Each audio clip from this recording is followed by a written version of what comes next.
What's up, YouTube? Angry Jackalope, Rob Ricks. It's that time. It's not Friday night. It's a Saturday night. I had to push everything another day. So apologies on that, but it is now started.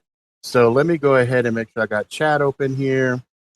Let me make sure I got everything going. Let me grab the link, paste it into Facebook, put it up on the live stream here. Let people know we are live. Go ahead and minimize this one, Facebook. Put the link in here.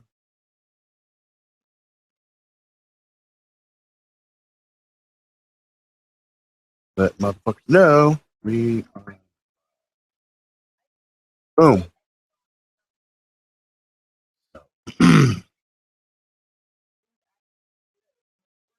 Yep. There we go. Post that. All right. Everybody should have the old linky link now. And we'll go from there. Go from there.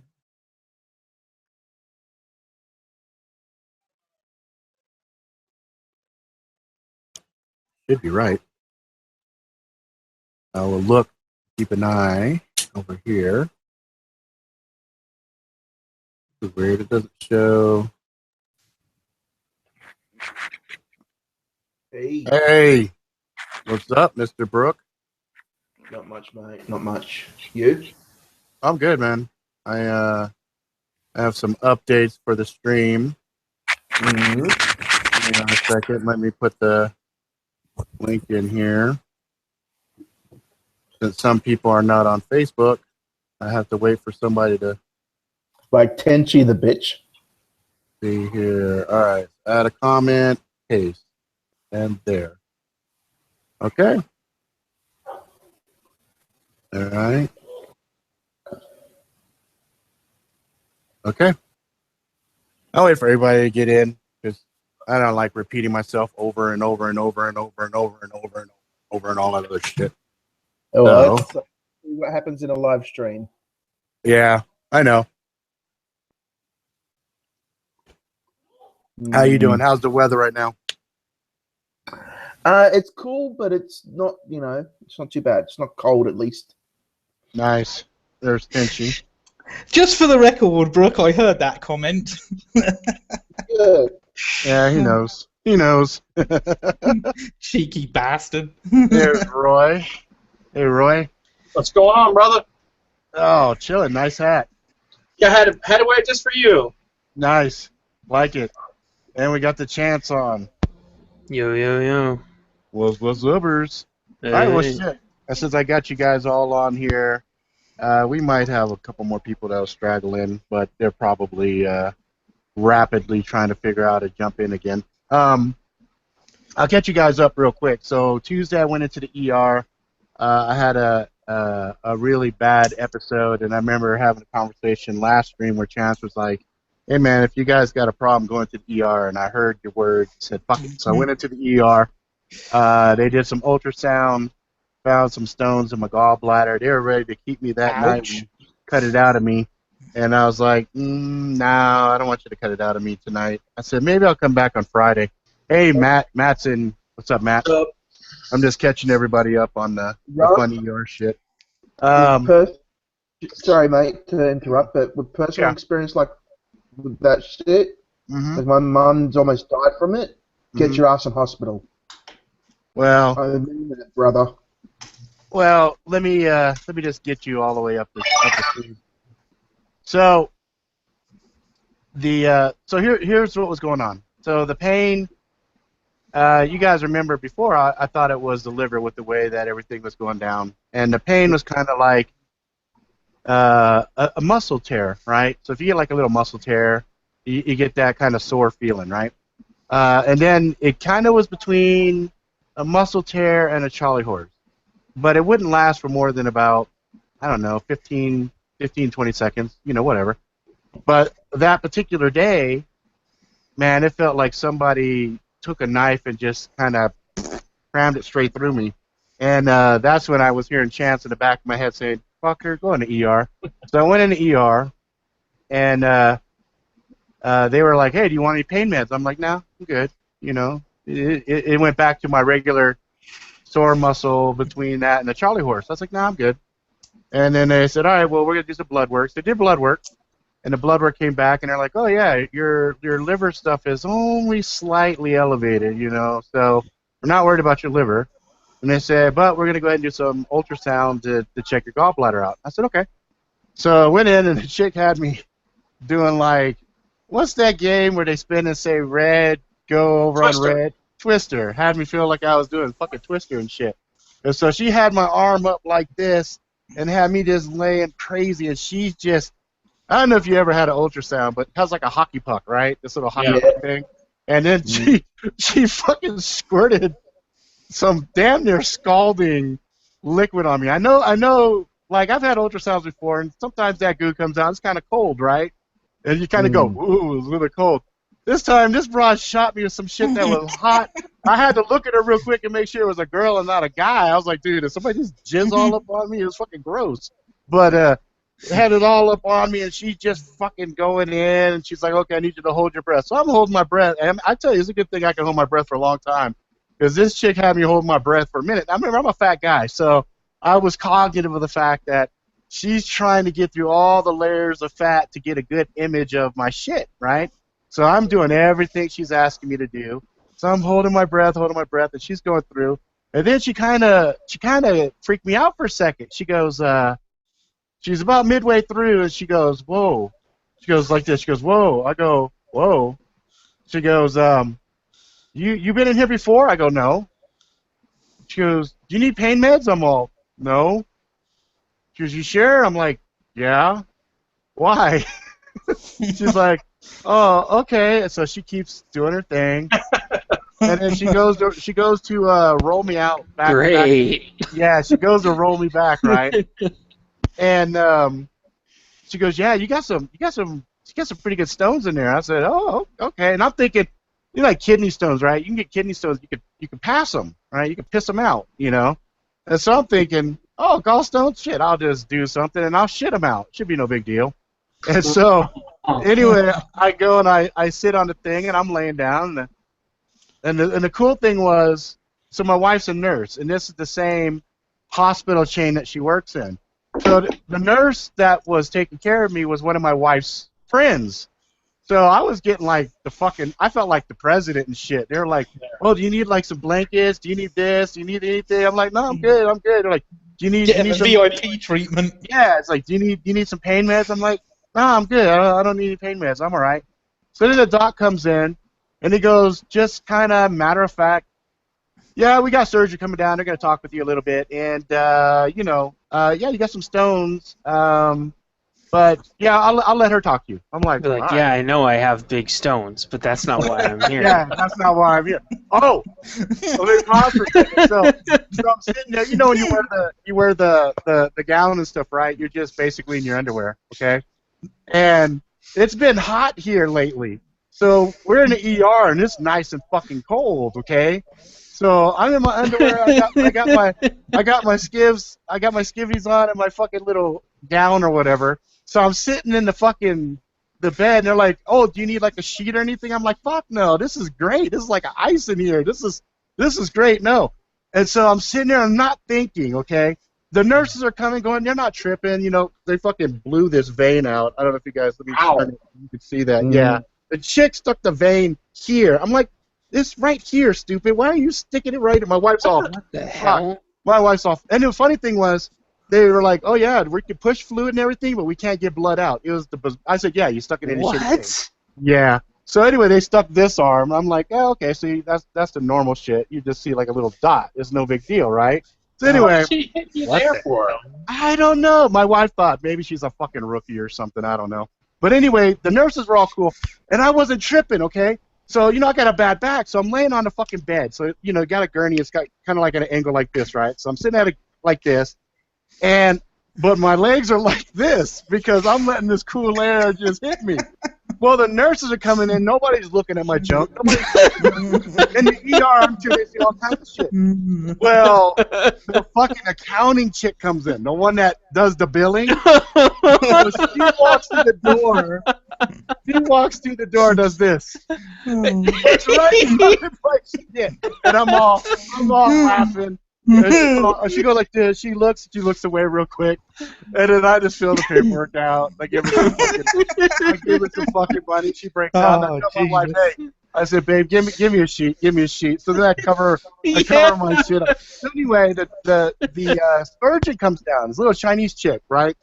It's a little petite thing, but real strong, dominant voice. So like, if you heard her voice like behind you, you'd think it's like a big person, right? No, it's a teeny tiny lady. So she comes in and she's all, "Oh, Mr. Ricks? Yeah, it's good to see you, Mr. Ricks. Okay, so why don't you tell me what's happening?" So I run through the whole thing again, and she goes, your pain description is pretty unique. Typically, when somebody comes in and they're complaining of the pain, it can last for like an hour to 2 hours. It's like a long duration. Yours are very short. I'm like thinking to myself, fuck, an hour versus 15 to 30 seconds. You're fucking right. That's totally different, right? So I'm listening and I'm like, yeah, okay. She goes, but everything that where you're describing the pain, she said that's accurate. She goes, but we could take it out, and if you still have pain, then we could figure out what else it could be. And I'm like, whoa, pump your brakes for a second. Exactly. Wait a minute. So if you take it out and I still have the fucking pain, well, you can't put that fucker back in. Oh, exactly. And so then I go, all right, okay. And then she's, of course, the whole time, she's preemptively telling me, well, this, as with any surgery, there could be complications and blah, blah. I said, it's not my first rodeo. I've had plenty of operations. I understand. Anytime you get anesthesia and they knock you out, there's a chance you won't wake back up. I said, I get it. Okay. So she's like, then also, 1 out of 200, there's usually a problem. I said, 1 out of 200? So out of every 200 things, there's one that goes sideways? She's like, yeah. And I'm thinking to myself, holy shit. I was led to believe that, taking a gallbladder out so fucking easy peasy that, fuck, they got that shit down to a fucking size. Like, flip, plop them out, flip, pop them out. It's like fucking, like a fast food restaurant or some shit. But she said, out of every fucking 200, one has a problem. So I was like, what kind of problem? She goes, well, sometimes, we do the wrong tube, and then we have to cut it open and fix it. And I'm like, okay. I said, wait a minute. So you're the guy. You're going to be the one that's going to do it, right? She's like, yeah. I'm like, don't mess up. Shit. You don't mess up. We'd be good. And she kind of chuckled. Like. I'm like, yeah, exactly. Damn. I'm like, damn. I'm not having a whole lot of confidence here. And so she's like, okay, well, if you're not excruciating pain, you can leave tonight, and then you can come back on Friday. Hang on a second here. Let me paste over this link to this guy. So, I go home. So my neighbor across the way, Grim Paul, he's one of my closest friends. So of course my boss and him, all the folks that are on longevity, they're all like, no, don't take your gallbladder out, because Doc Wallach and Dr. Glidden and all these other guys say don't get rid of your gallbladder. There's naturopathic ways of curing it and taking care of it and things like that. And I was kind of like, yeah, okay, that's going to be me spending, literally $400 to $500 a month on these supplements just on the off chance that it might fucking take care of it. So I wasn't listening to them 100%. You know what I mean? I was kind of like, yeah, I've listened to the same things and I get it, because anything that is in my body in the first place, I kind of want to keep, because it sounded there for a reason, right? So, anyway, but my neighbor Paul across the street, he had his taken out.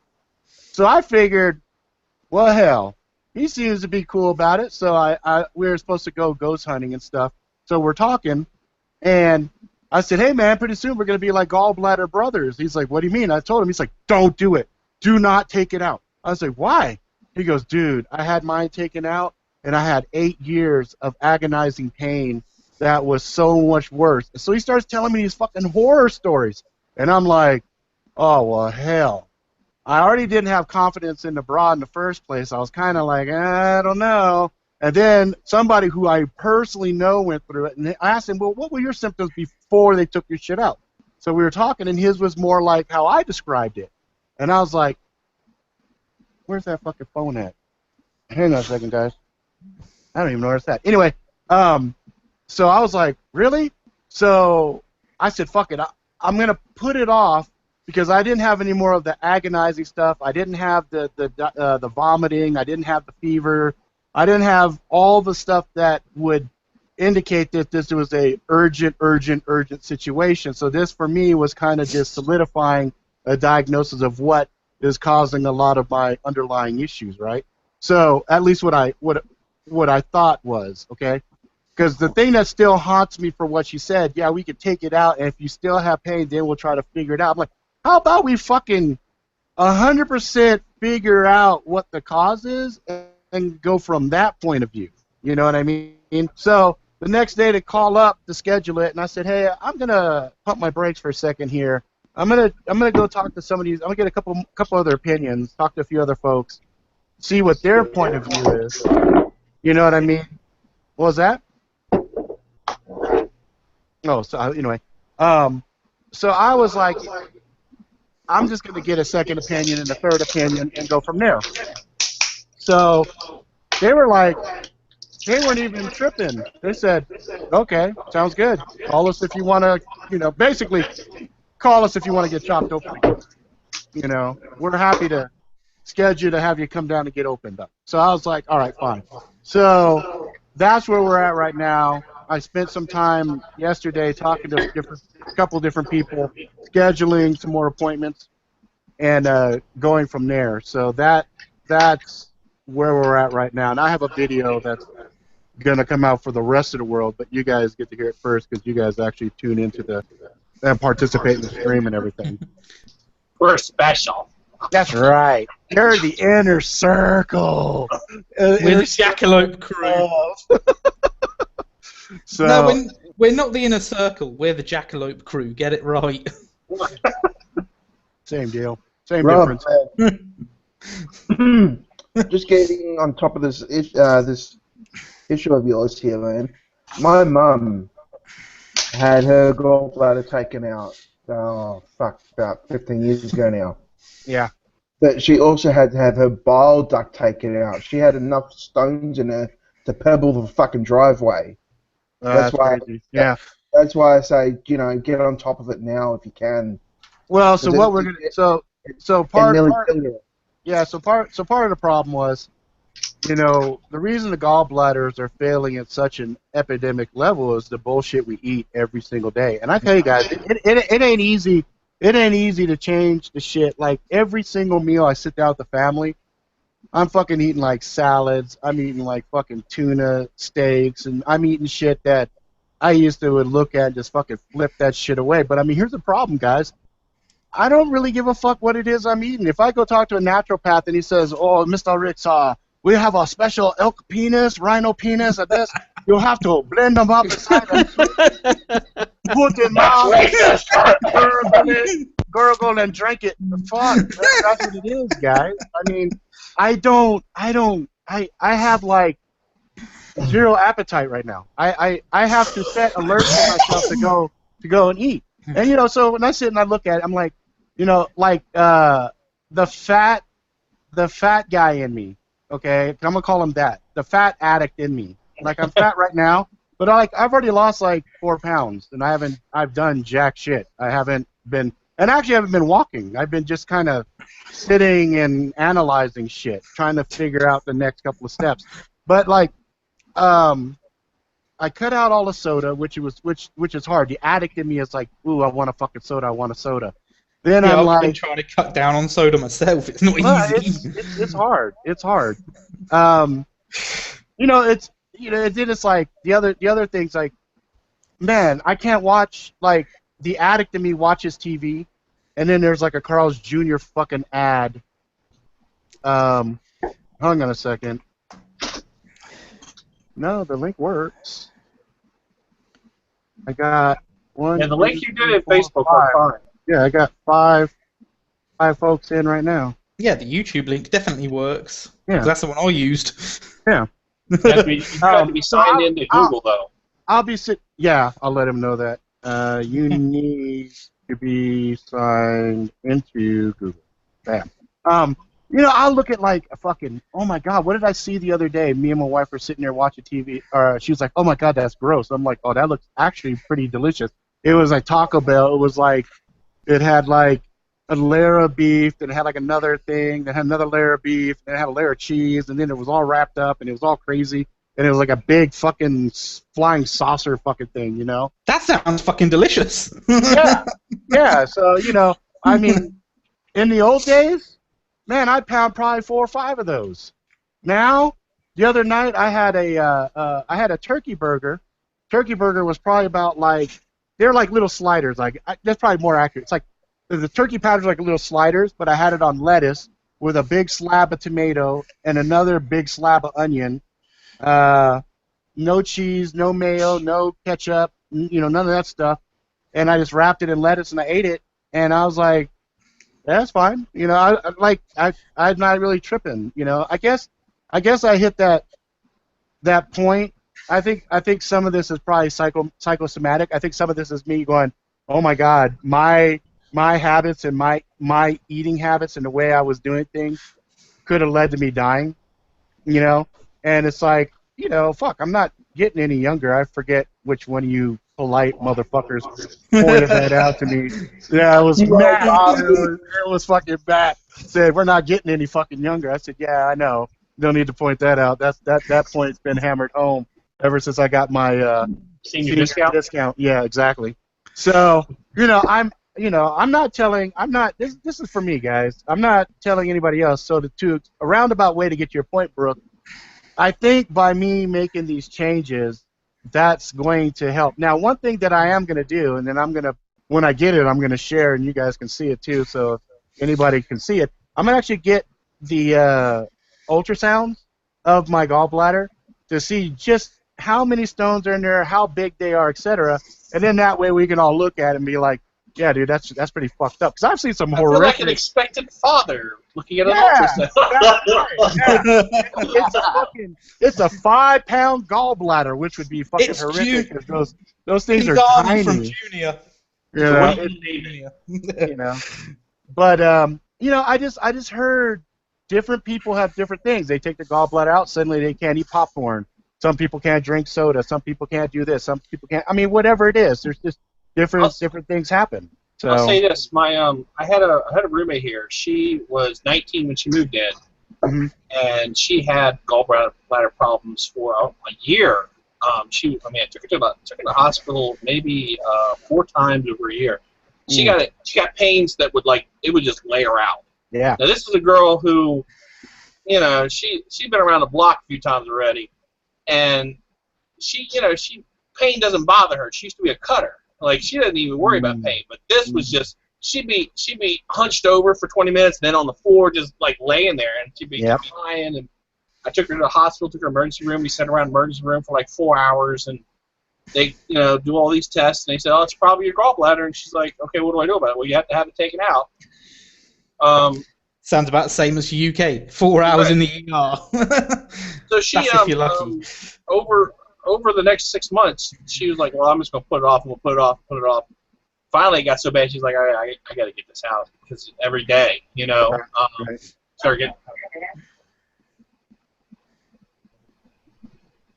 Sorry, I got a clock that tells me stuff, and if I start talking, it'll just...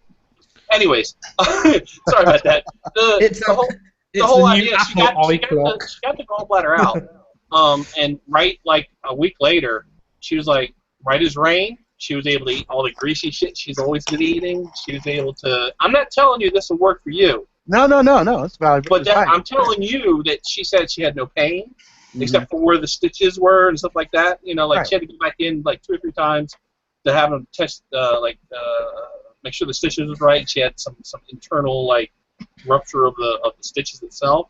Ooh. Well, other than that, I mean, that was because she was doing stuff she shouldn't have been doing while she was, supposed to be healing, and she's going off with her boyfriend, and stuff happens. So, but that's what I'm trying to say is like, I guess it depends on the person. If she's very young, she probably can recover from it a lot easier because if you're younger than us, you and I, you heal faster, you heal better, you heal easier because you're still technically your body's still growing. She's now 23-ish, I guess, and we don't really talk anymore. But she seems healthy now, and she's a heavy girl. She's not a light person. So I mean, she's in the same. You and I, she's in our league kind of thing. And the fact that she had fear, and she didn't eat right, sodas every day, chicken nuggets on a 3 times a day meal kind of thing, she worked at McDonald's. Right. So I'm glad she's doing better now, and at some point I hope that she and I become friends again. I don't know. I hate somebody be all mad at me for no reason, but I was just going to say, gallbladders, sometimes having the surgery does work out. So. Oh, and I've heard that. My wife was telling me some of the nurses that she works with have had theirs out, and they were like, "Woo, glad it's gone." It's like they're like this. Hey, fuck you, gallbladder. She lost weight after that too. That was the other thing. She also lost probably about 30 pounds. Well, I heard after it's done, you do a whole lot of shitting because your gallbladder is part of the filtration of the bile as it's coming through, and since it's not there, you've got raw bile getting down through, and that just comes, it gives you a little less of a, time to roll. But and it's like I look at it like this, it's not like so that one stab, the one that went through me, I'm not even gonna front. That one brought tears to my eyes, and I don't fucking tear up. You know what I mean? That one, you're talking to a person that's got 2 hernia discs back, a torn rotator cuff, and I'm still sitting there doing shit with it, and herniated discs in my neck, and I just roll on a daily basis. That motherfucker, though, I was in the car with my wife, and it hit me, and I was like, oh, what the, and I was like, son of a bitch. And all of a sudden, I felt a little bubbling right about there, and I was like, am I seriously about to drop a tear from this motherfucker? And then I hear Chance, go to the ER. Go to the ER. At least you now know what it is. See, that disembodied fucking voice. There it is again. Speaking of Chance, what's this craziness in London you were talking about? Dude, that person that just went and started fucking stabbing people in London? Yeah, there was a stabbing incident. I didn't know about that because I don't watch the news. Oh, well. Yeah, you should probably check the news before you go to town. That's what we have to do. Or at least, really, if you're on Facebook. Well, you guys don't have to worry about me because I live about 110 miles from London. Yeah, but you got a crack alley in the backyard there, so fuck. It's the thing. And you did get stabbed in the fucking shoulder over your damn Maxpedition bag, so you can't. It's only the shoulder. God saw fit to give me a spare. Okay. It's a little higher up the shoulder. Wasn't there also a machete attack in Belgium? Yeah, it was. Like 10 hours ago? Yeah. Oh, see, that's why. Yeah, but machete. I missed out on that. It's funny, or not funny, rather, the other kind of funny, but machete attacks, I think, are becoming more common, or at least more widely publicized media-wise than knife attacks. I think they're becoming more common because machetes are easier to get. I can walk down to my local hardware store and buy one for like $8. Well, I think they're cheap. Well, I think not only are they cheaper, not only are they more easy to get, but they're a hell of a lot more effective, which... That's right. I know people like... Yeah. If you look at your standard genocide, somebody's blinging. Oh, I know. When you look at like JT, hang on. Go ahead. I'm looking at it. Go ahead. Well, Brooke's trying to talk, but I can't hear anything Brooke's saying. Oh, Brooke, are you? There you go. I was just gonna say, well, I must be doing something fucking wrong because I can get every single blade you can think of besides a machete. Really? Oh, because you're in Australia, probably. You need to go somewhere like Africa. Africa, you can get fucking machetes. Oh no shit. A Or the dime. the A dime for a Philippines dozen. or Yeah. Vietnam Yeah, or any of any place where you see mass genocide happening, fucking machetes I mean, are the the fucking weapons of choice. Milsurp fucking machete. No, it's What's up, anywhere you Jeremiah? see mass genocide happening or see the angry jackalope. That's where you get machetes. I mean, I can get shit like this, Yeah, it's but a short sword, yeah. A little but I short. can't get a machete. Quasi short sword. Well, is it a branding issue? Is it? I mean, and I don't want to get into like an 18-hour debate over the difference between a machete, a sword, a kukri, a bola. But the thing is like, all a machete is, right, is a stamped piece of steel with a handle, which anyone in Africa knows how to make one in 2 seconds. And in Boy Scouts, we made our own machetes and knives as part of our shit that we had to learn how to do. And Couple so, of bits of wood, a car leaf spring, and an angle grinder. right. And on a Saturday, we would go to church, I shit you not, and someone would bring it all, and we'd plug it all in, and make machetes and knives and things as part of our Boy Scout stuff. And Good. so, Yeah. right, exactly. But then you have this thing where you're right, like Brooke was saying, you can't get them there. But what's the difference between a sword and a machete? But then you see in like the UK and EU where they're using machetes instead of knives now. They're The both answer- sharpened pieces of steel. No, I mean, look, here's the answer. The answer is, what's scary on the news? Whatever is scary on the news, let's outlaw it. I mean, that's really the logic behind it, right? It's like, oh, machetes, genocide. Let's not let people buy that, so they don't. Well, Rob, you just basically summarised UK knife laws. Oh, it's scary in the media. Ban it. Yeah, I mean. And I totally agree, but we're already talking about. I'm actually kind of past that. I'm talking about what the terrorists are. So they're already trying to scare people. So they're kind of already. I don't know. Wait, what are you talking about? The terrorists we know use box cutters. Right? They can't afford machetes. Wasn't that 9/11? It was fucking box cutters. A bunch of motherfuckers on a plane with box cutters. But Jack, you and I know that if we were on a plane, we would beat the fucking shit out of anybody who tried to do that. With a box cutter, most definitely. Whether they had a box cutter or not. Yeah, it's like, Brooke, yeah. Brooke, earlier this week I started subbing to this Machete Bushcraft Australia. I don't Yeah. know if you've seen that. No, I haven't yet. Here, I'm gonna give you a link for that. And they also have a website called North Arm Machete Co., which sells machetes in Australia. And I'll give you that link as well. Yep. There you go. there you go, brother. Oh, look at that. Machete safety. Don't cut your leg. Yeah. The guy seems pretty interesting, and he's got seems to have his Where shit you together, cut so. yourself with a machete. Isn't that kind of common sense? Don't cut yourself. Whoa, come on. Whoa, He's come on. showing. When is common sense? When is common sense never stops? I mean, he's got a lot of stuff, but he's showing, body positions and That's good. That's stopping great. points and how you plan to miss ahead of time, and you don't always cut all the way through, kind of thing. Shit, I need to look at that. I need to review that. It's called fucking Boy Scouts. Hey, I didn't go to Boy Scouts.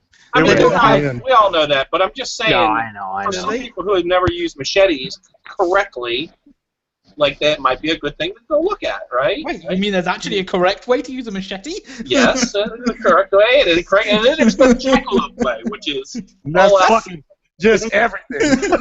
I was going to say, I prefer the Jackalope way. It's easier. Everything. The Jackalope way, while effective, is not always the safest method. It's not the safest method. As I nearly stabbed myself like 4 times. Oh, and in case you didn't notice, Rob, I'm in a slightly different room tonight. I noticed. Looks like you got like a nice little swivel chair and everything. A nice new swivel chair, actually, because the old one Hey, bro. broke. Nice. So, This one won't break because the mountains where the casters go in are metal. So Shit, there's- I've broken metal fucking computer chairs before. But the room I'm in now was the room that the old guy had before. This was formerly his bedroom. We're just waiting on some bits of furniture getting cleared, and then the landlord's going to convert it into like an office. It's going to be converted into an office space for me. He didn't die in there, right? No, jeez. no, he got put into a nursing home. Okay, hey, no, 'cause Save I, it, like, Lex. I remember his old housemate was like an older guy, and I couldn't remember if the guy Yeah. moved out or if he fucking died. I'm No, sorry, I just had to ask. No, he got put into a nursing home. Was it voluntary, Tenchi? No, because he couldn't look after himself, so he got involuntary. Okay. He got voted out. You are the tribe. The The tribe tribe. fucking spoke. Yes, social services voted him out. Hey, I got a little fucking funny story for you guys. So last night we went and watched the last showing of Lights Out. Okay, because I told my wife, it's been crazy. Let's just go ahead catch the 11. I think it was like the 11:10 showing of Lights Out. So we go in there, okay, and I figure ain't gonna be anybody in here because the movie's been out for a while. Fucking, it's the last fucking showing. Boy, was I fucking wrong. I had all these teenagers there, all these kids, and it was kind of like one of those. Oh, hang on a second. What's up? Huh? Okay. All right, love you. So I'm sitting there, and I got like these kids. They're giggling and laughing, and I'm like, "Fuck it, I don't care. You know what? Go ahead and have a good time. It's not like a serious movie or anything. It's a fucking horror flick, right? And it's actually really good, by the way. Lights Out was actually pretty fucking good. So we're sitting there, we're watching it, and all of a sudden I hear this, and I'm like, really? You guys got to be that fucking What the immature? hell? Yeah, wait, check it out. Everything will present its reasons in a second. So I'm sitting there, and all of a sudden in front of me I see this whole commotion of a bunch of people, and I'm like, oh, fuck. Did somebody just fucking die in here? If somebody fucking died in here and they turned the movie off, I'm going to be fucking pissed, right? So they're like, we need lights, right? So, of course, I pull my light out, ding, My wife, she comes down, she's got her phone light on, and I look, and there's this teenage girl just laying there with, like, some fucking popcorn on her face, and she's fucking and I'm like, oh, okay, she's just having a fucking seizure. All right, no biggie. She'll be all right. And then everybody's fucking losing their shit, though, right? Everybody's like, oh, my God, oh, my God, oh, my God. Is everybody like, 911, 911? I'm like, everybody's just fucking losing their shit. And my wife jumps in like fucking Captain America. She jumps in, give her room, Like a back badass. up. She's like, look, I work the neural unit. I see this shit all the time. Put her on her left side. You go over here. And there was another nurse that was there. But the nurse that was there was like an operating nurse. Like the nurse would say, okay, scalpel, and they hand him a fucking... An Yeah. instrument technician. Yeah, or OR nurse, right? That lady was like this. The whole time she's freaking out. And I thought it was the chick's mom, okay? But because she was so close that she was trying to do shit, but she wasn't. So my wife stepped in and said, I work in the fucking neuro ICU. The other nurse said, oh, thank God. She did when he's like, okay, I'm off. I don't have to touch this shit. You got it, right? So the chick starts waking up, and she sits up, and I'm all stuck on stupid. I'm like, damn, she's got a piece of popcorn right here. I just want to take it off her face. Because there's literally there's like 35 people. There's 35 people all around us, right? And I see this, right? I just see people like this with their fucking phones, They're just like filming. That Okay. seems about normal. Yeah. Totally, right? Totally. So I look up at all the cameras, and I'm like, hey, I'm going to have to do a YouTube search later on to find myself, just sitting there like, with my little light switch. But so anyway, the cops come in. The chick's kind of somewhat coherent. They take her out. They tell us all, okay, we're going to rewind the movie 10 minutes, because it only took about 10 minutes for this whole thing to go down, okay? So 10 minutes goes down. They rewind the flick. I'm sitting there, and then the guy next to me, he's all distraught, He's all like, oh, my God, oh, my God. And the part in the movie pops up where this little kid says something hella funny, and I start laughing. Ha ha! That's fucking great, And the guy I can just feel him looking at me like, ooh, you fucking asshole, you non-caring motherfucker. That poor child down there had a seizure, and you're sitting there. And I'm just like, and I'm on Netflix, I'm like, oh, look out now, you know. I'm like, fuck it, I don't give a fuck, right? So then they tell us, the best part is, as we're leaving, Shit was one many people reporting. they're handing us fucking passes to watch another movie for free. So I was like, oh, Nice. well, that's At least awesome, you you get a know. free movie out of it. Yeah, you know. And so I was like, whatever, you know. But it was crazy though. But we watched the movie, had a little intermission, they rewound it, we continued, watched the last little bit, got up, left, got free passes, and that was it. So I And mean, nobody died. nobody died. It was a good And night. they weren't looking for you. And my wife and I was all, my wife. I was like, look at you. She's all, stop. I'm not, no, no. Look at you. She's like, no. I'm like, stop it. Look at you. You know. She's like, oh, you're making me feel stupid. I'm like, oh, I was impressed. I said, you jumped in. You crowd controlled. You assessed the situation. The girl woke up. You boom. Hey, what do you know who you are? What's your name? Blah blah blah. I mean, my wife was on it, and my wife's all, I do that every night. And I'm all, that's pretty Rob, cool. your wife's a badass. I was like, oh, that's pretty cool. I said, so if my ass drops, you can just boom, get down there, take care of shit, you know. And she's all, oh, yeah, okay, whatever. She's just like, so like, yeah, whatever. I was all, Well, we do have life insurance. you know, I was like, that's fucking cool though. You know, it's kind of like, you know, you got like a wife or you got somebody and they go to work. You don't really know what they do. You know what I mean? You kind of get an inclination. It's like, oh, my wife's a nurse. You know what I mean?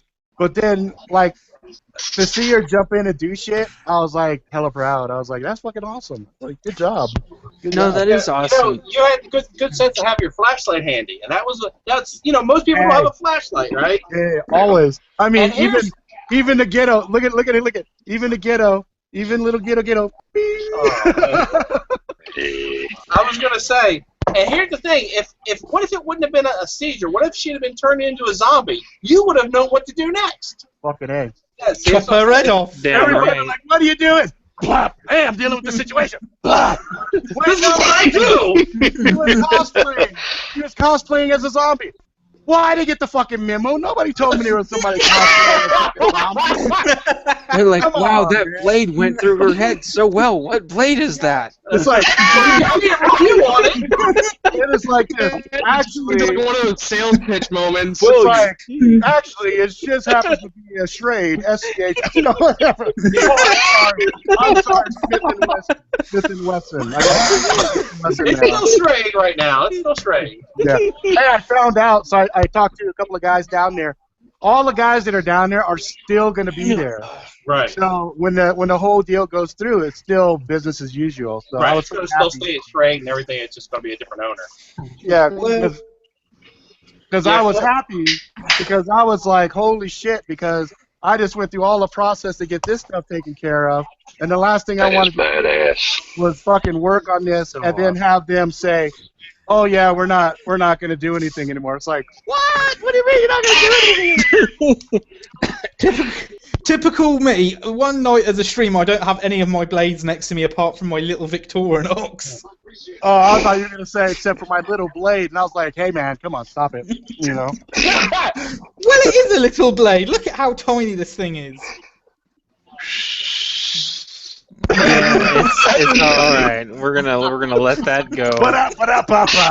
We're gonna pretend that. You know, attention, you can just walk yourself right into those, you know. We don't even have to make the jokes. They make themselves. It didn't go over my head. I just ignored it. Okay, well that's better. But Yeah, he ignored it. so, Jack, you know your wife springing into action. The other thing that reminds me of is bystander syndrome, which is really good. So your wife sprang right into action. How many people you say were standing there? Like 30, and they didn't do shit. Yeah, there was That's about, amazing. there was only 2 people that were rendering any sort of aid.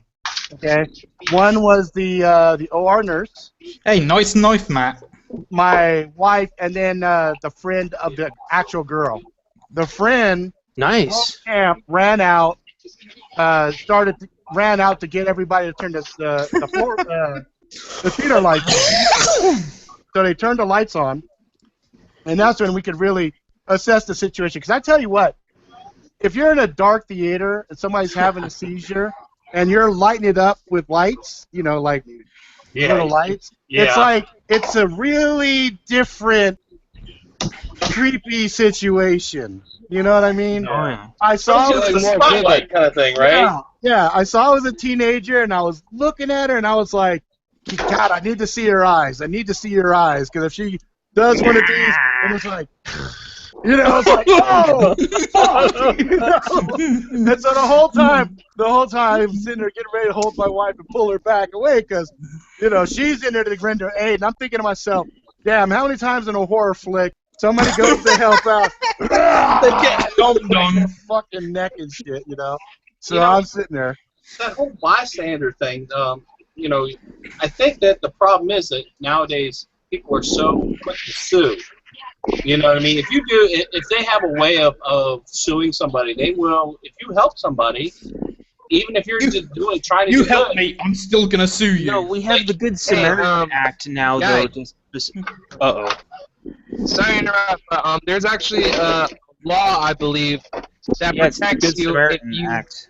Yeah. Yeah, it protects anyone who tries to give aid to a person in need, but if they accidentally hurt somebody in the process, they'll be completely fine in the legal system. Yeah, right? and It's a bunch of rigmarole, right? That's the Good Samaritan law. Sorry. The problem being, like I said, was you would end up still having to go to court and have to defend yourself. Yeah. And that's you know, you have to think about that kind of thing. A bone or something. Yep. Yeah. Yep. The only time recently that I know of anybody getting in trouble is there was a guy going through a car collision scene, and he was filming the dead bodies, like before the cops and shit even got there. Yeah, that's a big no. And the cops and firefighters and ambulances were so fucking pissed off at the guy. That's someone that needs a bitch slap. And they found some things to charge him with because he was on a scene and he wasn't providing aid. He was going to try to sell the videos. But well, let's hope that he was what he was trying to do. Let's hope he wasn't getting something for later use, you know. Maybe he was making a necrophilia video. Yeah, exactly. Oh God! That's fantastic. So you let the other one go by, but you jumped right on that one, literally. Hey, even I have to be dark sometimes. I live in England. I don't get very many chances to go dark. Okay. Now we have to let that go. But still, a lot of gun people, and I think knife people too. You know, you keep first aid kits with you. Yeah. Mostly in case you smack yourself, which you know, you watch PM 101, and how many times has he taken a knock out of himself? And same thing with fish hooks. We've talked about that. Yeah. Honestly, that's one thing I should get for my bag of first aid kit. Oh yeah, that should have been number one. Yeah. And it's not the coolest, hottest. Here at my house too, man. Oh yeah, same thing with like fire extinguishers and shit. Sure, they're not the coolest things, and you show everyone, oh, how cool is my fucking, you know, tourniquet and shit that I have. But the thing is like when you cut yourself, and I know. From douchebags leaving their knives pointing up in the fucking sinks when I'm doing the dishes as a kid and at restaurants and stuff. You know, having a first aid kit close by has saved my fucking ass so many times. About the only thing in my bag that's a first aid kit is a bottle of Loctite. Hey, I don't think that counts. It's better than nothing. Hey, counts. super glue. Shit, I've Super glue, done yes. quite a bit. Loctite, not so much. Well, I've got some Loctite super glue that I have on me. Yeah, that's the brand I buy. Oh, okay. Yeah, but not Loctite. No, Actually, Loctite doesn't actually. Not Loctite blue or red. Yeah, not Loctite red. I've got Loctite red. Actually, I need some of To that. open up again later, you know. Yeah. I need some of that stuff for one of my knives actually, because the handle scales keep coming loose. Yeah. Hey, Yes. guy. Speaking of knives and first aid kits, Oh something no. kind of funny and crazy happened to me. I already heard about this. Go ahead, share with the Oh, group. Harry and the Hinders. You already know about this. Yeah, I know about it. Go ahead. Tell everybody what happened. My Is it? brother Matthew. Oh, okay. Here, This is Nick. Okay, this is Nick. was Okay. flipping his big ass knife that he made out of a machete blade, which you guys were talking about earlier. Cool. So I'm laying here in my bed. He's flipping his fucking knife. Oh my being an idiot. gosh. Oh, wait. It gets good. Individual, it slips out of his fucking hand. It drops, blade pointing towards me, and it jabs me in the back. You guys want to see it? Oh my I'm gosh. Ow. That's gotta hurt. You're gonna have to put some light Surprisingly, it didn't stab me as deep as I thought it would be. because it hits you. Because it hits your shoulder blade. Hit your shoulder blade back there. Yeah, in my left shoulder blade. Yeah, My brother that's Matthew was why. saying, like, if you guys want to see it, you can. You know, that's why it didn't go deep. It hit that damn bone. Maybe some people shouldn't have knives. I don't know. I told him. I said, tell your brother to stop fucking around with the damn knife. Yeah. He's just Do it outside, you know. Yeah. For yourself. Do it in something responsible like a frozen pig head or Guys, something. this is the family right here. Something that's Wait, already dead. I don't know if we can see it, Nick. It's too dark. Yeah, it's too dark. Can't see it. Right here. Yep, definitely too dark. All I see is a couple of moles on your shoulder, unless you got bit by a vampire. Yeah, I just see 2 moles back there. That's all I can see. Well, Too damn. dark. Yeah, it's too There's dark. not much light in here, Yeah. especially since it's nighttime. Kind of strange, though.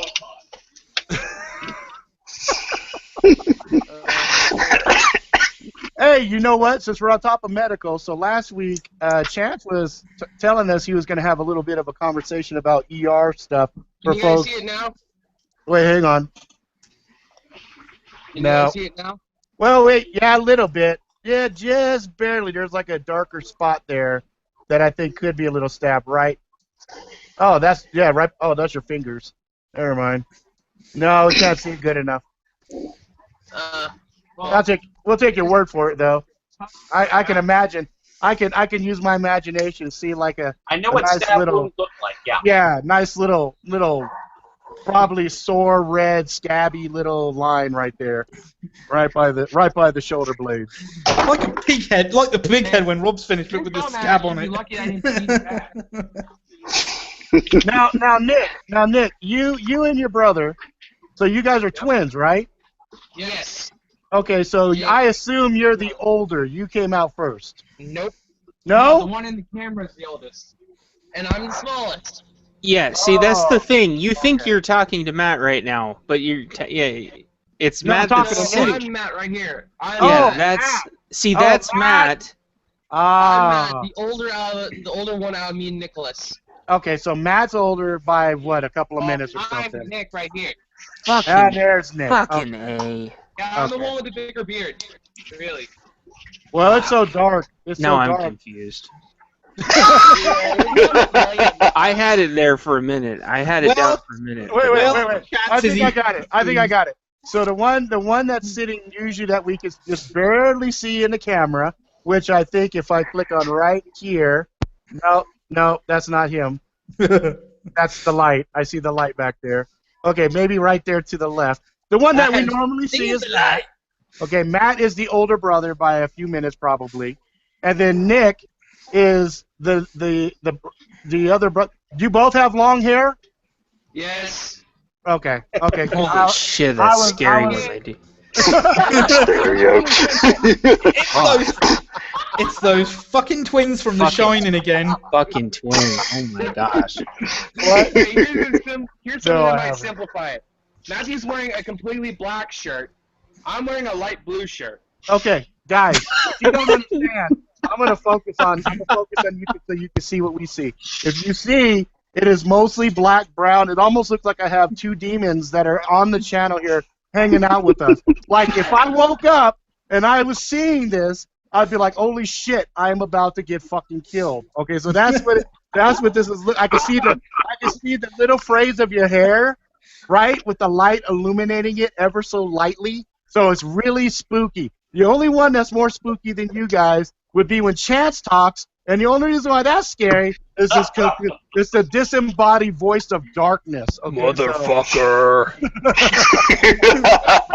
So if you say something like, I'm wearing a red shirt and he's wearing a pink polka dot shirt, we can't tell that. So you can just say, just pretend we're on walkie-talkie. You say, hey, this is Matt, blah, blah, blah. Hey, this is Nick, that you both are sharing. That way, in our minds, we can keep everything organized. Here's a better way of look. Okay, you wake up in the middle of the night. It's dark, but you can see two shadows anyway. But for some reason, both the fucking shadows have the same damn voice, and they move independently. Right. That's what it's like. Right. And sometimes they both talk at the same fucking time and say the same thing with the same voice. But slightly offset a little bit, so it creates like a really interesting echo. It's like, it's like blah, blah, blah. It's really interesting. It's I remember that last time kids got so pissed off because he was thinking it was Echo. Yeah. How the hell does Matthew not have glare on his glasses? Fuck. Because this Matt right here, Yeah, Matt's Sessions. he does have a little bit of glare. He has a little bit of glint around. Those might also be the glasses that don't have the lenses. No, they have glasses that don't have glare to them. Oh, you mean anti-glare lenses? Yeah. Yeah, You ever seen those? I have, but I can't afford them for my glasses. What? That's a purring. Yeah, here. Mind it. They're So awesome, but they get smudgy and nasty. I'm just happy.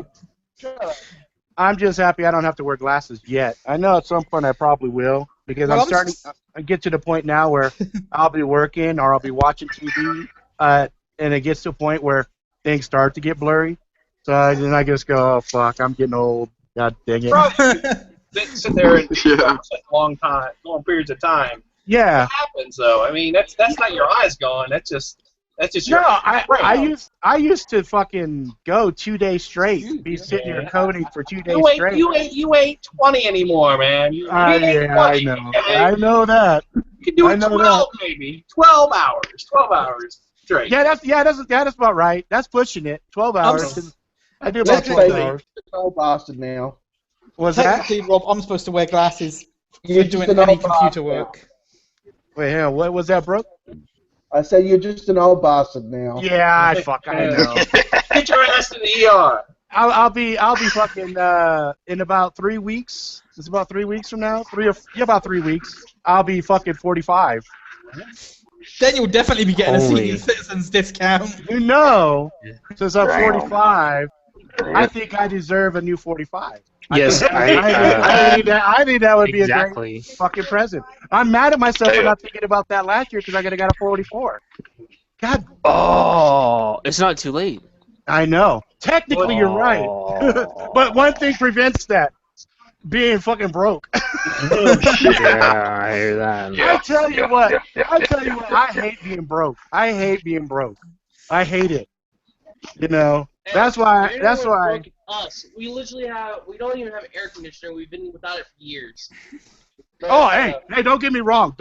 I know. Hey, I know there's people way worse shapes than me. I'm just saying, for my particular lifestyle, like I feel broke because it's like, damn it. Like I remember eating cockroaches, so it's like I remember being poor. I don't like thinking about that time.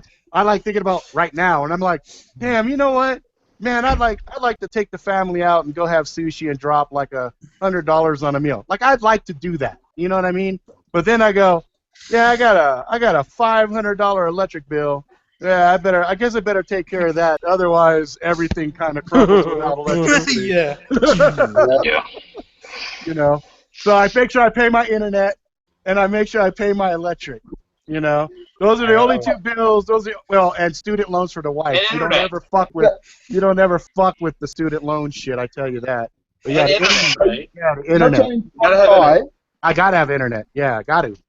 So you're turning 45 in a couple of weeks, right? Yeah. I turned 46 in 5 days. 36? 46. Oh. 46 in 5 days. Oh, so that makes you a Leo. Yes, I am. Oh, you're a fucking Leo. Oh my god. You are my brother. Yeah, I'm telling you, man. I'm 32 next month. How old? 32 next month. Oh, you fucking kid. You fucking I kid. wish I was 32 again. Okay, let's get some fucking ages here. Let's get some ages. I already know Tinchi's kind of young. Tinchi, how old are you again? 33. Yeah, you're a fucking kid. Matthew, since we had another Matt on here. Matthew, how old? 37. How old? 37. Fucker, okay. Jeremiah. 34. Okay, Nicholas and Matt. 18. Oh, That's fucking scary as hell. Holy shit. Okay, somebody's getting a Coke. All right, then we got Brian. Brian, how old are you? 37. 37. I knew that happens. Damn. Thank fuck I'm not the Holy youngest. shit. Holy fuck. What the hell? Yeah. Shut up, baby. Get back in the microwave. Wait a minute. We did the age of ourselves. Now, how old are our significant others? Okay, so my wife is 30. Hold on, she's 7 years younger than me. Baby! 36. Yeah. Oh, I just 36. figured it out though. With the twins, you got to add the twins' age together. All right. All right, 36. Rob, Yeah. mine's 26. Significant other? What's Oh, one of nice. those? Yeah, my last girlfriend is What? now 27. When? My Right last now? Fuck no, it's fucking late already. It's 8 o'clock at night. Go Late? What the hell are you talking about? Ain't that late? For my daughter to go out and go swimming? Fuck, it's fucking Oh, late. yes, Going it's out. way too late for her to go out. Oh, Yes, that's hell, for fuck's no. sake. Well, No. that's a different guy. For not you ain't gonna let your family out anywhere. That's a Look bad at idea. that. Fucking 8 o'clock at night ain't gonna happen. So, You're loading mags. It's like, we'll go out. Let me load my mag. yeah, let me get this up. Let me Oh, man. Yes, you're pretty good. We'll go out. Just let me load the KXG up. Bring a shotgun. Hey, man, Introduce me to the boy who introduced it. I want you to go out with him to the I know. pool. It's like, Yeah. let's. No kidding.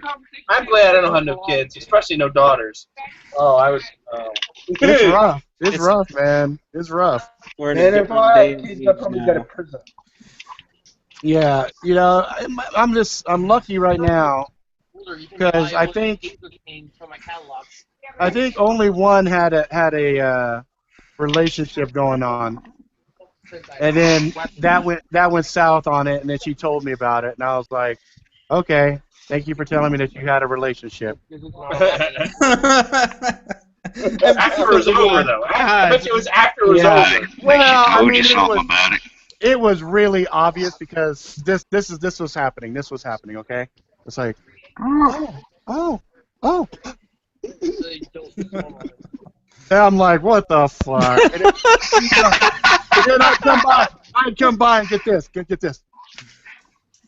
And I'm like, are you fucking kidding me? I'm not. I don't see all of that. Okay, that's fine. Whatever. We're on vacation and she's over by the pool, just on the fucking phone constantly. I'm like, okay. You gotta give them something, otherwise. Yeah, I'm like, Yeah. fucking whatever.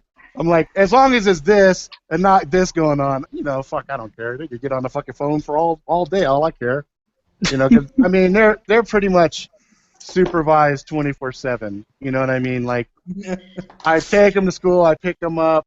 You know, it's like, unless they're getting super duper freaky deaky going in a fucking janitor closet at school or something. And that never happens. Oh no, it does. I know. Oh, I know it does. Yeah, hell it does. You know. Yeah, so, you know, other than that, I mean, shit. Actually, the janitor's closet is a step up. I fucking hated it when you're trying to go to the bathroom. Oh, dude, I It's like- got you beat. I got you beat. Check this out. Bike sheds. Hold on, let me see something real quick here. Hey, Hey. Mom here? Hello? Do Okay, you no. know where your Okay, wife is? she's out. I think she's out grabbing dinner. Okay, so check this out. So my ex, Oh, ex, no. ex, like 3 exes back. I was sitting there. And I was horny as fuck, right? And I'm like, come on. I said, come on. I was like telling her, come on, girl. You know, it's been like 2 weeks. You know, I gotta get something. And she's like, well, where? I'm like, well, we can't go to my house because my family's there, and we can't go to your house because the family's there. How about we just find a spot? And she's like, okay, if you find a spot where there's nobody around, cool. I found this grungy ass, dirty, fucking gas station bath. My God. We did it. She walked. She did this. She did this. We opened the door and it fucking stunk. Oh, it was horrible. But you know what? I was like, I don't give a. I'm doing this. We're doing this. So we went in. And she was on her tippy toes because she was like, oh, the ground is disgusting. And then I hit the latch and the latch was all ghetto. Like I couldn't fucking get it. So I'm fucking shouldering it to try to get it to lock. Then I get it to lock. Then I get it and we get going, right? And I'm all, yeah. And then I almost lost it for a second because somebody tried to come in. I'm like, oh no, don't stop, keep going. And then we finished up, and we got out. And the guy looked at me and he saw her and he looked at me and he gave me the thumbs up. Yeah. And then he looked in the bathroom. And he looked in the bathroom and he was all, damn! I can't believe you. So yeah, a janitor's closet would have been like the fucking Marriott suite, like one of those fucking Mirage or some bullshit. A Ritz. The Ritz Carlton, yeah. The Ritz residential. That girl was so mad at me. She didn't talk to me for another 2 weeks after, but I was like, that's cool. That's cool. It's all right. He was like, that's cool. Totally worth it. It was worth it. It was totally worth it. I tell you some places that are bullshit that they say, oh, it's great. Like they say the beach. They're like, oh yeah, the beach is great to have, sex and stuff. Oh, that's sad. You get sand all over your Oh balls. no. Oh no. Ocean. Oh, that's horrible. The ocean is like the ocean's not bad. What was it? What is it called? Keep your voice down. Oh, shit. Uh-oh. Oh, shit. Oh, shit. What we got Trouble in going on Twin here? Peaks. Back of a Greyhound bus. Fucking stabbing the shit out of each other. Wait. Jeremiah. Wait. Yeah, the back of a Greyhound bus. bus. Were there passengers on the bus? Oh, that bus was full, dude. I was going from Orlando to back to Winter Haven. Yes. At the very last seat. Nice.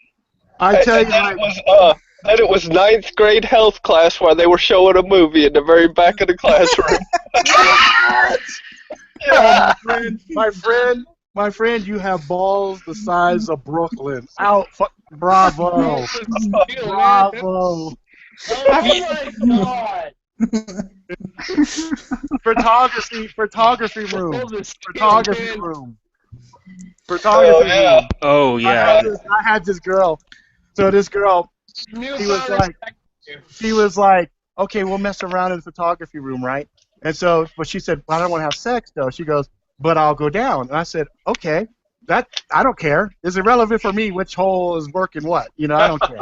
And so she's jaw-jocking. She's working. It doesn't matter. Right. So she's jaw-jocking and everything. And then she's like, uh-oh. She's like, she sees me getting, it's starting to get ready to happen. So she goes like this. She goes, don't come all over the place on me. Let me know ahead of time. I'm like, well, you gonna swallow this, or what are we gonna do, And so she's just working it, and I'm like, well, you better figure something out, because nature's gonna take over, and I ain't got no.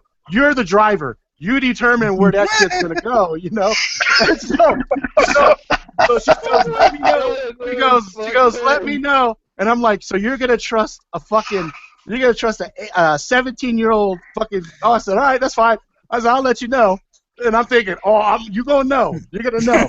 And so it's like a fucking geyser, right? And so she gets pissed off, right? She jumps up and I pull my shit up and I run out the photography room. And a couple of my good friends were waiting in turn because they could have 2 people in there at a time, right? And if you flip that light, people can't walk in because they'll fuck your project up. Well, I'm running out like this. She's running out, shit all over, right? And they're looking at, like they saw me run out, and they're like, "What the fuck?" And then they look at her, and she's running out like, "You fucker, you were supposed to tell me." And they're like, "Oh shit!" And so she comes running after me like the jizz monster, okay? And I'm like, "Shit, she's catching up. What's she gonna do? She catches up to me." And so the bell rings, and it's time for classes to change. And I run past my other friend. I'm like, block me, block me, block me. He's like, block you from what? And so he stands like this because he's a bigger dude than me. So he turns to stand thinking that some dude's chasing me, right? He plows flat right into him. All my shit is now all on him. Hey, look, Harry and the Hendersons just showed up. Parker. That's slow. Hello, Parker. Hey, what's up, man? Welcome to the show. We got another disembodied voice. Awesome. Yeah. Okay, so no worries. We got quite a few disembodied voices. Oh, Jeremiah's just turned into Bigfoot. Harry and the Hendersons. Why is Jeremiah? I'm not getting the Bigfoot reference. Is there a character in Bigfoot named Parker or Jeremiah? Look at the icon. No, it's Harry from Harry and the Hendersons. Yeah.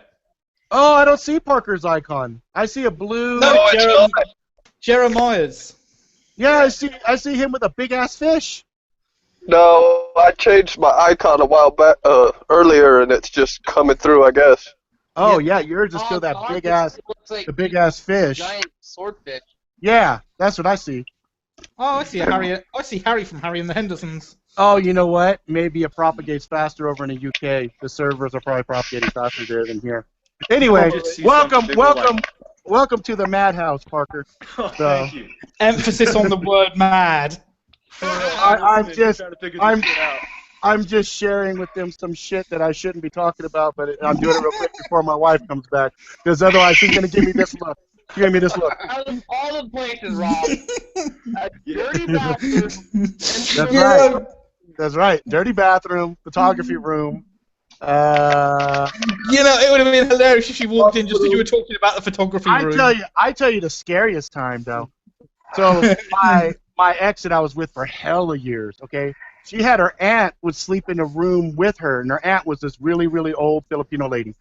And she called, my ex called me up, you know, we were together at the time. She says, "Hey, I miss you, can you come over?" And I go, and it's like, fuck, it's like 12:30 at night, and we're in high school, so that's late for high school, right? So I go, I'm on my way. Okay, so I fucking, boom, I throw some clothes on, throw some shorts on, I got some fucking shoes. I'm booking. My dad looks at me. He says, "Motherfucker, where are you going?" I said, "Oh, I'm going to run over to 7-Eleven. I want a drink." And he goes, "A drink, huh?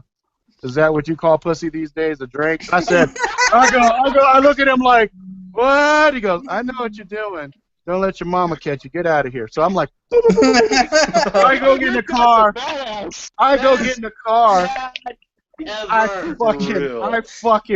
I haul ass like I warp speed. Bit time and space to get to that house.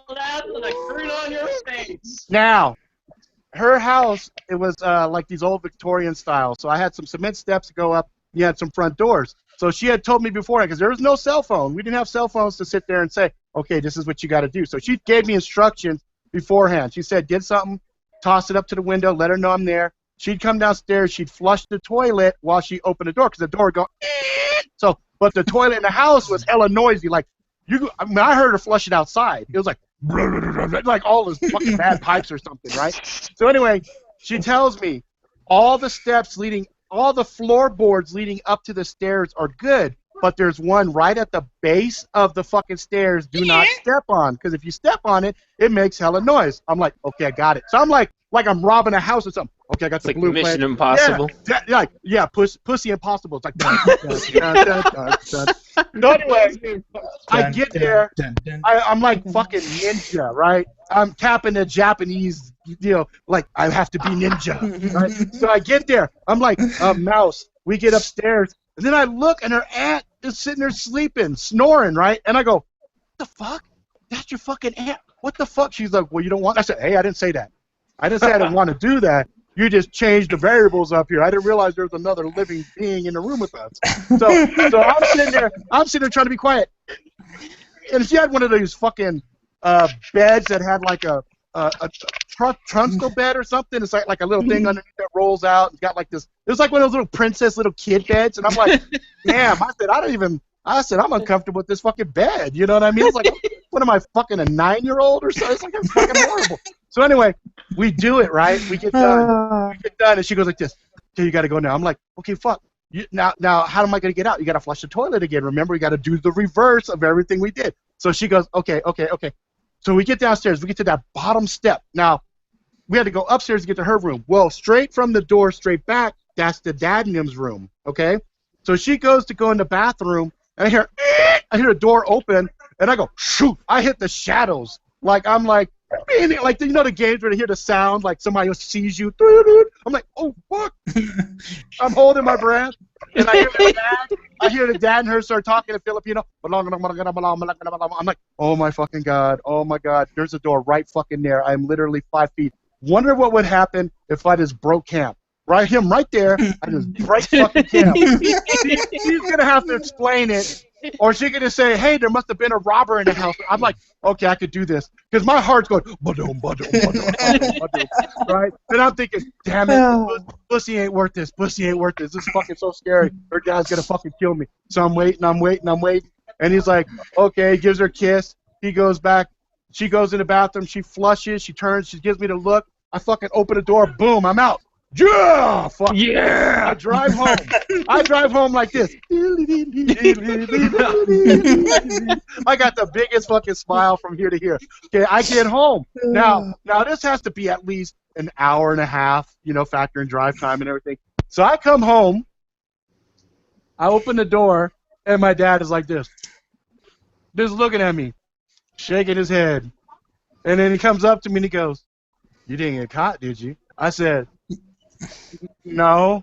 And he said, "For somebody who went to 7-Eleven, you came home kind of empty-handed, didn't you?" I said, I drank it on the way home." He goes, "You go like that?" He goes, he's like sniffing me. He goes, "You smell like nasty pussy to me, boy. You better go shower." I go take a shower. On you, man. I go take a shower. I go to bed, and I'm just like, holy shit. That was the scariest by far the scariest that I ever did. Dude, your dad's a badass. For real, bro. Yeah. Well, my dad was funny. My dad. I mean, it was unfortunate that later in life, as we got older, probably 5 or 6 years later, he got really addicted to drugs. And then he cracked out, and he did all kinds of horrible things. But everything before all of the crack bullshit and before that, my dad was a hoot and holler. I mean, to this day, I'm still terrified of him because he instilled that shit in me at an early age. And then when I started to get more like a man, he beat the shit out of me just to make sure, oh, motherfucker, you think you're a grown man. I remember one time I told him, "What?" I said, "What?" And he smiled at me. He said, "Oh, what?" And then next thing I know, I see a flash, and I'm picking myself up off the ground. And I'm not on the ground looking up at him. He's like, "You a man?" I said, "No, I'm a little boy, sir. I'm a little boy." He said, "No, get up, man. Come on. Get up. Let's handle it." I said, "No, sir. I'm happy right on the ground here. I will sit my ass down here." He was fun, though. The shit he would say. I remember we were in karate, and you have to wear these cups. Okay? So they made the mistake and gave me an adult cup.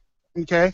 And so my dad's looking at it, and we're all in the back changing area. My dad's looking at the cup, and he's all, "Okay, first of all, my boy's balls ain't big enough to fill these motherfuckers right here. You need to get him a smaller cup because his junk ain't gonna fit this shit, right?"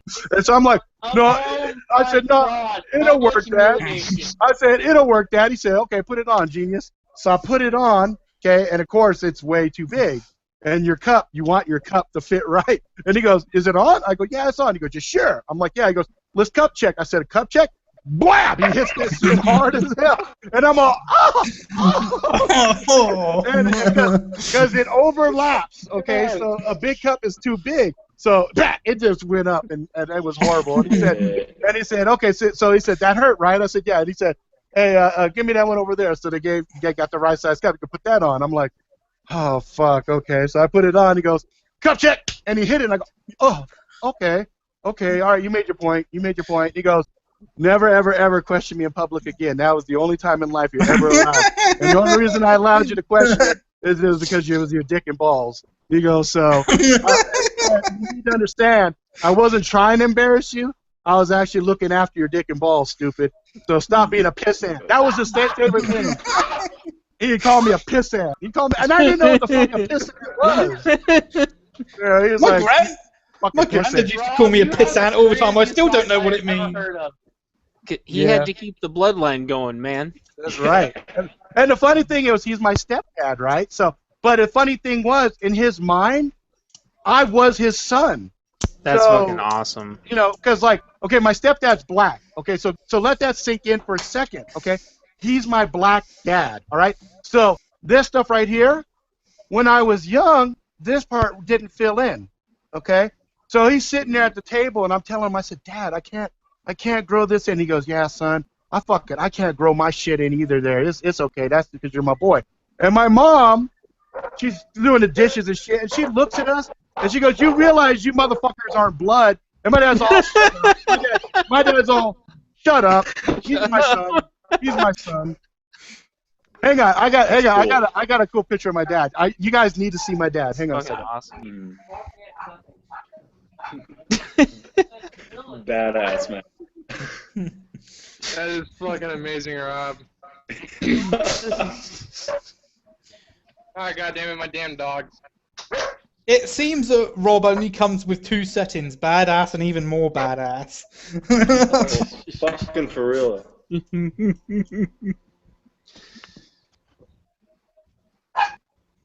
Are your dogs trying to alert you of something? No, they just like to bark at random shit in the middle of the night. All right. Maybe you have ghosts. Wait, what, honey? In fact, actually, we did at one point. All right, hang on. I don't believe in ghosts, but that's okay. Here, hang on. Goats? Had a goat in our house once. Oh, yeah. Oh, okay. I don't know why. Here, let me get in. That's how I put my head. Okay. So Nice. But that's good me. that's my dad. He looks like a fucking badass actor or something. That's like Lionel Richie. That's my little brother. Holy shit. Oh, okay. Thanks. That's like Trouble incarnate right there. That's like the Trouble Squad. Yeah, and there's my mom right there. So it's fucking hilarious because at that time, where we were living, there wasn't a lot of interracial couples. So this photo, that's why you see it's all here like this. It was such a rarity. They actually, in San Francisco, this was for a newspaper article. That's how fucking crazy it was at that time. Oh, that wasn't photoshopped together? No. This was my Photoshop fix after the fact. Oh, okay. And then this is the actual one that has all these rips and stuff, you know, because my brother used to take pins and stab it through and rip shit, and so I had to get all of this and fix it and bring it into Photoshop and clean it all back up. So awesome. This is the only family deal. Dude, that's a great picture. Yep. Yeah. Hey, D. I don't know what I'm doing. You're jumping into a stream that is crazy, raunchy, and out of this world. This is one of our family friends right here. So, like, I see your wall. Okay, I see the top of your head. Yeah. Here you go. Hey, D, how you doing? Good. Okay. So this is one of the family friends right here. Okay, we won't tell her about all the stuff you've been saying. Everybody, shh. Everybody, shut the fuck up. Everybody, shut the fuck up now. So yeah, how about all that normal stuff? Yeah, normal stuff. Yeah, we don't do anything weird here. What's normal? No, here resumes are good. Where did I put my Boy Scout handbook? Anyway, Those resumes, you guys. How are those resumes? That's right. You know, we're talking about Yogurtland and Mario's new spoons because you know Yogurtland has some really delicious, healthy yogurt. Yep. What Yogurt. the world is Yogurtland? And those spoons, like the right kind of spoons for you to have. Right size spoon. You know, you don't want to have a spoon that's too big. Yeah. Wait, A safe size of spoon. She pulled out. Yeah, she pulled out. Big Man Bowie. There's Big Man Bowie. Hey, Rob, remember the other week you were talking about Mormons in Utah? Yeah. Yes. Great group of people. Yes, very, very nice and very prepared. That's right. That's right. They, You know, it's funny though. I do have quite a few Mormon friends that have tried Jesus, this thing's heavy. to recruit me. Yes, recruit you for a bouncer. Pitchy, what's heavy? What do you? I hope you're not grabbing certain things, saying. Oh, geez. I bet it's small too. Both hands are in frame, so I can't be grabbing anything. Oh hands. shit! I was wondering what the fuck you were talking about. You got a big ass Book of Mormon. Why do you have a Book of Mormon, Tenchi? That actually Mormon's a quad. Oh, okay. Which is the Holy Bible, the Book of Mormon, Doctrine and Covenants, and the Pearl of Great Price. That actually used to be my mother's. Wow! Awesome! Wow, that's a lot of reading right there. And although I'm not religious myself, I did promise her that I would never let it get thrown out. So I've had it for years. So if you burn it, that's not throwing it out, right? Well, it's kind of bad mojo to burn anything that's like made of paper. Oh, we can't burn any more paper. Nobody burn paper anymore. Oh, that's right. No, I didn't mean to. Well, if I move, Roy, if I move to California, I can make some spliffs out, and then I've got a holy Hey, there smoke. you go. Get it? You can use it for. Use it for reefers. Holy You know smokes! what you do is you use it to test your blades to see how sharp the blades are. You know. Well, California can't make up its mind over whether to legalize marijuana or not, since it keeps changing back and forth every fucking 5 minutes. Should be legal, hands down. Another At which thing point in history? Another thing I've got from a friend of mine, despite the fact that I'm not religious, is a hang on. Can I get it in frame? Very nice. Come on. Hang on. Stabilize, you bastard. Are you trying to hypnotize us or crucify us or? Wait. Are you trying to figure out which one of us are demons? Or are you gonna start throwing virtual fucking there you go. water at us? Start throwing water at his camera. No, but I thought this might be familiar for you, Rob. Yeah, I have probably about 6 of those. A friend of mine got me this one. It's actually a hematite rosary. Oh, hematite? That's nice. Bloodstone. Yes. Oops, always good to have some bloodstones. Keep the bad mojo away. Oh yes. Oh, you want bad mojo? While we're here hanging out. You want bad mojo? One guy I know makes these, but he makes these with the cross that way. Inverted. Yeah. Yeah, I fucking love those. They look cool as hell. Yes, but aren't they? I mean, they're cool to you. Why are they cool to you? Just because they're amusing, or you like the design, or? I actually do like the design. Okay, so it's from an artistic. I mean, I may not be religious, but I like the artistic standpoint of this sort of thing. No, that's what I thought. I can respect that. Clarify. Is he talking about the traditional rosary or the inverted rosary that he saw? I've got the traditional one, but he makes the inverted ones. But which one were you saying you like? The inverted one or the regular one? Or both? I like the artistic style of both of them. Because the crosses he makes aren't traditional. They're like they're literally flames. And they look really fucking cool. It's like an inverted rosary with a flame cross. Just fucking. Oh great, burning crosses. Hey, babe. Well, it's not a burning cross. The cross is actually made of flame. Well, I think it's still You could have the guacamole and stuff. Well, see, that's another thing, I guess.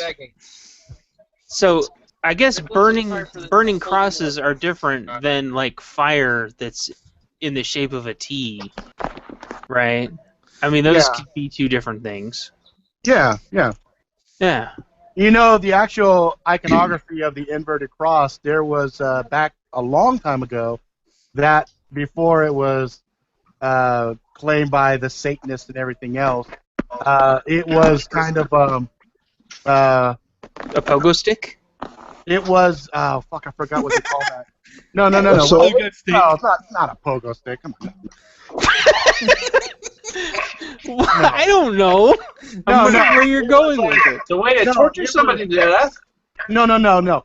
The inverted cross back in the day before the Satanists took it was actually a religious symbol that they were not as good as Christ, so they had the cross inverted to show that, you know, they weren't trying to say we were Christ-like in the sacrifice. No. There's a lot. Hang on a second here. Are you talking about the cross of St. Peter? It might be. Does it look like inverted? Yeah. Yeah. Yep. So it's, it was before all of this. Traditionally used in Christian symbol, used in recent time by any Christian.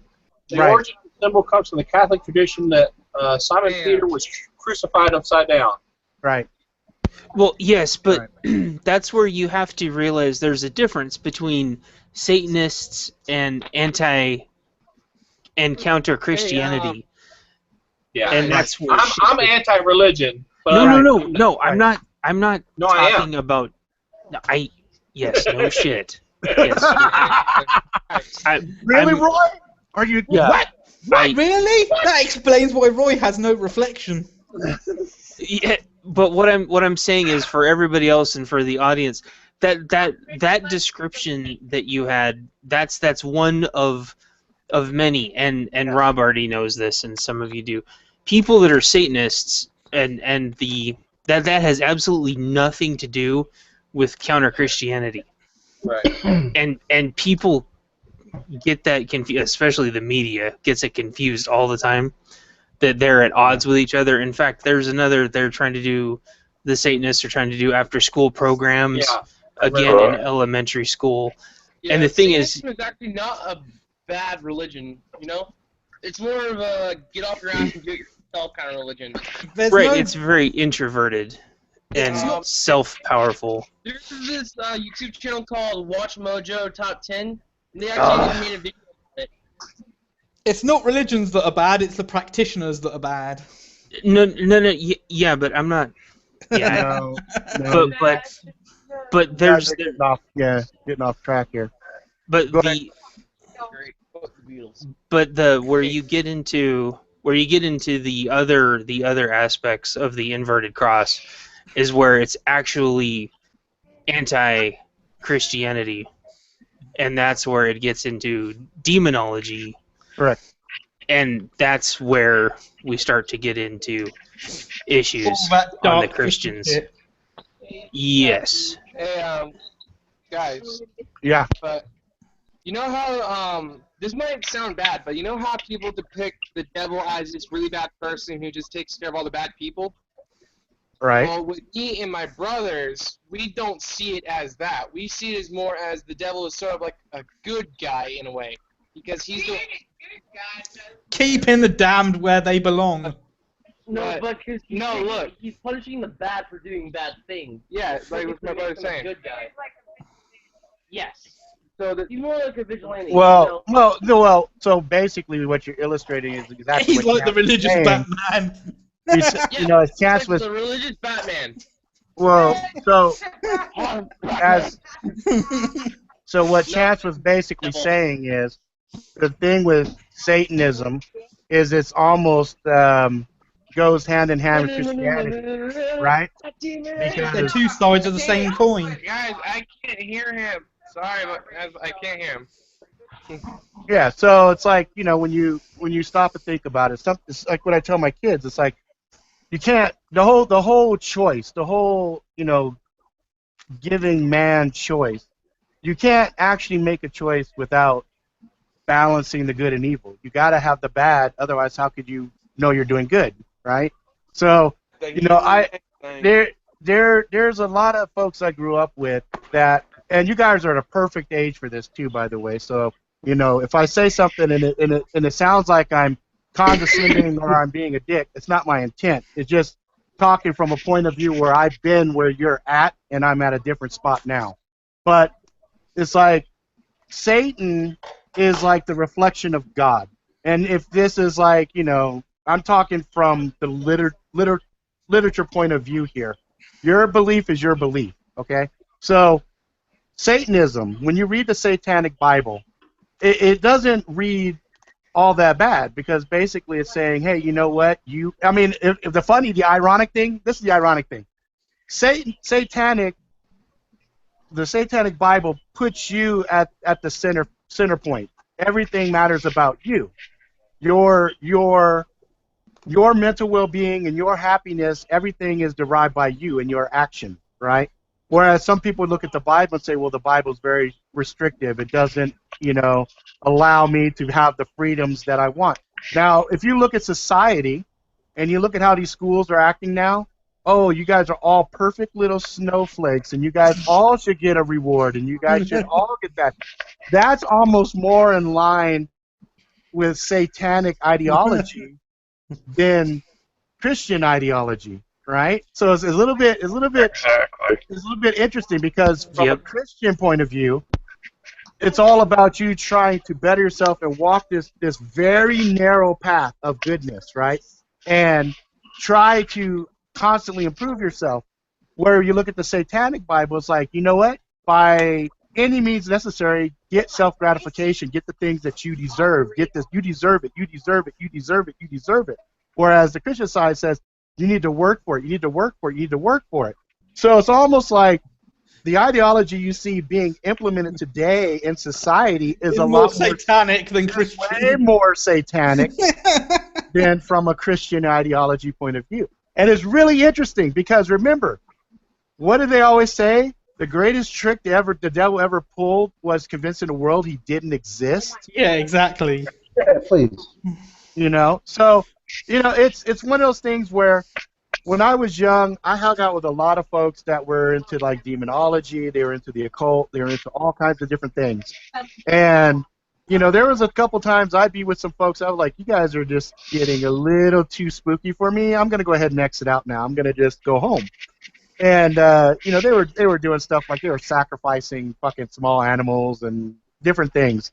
And incidentally, that's not inside of the Satanic Bible. This is a whole nother group of people, okay? The folks that I knew that were Satanists actually weren't very bad. I mean, they were pretty fucking mellow. I mean, I never had any problems with them, and they're extremely confident. They are very, very.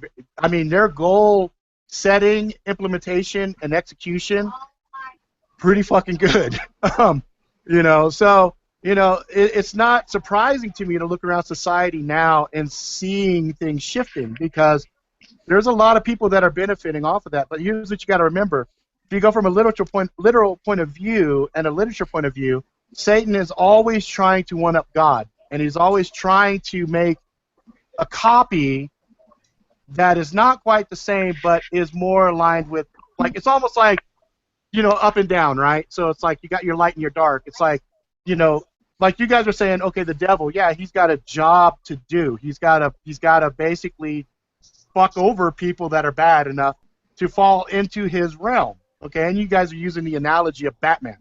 Okay, Batman is an anti-hero at some time. Sometimes you see Batman actually killing people, breaking arms, doing all kinds of brutal shit, but he's fighting criminals. You're not seeing him do that to good guys, right?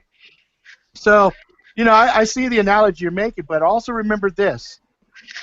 If you look in the literature from the different things, and they talk about things like Revelations, remember now, the devil is probably one of the most elegant, beautiful, smart, charismatic person to convince you to do things. Remember, evil is always whispering, and I know because... Hey, maybe Chance is the devil. No. No. Chance is of the light. There ain't no doubt about it because there's... Oh, right, Paladin. But it's not just pure Paladin, it's Chance Paladin. So, He could have came from a dark past, saw the light, flipped into it, and said, "Wow, I inadvertently ended hip here. I didn't know I was going to be walking this particular path." But I mean, here's the thing: humanity. This is something I know, Rob, and you know that. Well, is but it isn't. Look, I had this conversation the other day with a friend of mine. True evil, for most people, is exhausting. It's completely exhausting. It is too difficult to maintain that level of malice. Thank you. Perfect fucking word. How many times? And this is a test for you. Okay, you don't have to answer this. This is a self-gut test. Okay, how many times have you played a game or something, and you could play good or you could play evil? All right. And then you start off saying, now I'm going to roll a fucking evil ass. He's going to be the darkest, meanest motherfucker there is, right? And you start playing out. You start playing out fucking evil. But somewhere along the line, you start climbing up trees and helping cats and shit. The irony is, Rob, that's actually a very good point, because every time I say I'm going to make an evil character, it lasts about 5 minutes, and then I start doing good shit. Look, it's in our nature. It's in our nature to help each other, okay? And when push comes to shove, most people would like to help another person, okay? It's only when society kind of gives you a conflicting thing or a pack mentality or these other things start to get in where malice or darkness kind of leads the way, you know? Because one day I said, you know what? I didn't experiment. My foot. I did experiment years ago where I said, "Oh, I'm gonna do some really bad shit, and I'm gonna just see how far I could push it." It didn't last. It didn't last more than about a week. And every day I went home, I was exhausted. I was tired. And that's when I realized that I can't do it. But now that's not to say there aren't evil people out there. You know. There's people of all different philosophies out there. No, I'm not even. You know what? A philosophy is nothing but a mindset. And what I'm talking about is true good or evil. And I'm sure we have all met somebody where we looked and said, that is an evil motherfucker right there. You know? And maybe it might not even be a person you've met face to face. It might be somebody you see in the political arena. It might be somebody you see a manager of a musician or something, but bottom line is true evil. I mean, the darkest of evils, the one that would sit there and say, you know what, hey, that kid saw something, shoot that kid in the fucking face. We see movies all the time. Why is it we see like a hitman movie, for example? Why do we root for the hitman when we hear him say, oh, I don't kill women and I don't kill children? Why should it matter? You're taking a human life. Because his name is Leon, and he's a good guy. Right, but you see that? So if he's killing a guy, okay, so that act is okay. Because, oh, you know what? I found out that guy, he's a child molester. Because he's a child molester, I could kill him. Okay, we could justify that, right? We could say that makes perfect sense. I'd say that's justifiable. But when you stop and you look at what is considered true evil. Why are you rooting for this guy even though he's doing bad things? Hey, Rob, if you're saying basically saying stuff about why are we rooting for this guy if he's doing bad things, there's actually a pretty good video game that I would recommend you that basically works on this premise. It's called Spec Ops: The Line. Yeah. At first, it just makes you think it's just one of them standard linear shooter FPSs. Games that you see Call of Duty or Modern Warfare. Yeah. But then it starts making you think why are you shooting these people? Why are they bad? Why are you shooting them? Right. Or who they are, or what they are, or if they're a person or just a straight up evil person. Right. Yeah. And your character is supposed to be there because the whole city. Don't ruin the story. But basically, it's a game that makes you think. It's called Spec Ops: The I got Line. it. Yeah, I got it right here. I'm looking at it. There's a bunch of videos explaining it. Yeah, so it's an older game. It looks like it's an older game, probably about 3 years old. About 2012. Okay. Yeah, It's I'll not check it out. but it makes it think. Yeah, I like that. It has a serious mind fuck in it, though. Well, you know what? I mean, look, I'm sure Jeremiah can speak on this, and I'm sure anybody else that's served in the military. A lot of times, they'll give you something to do, right? And there's no, you can't say, I'd like to know, can you give me the information on this guy? Why is this guy good? Why is this guy good? Because bottom line is, it's a job. They tell you, hey, you're going to go in here, you're going to kick this door Here's your in. orders, now go do it. Right.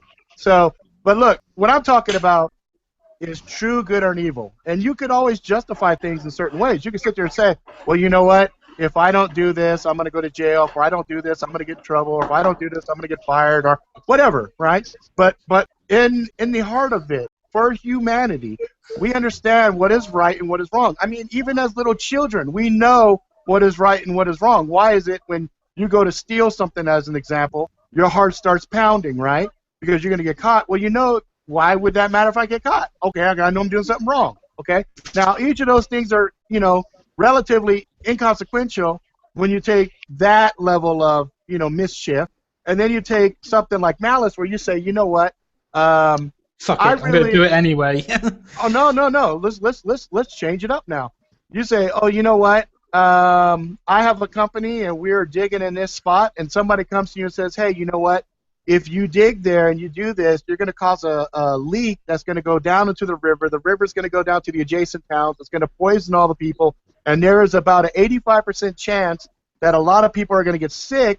They may not die, but you're going to cause irrevocable damage. You're going to have birth defects. There are going to be a lot of children born with fucking abnormalities and things of that nature. And you hear this, and you say, fuck it, do it. You know what I mean? Fuck it, who gives a shit? We'll do it anyway. Yeah. Though that level of evil, right, is it took them stages to get to that point. People don't just inadvertently, you know, say, fuck, you know what? So what? They'll come and sue us. So what? Well, how much money are we gonna lose in the long run? Oh, we might lose $100 million. How much are we gonna gain? $15 billion. Fuck it. Blow the thing. Do this. Poison those fucking people. They're hillbillies. Who cares, right? Yeah. Exactly. But it happens all the time. So the question is, you know, why is it becoming more pervasive now? Because look, bad's been around since man. Man is the root of all evil. We are the root of it. You know, our actions have led to more genocides, more catastrophes, more death, plague, etc. because of what we've done. But at the same time, we've also done immeasurable good. So you can always see there is this balance that's constantly swinging back and forth. Catch-22, for example. Now, if you're looking at the news right now and you're following that shit, you would think right now there is just a whole lot of bad shit, okay? Because that's all the news really reports. But as I'm walking around and I'm dealing with people, now granted, you're going to get different shit in different places. Depending where you live, you're going to get different things. But today I was out. I made it a point. So today, remember I told you I got the 2 passes for the epilepsy thing? Well, today we watched Suicide Squad. So I told myself today, I'm going to start random conversations with random motherfuckers, and if they look grumpy, I don't give a fuck. I'm still going to have conversations with them. And this one dude had this crazy set of tattoos on him, right? And so I turned around, and I was like, how you doing? He's all, good. I go, dude, I feel like looking for treasure now. That's a fucking amazing tattoo. And we just started chopping up a conversation in the middle of fucking nowhere. Just fucking provoking thought. Yes. Thank you, Roy. Yes, exactly. As Roy pointed out, I was out there provoking thought. I was out there talking to people as opposed to me being in my own little family bubble and not interacting with people. The girl took my order. I was like, I love your fucking watch. I'm a big Deadpool fan. She's like, I know. And she just fucking lit up because talking about something she fucking loved, right? And I'm sitting there looking around. Interest, man. I'm trying to find the malice. I'm looking for the malice and the evil. And I'm sure there's probably one silent evil fucker walking among us, you know, but he didn't register.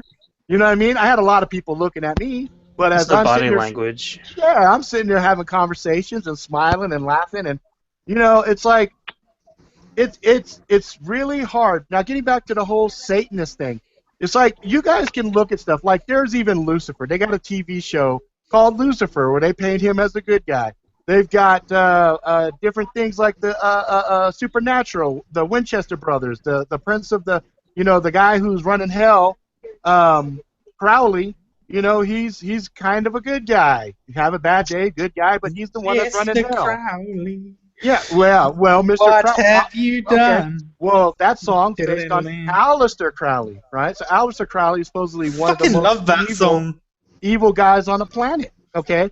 But it's like, it's funny because you see these guys that claim to be evil, the ones that wear the mantle of I'm the evilest fucker on the planet, but they're not. You know where the real evil is? It's behind the scenes. It's the insidious shit that's being there, pulling strings behind the back. Look, I'm telling you guys. Like the Illuminati. Well, exactly. The Illuminati. The illuminated one. What is Satan? What is Lucifer? The shining star, right? So, when you talk about illuminated ones, I mean, there's a lot of stuff that has satanic hooks in it, but my warning to you is, look, if I worry less about somebody like Roy. I worry about somebody less like Roy than I worry about you guys, Nick and Matt, because Satanism is very inviting, right? It seems very tempting. In fact, they've actually accepted virtually every sexuality there is. Like pansexual, homosexual, whatever. You don't have to go into it. Lesbian, all that crap. Right. Well, because the bottom line is, it's all about self-gratification.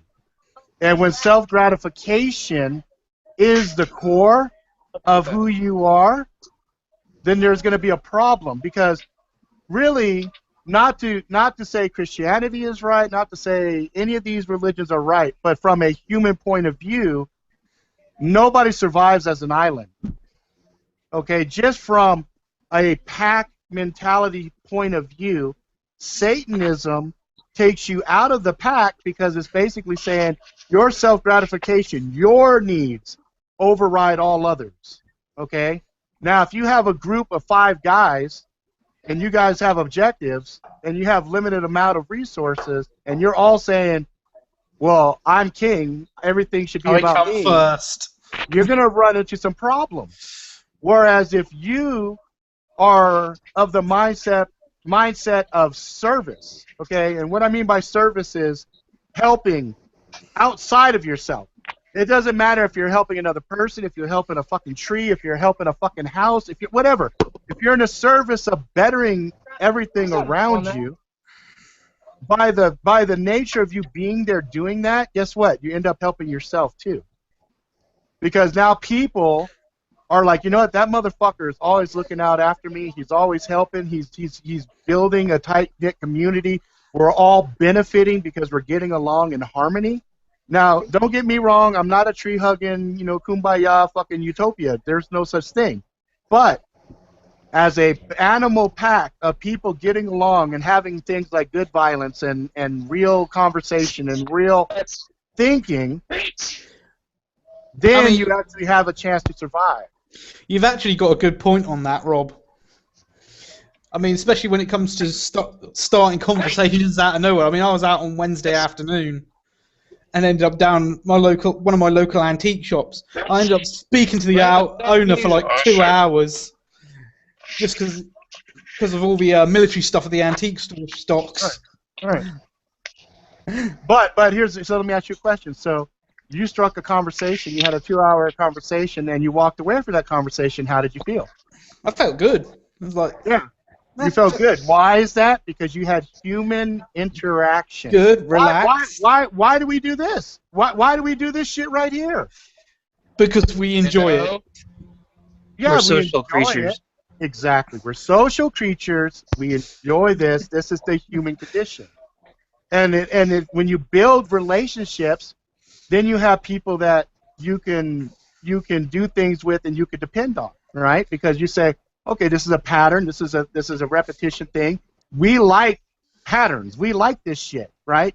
When things step out of the pattern, we start to feel funny, right? Oh, I don't like that. I don't like change. But my advice to you guys is, you know what? You can do whatever you want, but always understand there might be something out there that's trying to game you. They're trying to manipulate you. I don't say go to church because shit, I've been to a lot of churches where the fucking church and the flock was trying to get over on me or trying to get over on the whole congregation. You know, donate. How about you fuck off? I'm here to try to get enlightenment. I'm here to try to get my mind right. And you motherfuckers are getting me twisted again because you asked me for fucking donations and I'm fucking broke. Now I feel guilty because I can't give you some fucking money when I'm supposed to fucking give money. You see what I'm saying? But it's not about that. It's about always trying to better yourself, right? Like we're all flawed. We're all flawed in our own way. I don't give a fuck who you are. You're going to have a fucking flaw. Now, how you walk through life and how you present yourself and how you deal with things and acknowledge your flaws is ultimately going to be the determination of, do I like this motherfucker? Can I get along with him? You know? And it's like, you know, you look at psychology, you look at all these things that deal with addiction and stuff. I mean, they all understand this stuff. So you got addicts, right? They go to these fucking meetings. Why do they go to these meetings? Because they go to the meetings because there's people that have been through the shit they're going through that they could find support and help with. Okay? Now, you know, a Satanist would say, okay, how does that benefit me? Okay, so I come, I might be helping somebody, but at the same time, all the while, I'm trying to figure out how to better myself. Now, granted, they're saying go ahead and use drugs, use psychotropic drugs, use whatever, enlighten yourself, grow your mind.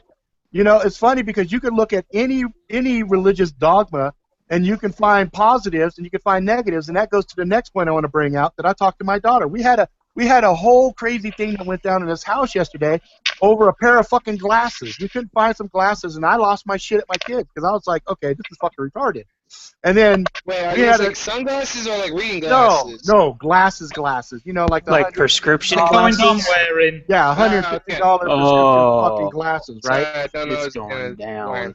Right, and I'm like, God damn it! I buy 2 fucking pairs. I buy the expensive ones. Why the fuck are you guys losing your shit? Okay, so anyway, I say, look, I'm going out. We're gonna do some things. I gotta talk to some people. When I get back home, shit better be right. Everybody's all fucking salty, giving me dirty looks, and I'm like, you're lucky that I am not this motherfucker right here because he would have been slapping the shit out of all of you. You know what I mean?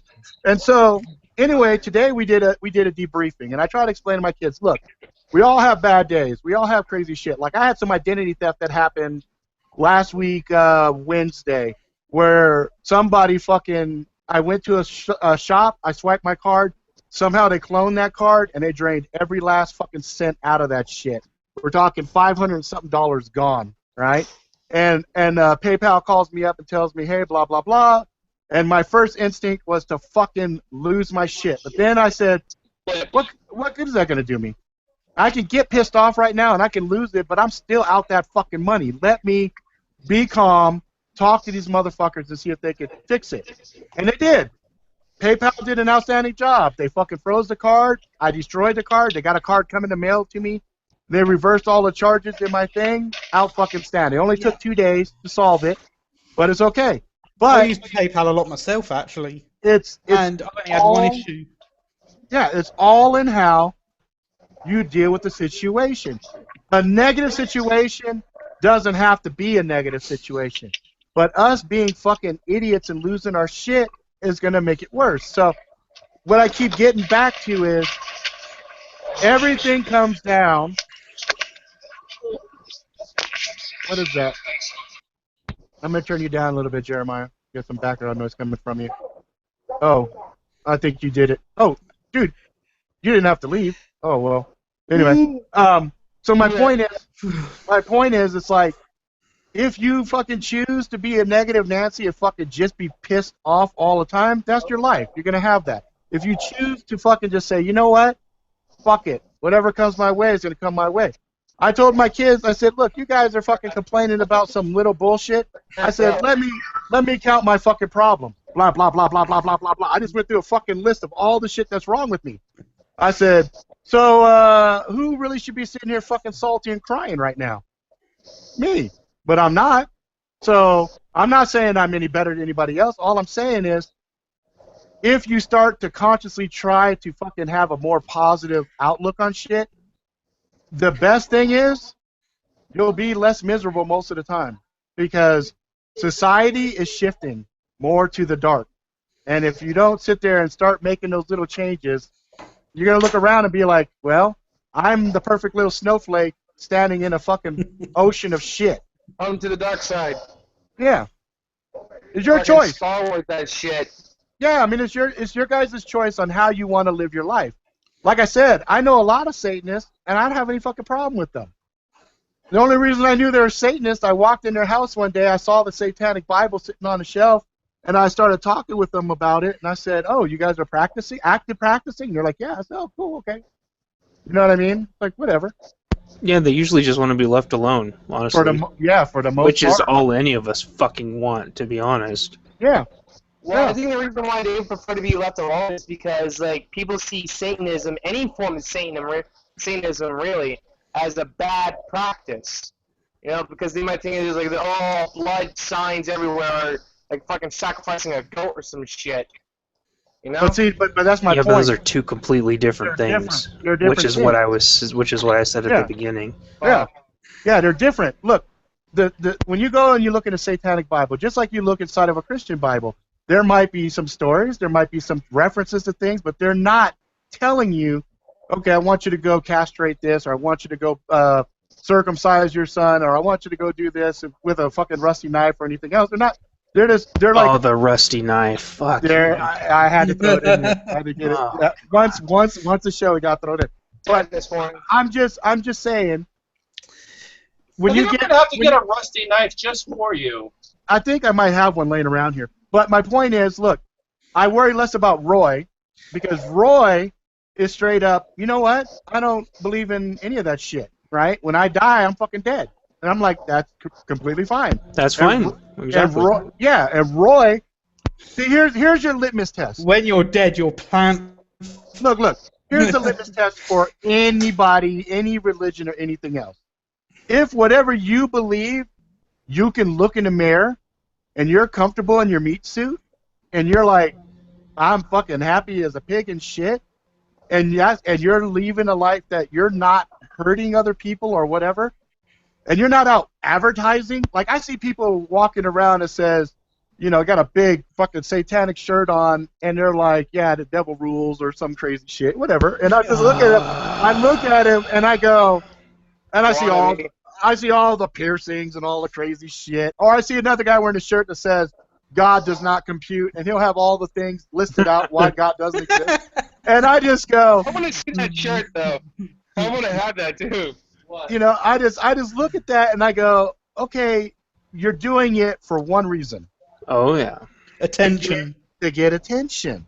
And to piss people off. And and to get a rise out of it. It's still an attention thing. It's a bad attention. It's the wrong type of attention. But it's just like the kid. It's just like the kid who acts out so that mommy and daddy finally pay attention to him. Look, when it gets down to human behavior, we're pretty fucking predictable, which is why the Illuminati fucking owns us so easily. They fucking pop this here. Ooh, I like that. They do this here. Oh, I'm scared of that. Oh, they do this here. Ooh, I'm angry about that.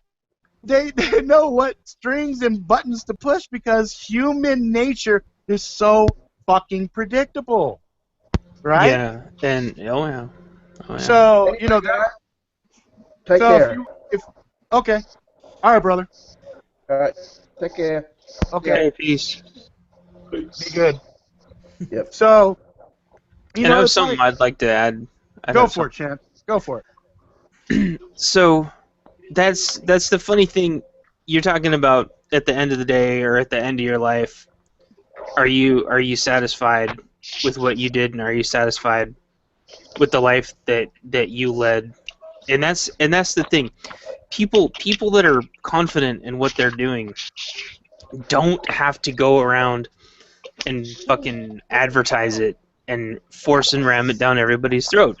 Right. And that's not to say that Jehovah's Witnesses and all the other different ones, they go to house to house. They have to do that stuff. That's part of their thing. I'm not talking about them. That's their thing.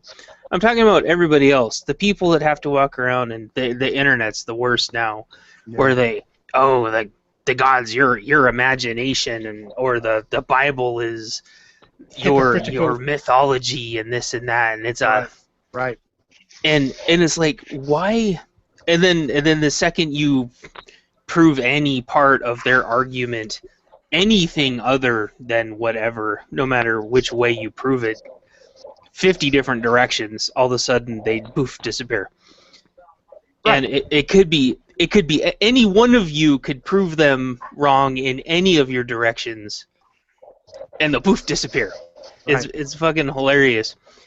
And you think about why do they do this? And it's their own insecurity. If they weren't already secure in what they believed, you don't have to go around and challenge people. It's like the buff guy at the beach. Oh yeah, Rob already kicking fucking over the knows. sandcastle. The buff guy at the beach with the hottest fucking chick does not go and pick fights with everybody else, because he already knows, he's already secure, and then everybody already knows where they stand. They're all already satisfied. It's all of the insecure people that have issues. They don't know where they stand, and it goes back to what we were talking about in prior discussions with the pecking order. Yeah. But most religions, whether you go to church or not, doesn't matter if I'm you're... doing image with a cat with spiky teeth and a bloody mouth on my phone right now. That's freaking me out. That's great. It's pretty cool though. It's a cool picture, but it's freaking me out. It can't be that bad. Try not to stare at it. So, the thing about religions though, and psychology and the rest of them, because a lot of people confuse the two, but they can coexist fairly decently. Mm-hmm. If you're confident enough in why you make the decisions that you do, you don't feel the need to walk around and be a fucking prick to everybody for the sake of being a prick.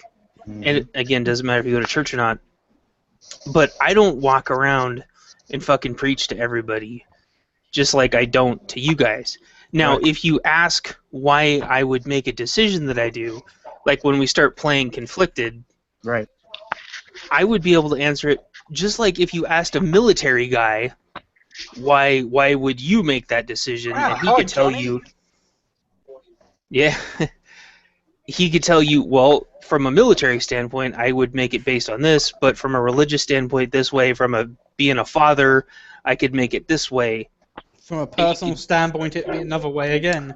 Right, and so how I live my life and how I make the choices that I make and how I approach people and talk to people is a book. A book is a book. Some of it's historical, some of it's life lessons, da-da-da-da.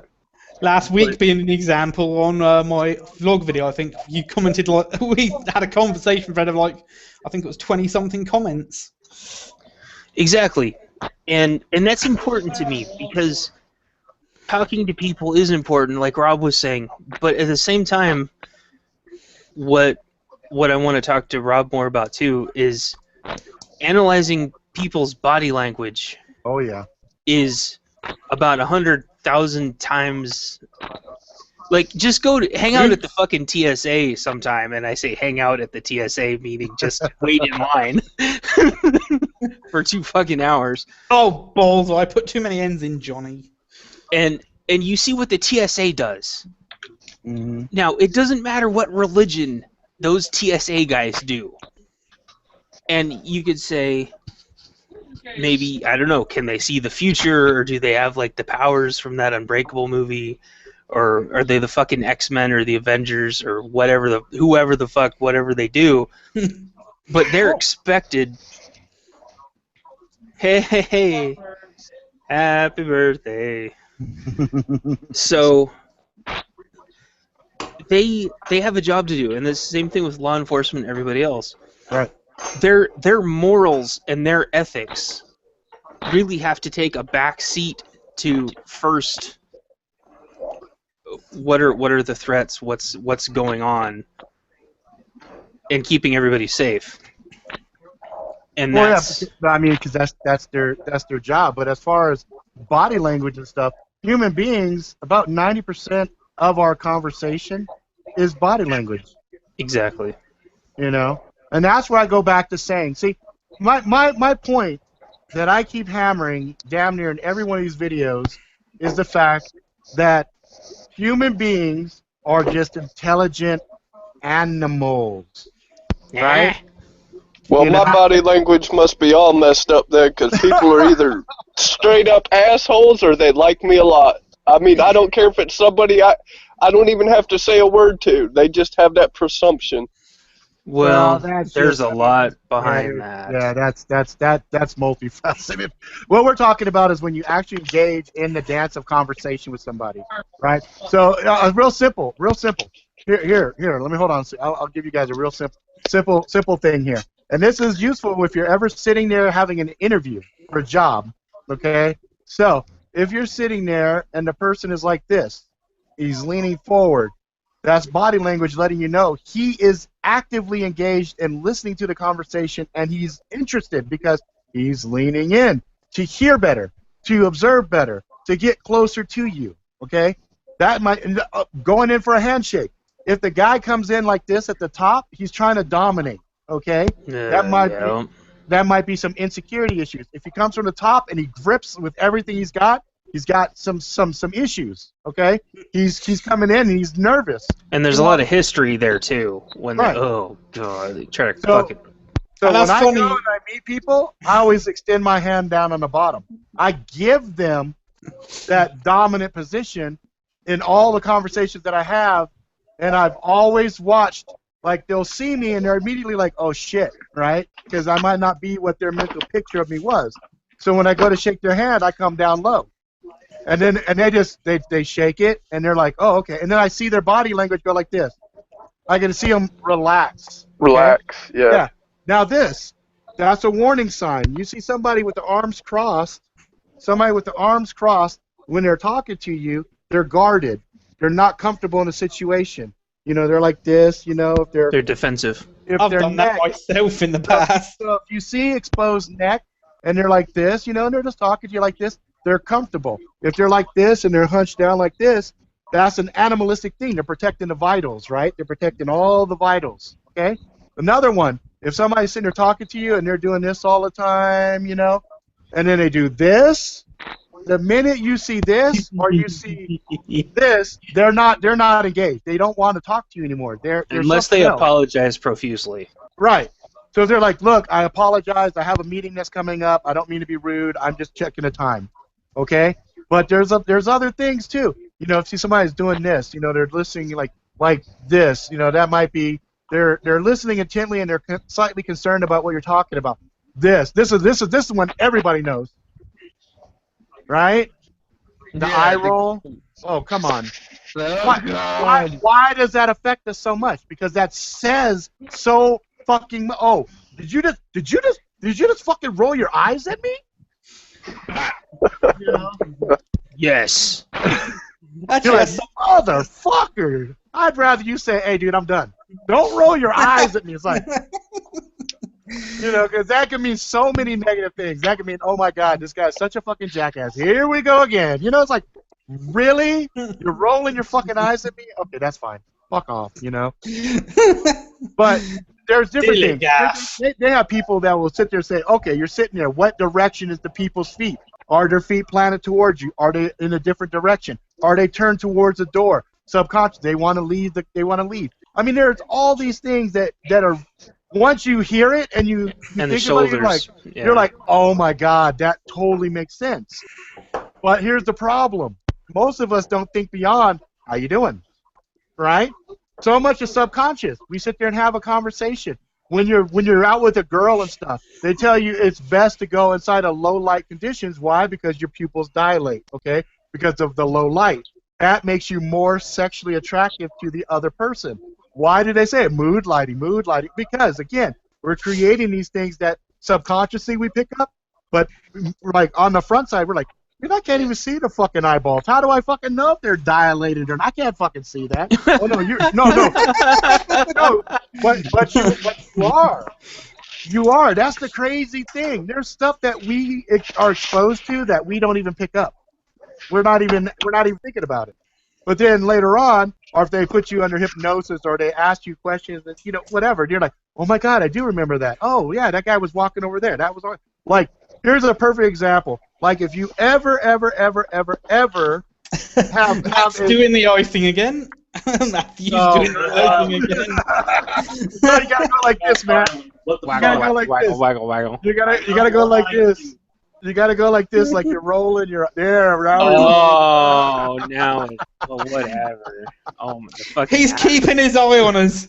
That's right. Attitude problem. It's like, But and speaking to what you were saying, Rob, I've noticed actually, even when I'm wearing my headset, I tend to lean in on the streams for some strange reason. Look, because it's natural. Yes, that's the point. It's like I try sitting back in my chair. I sit like it for like 5 minutes. I'm like, no, I don't like this, and I just lean forward. But here's the thing. Sometimes your brain doesn't perceive the exactly computers and everything in front of you. But if you start to be more analytical and you start to look at the way people come at you and the way they act and the way that they talk, the tone in your voice, holy shit, that is another indicator of a lot of different. Oh, you got to go, Matt? Okay, brother. All right, peace. Bye, Matt. Later, Matt. So it's like, tone. Oh my God, how many times I get fucking in trouble with my wife over tone? So I'm sitting there, I'm stressed out about something, and she'll say, "Oh, honey, can we do this?" I'm like, not right now, not right now, not right now, not right now, not right now. You hear that? Later. And then she looks at me, so she receives it. She's like, what the fuck? That was directed at her, obviously. Why are you being a dick at me? What did I do? Oh, I've got in trouble with my housemate for tone so many times when I've been trying to record. I've been trying to edit a video. He comes into me. I'm just like, what the fuck do you want? Well, that's because he doesn't know how to knock.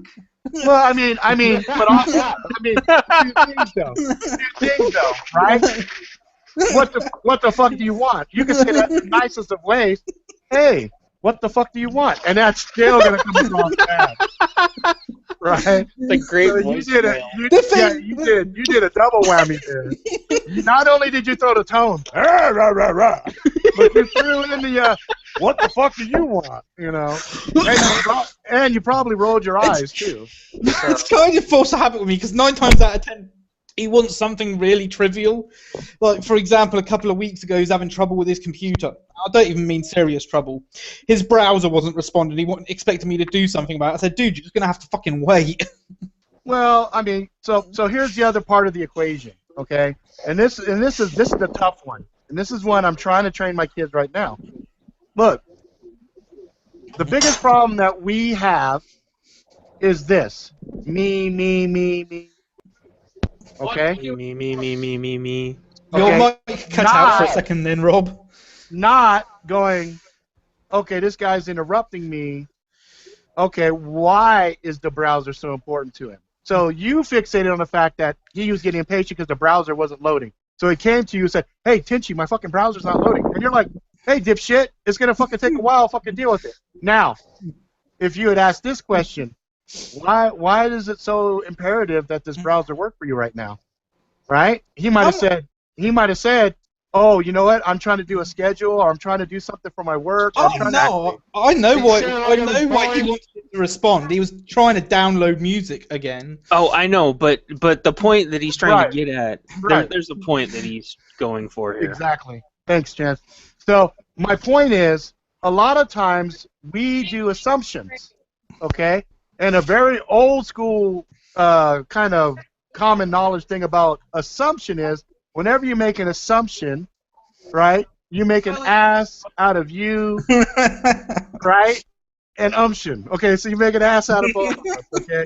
So what I try to do, and I tell my kids to do this, if somebody comes at us cross, somebody comes at us in a different way, somebody comes with a tone, somebody comes with something that is like, okay, yeah, this is the same thing every fucking day.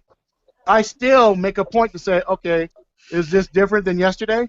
No, it's the same thing. Okay, well, remember yesterday we talked about this. Yeah, but I don't remember. Okay, do me a favor. I don't mind telling you this again. This is the second time I'm telling this, but I want you to go write this down right now. Because the third time you asked me to do the same fucking thing, now I'm going to be upset with you. So what did I do? I assessed. I found out what the fuck was he really talking about. 2, I said, okay, this is the second time. I'm communicating with the person now.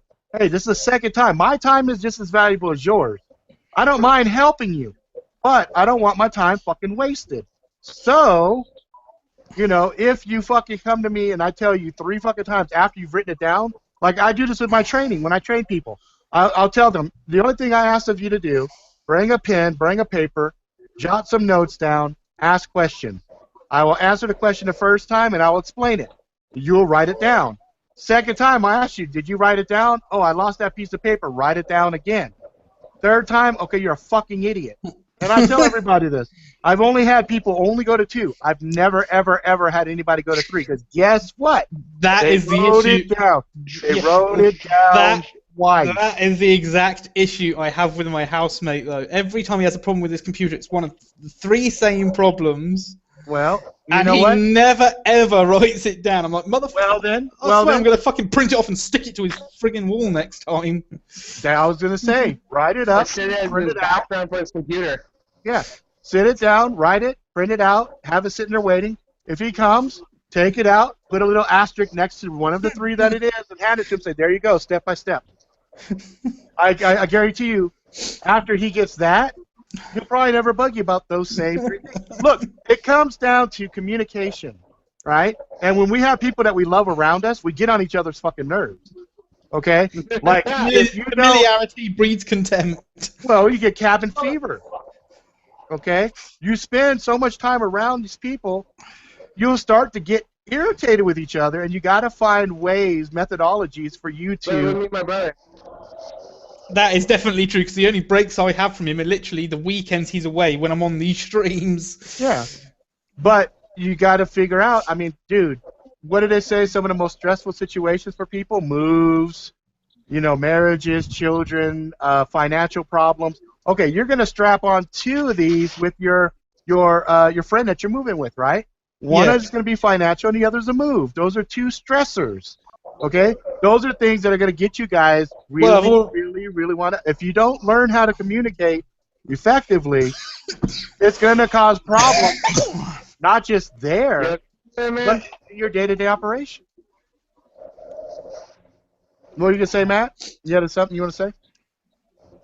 No, it's just Tenchi was coughing. I think that was. Okay. Yeah. So anyway, let's see here. I want to take a point real quick here. I want to take a.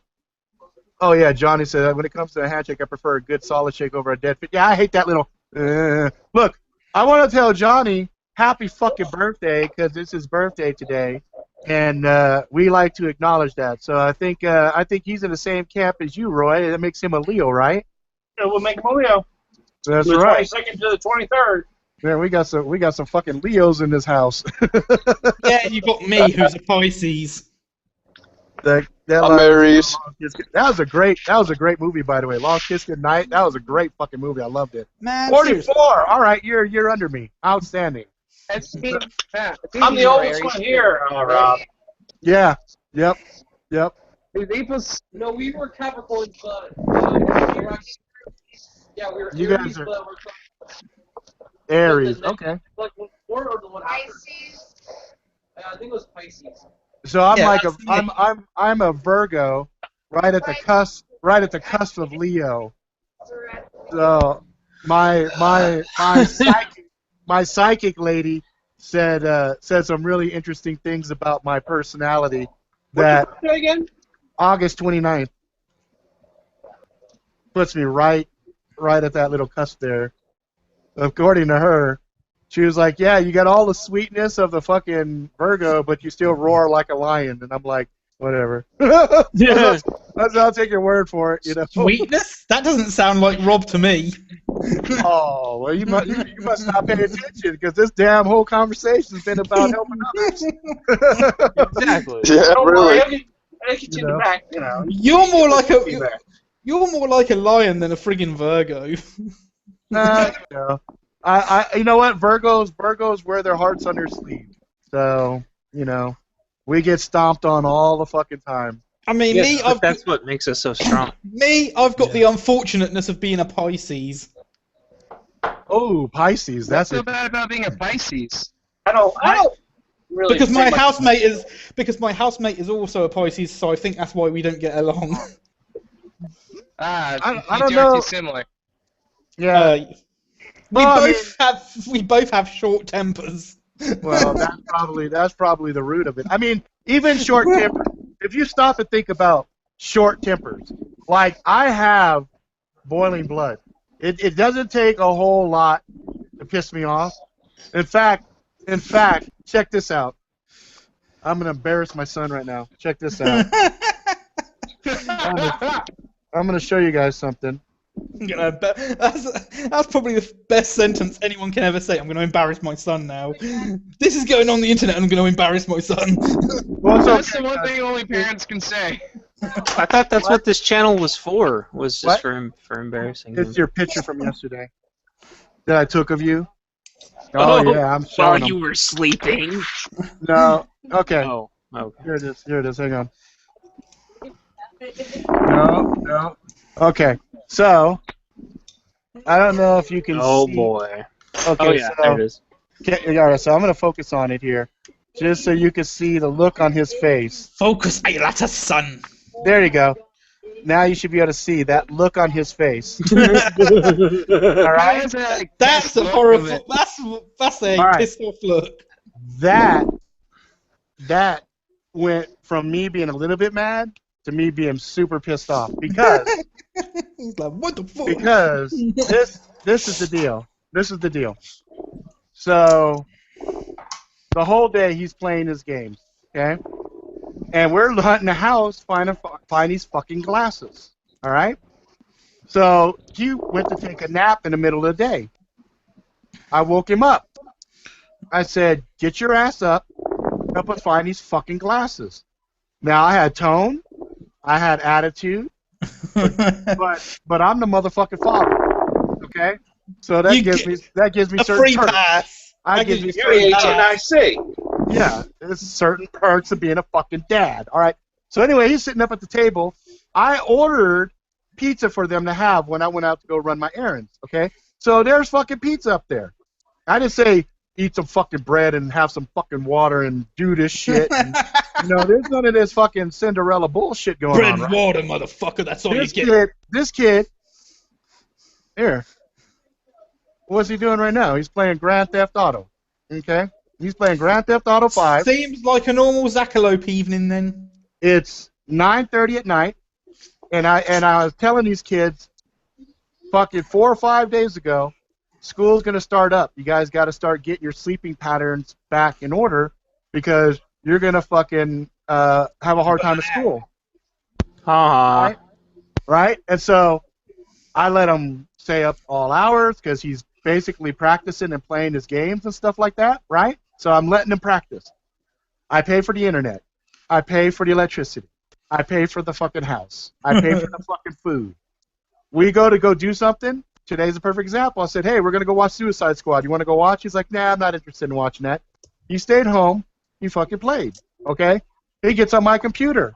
He records playing game stuff for his YouTube channel that he's going to be building up, okay? I don't say shit about that. But I asked for help. I said, I want you to help me find these fucking glasses. And that was the look I got, which made my blood, made me fucking... He should have been like, hell yeah, I'll help you. Fuck yeah, let's find those fucking glasses. He put the angry into angry Jackalope. You say, yeah, let's fucking do this shit, We're gonna Dad. find those fucking glasses right now as a team. Let's spread out. So then this pissed me off even further. So I tell him, look, after dinner, I want you guys to go grid searching. I want you to start in the garage, come in through here, go there, clear the areas. Okay, so that way when I come back home, I can ask you, did you clear that spot? Yes. You tore everything up, looked at everything methodically? Yes. Okay. My daughter tries to argue with me because she had spent a couple hours cleaning her room. She knew better than you.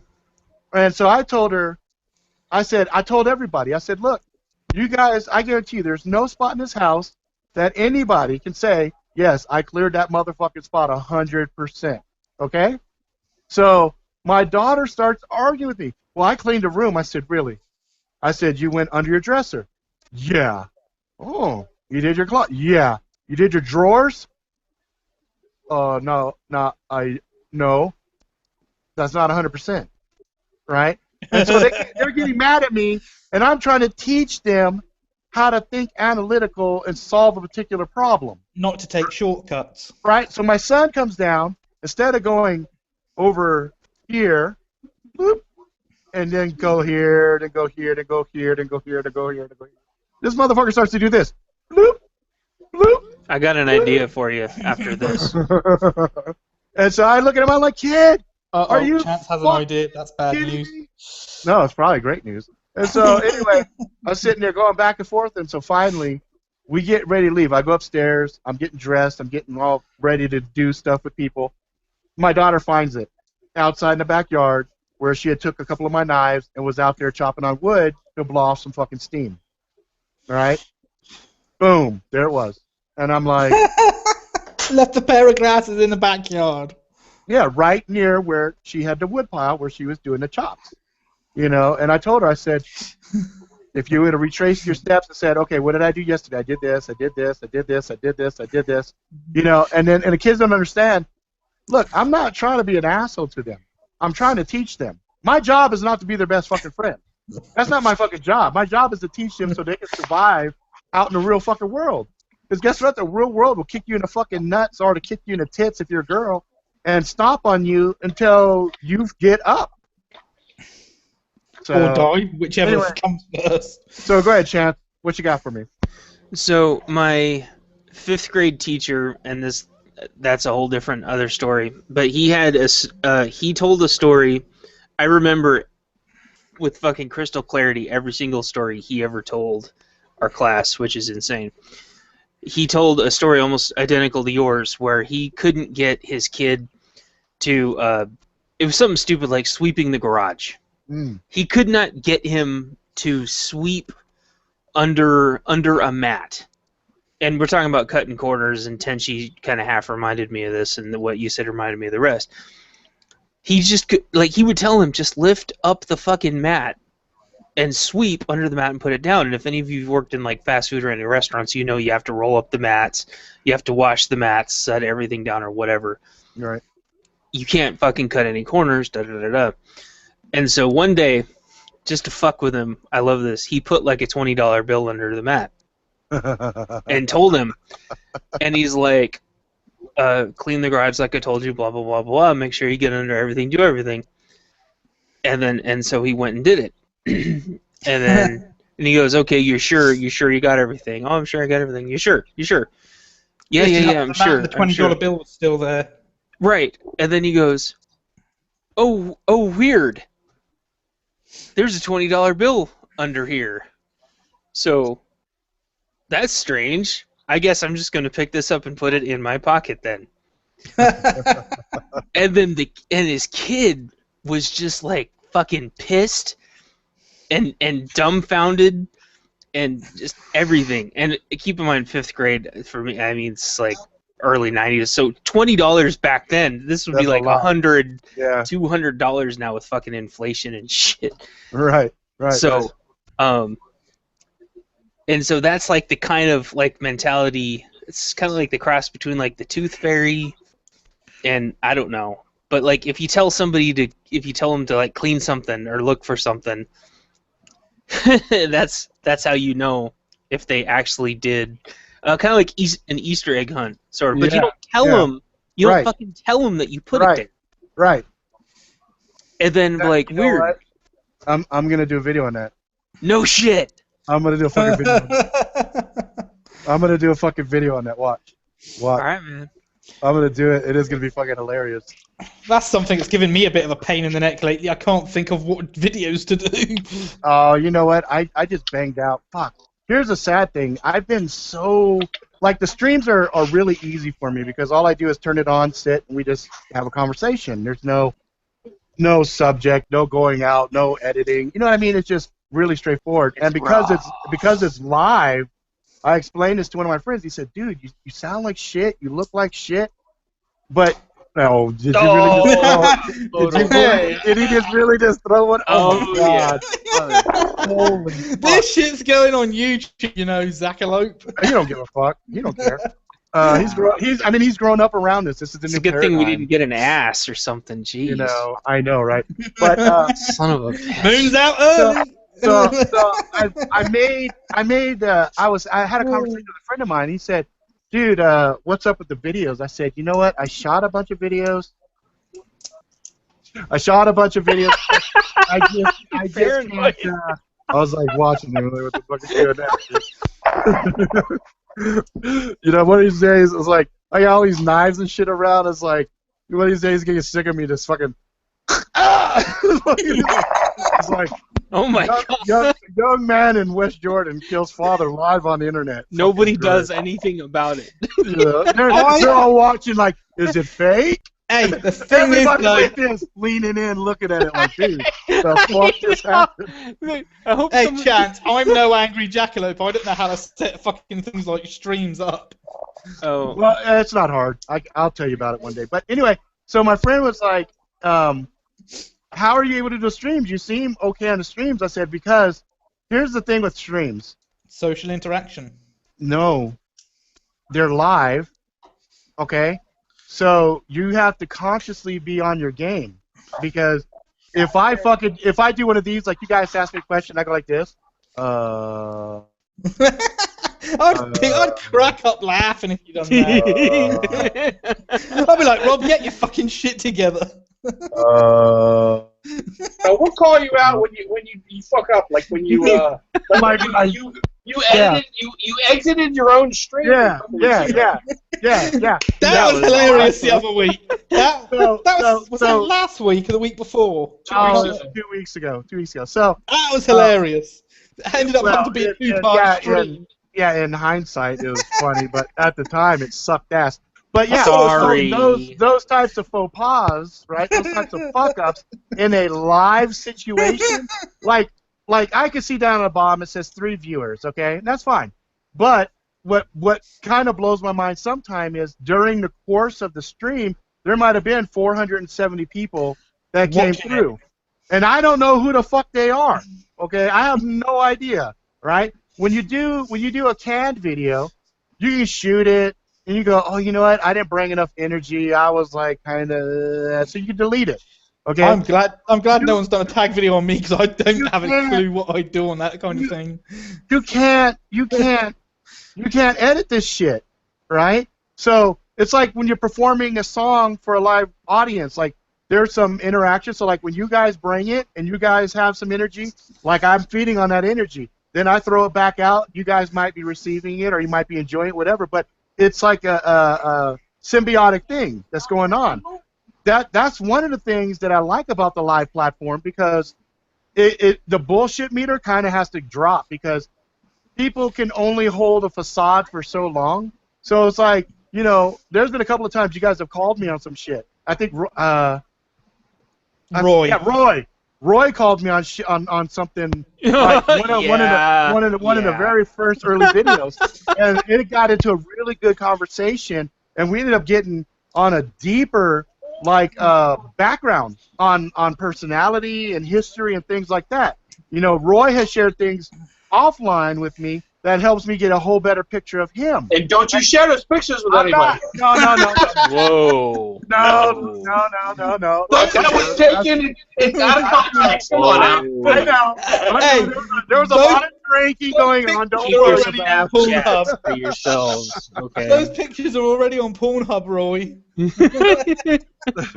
So now, I get the video of you. Yeah, that's rare. Anyway, let me go back to what you were saying. Sorry. Yeah, so you know, it's one of those things that even though I feel kind of like warm, I don't feel like total dog shit right now. Like I feel pretty good, you know. I'm probably about halfway back to what I feel is normal. Dog shit.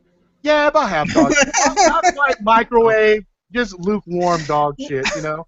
God, I hate that. Why couldn't you just quote Whistler from Blade 2? I feel like hammered shit. Yeah, well, you know, like maybe lightly hammered. You know what I mean? But I mean, it's like I had a day earlier this week when I just felt like crap and didn't want to do anything.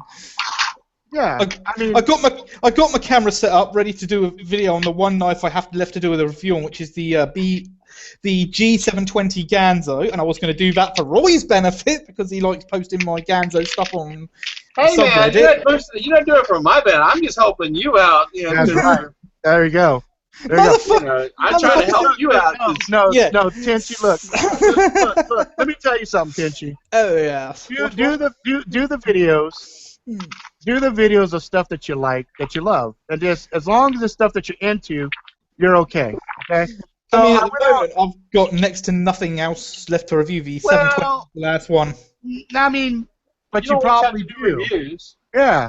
There's all kinds of stuff. I mean, dude, if you look at my channel, I have over 500 videos up there, and they're all over the place. But when you look at it, those videos are basically just pieces of my personality. They're just different things that I'm interested in, right? So like I got a movie review for Suicide Squad. I got a movie review coming out for that reminds me. What is that? I found Stranger out why my copy of Deadpool hasn't arrived. Why? It doesn't hit the rental market over here till the 12th of August.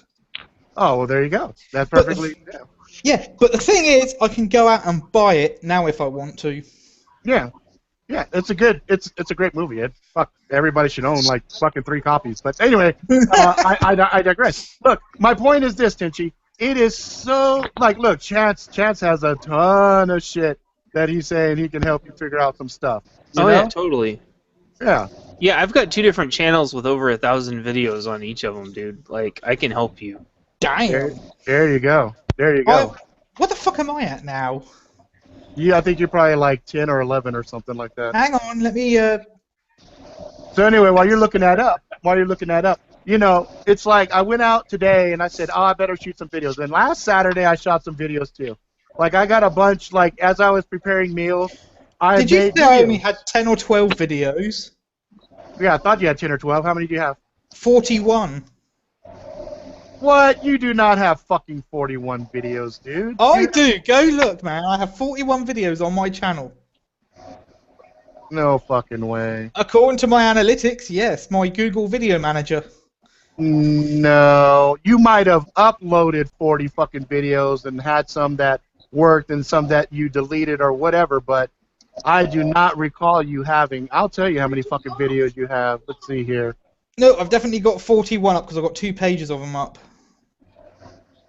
Let me see. Why is there a cockfight about how many videos someone has? No, because I watch most of his...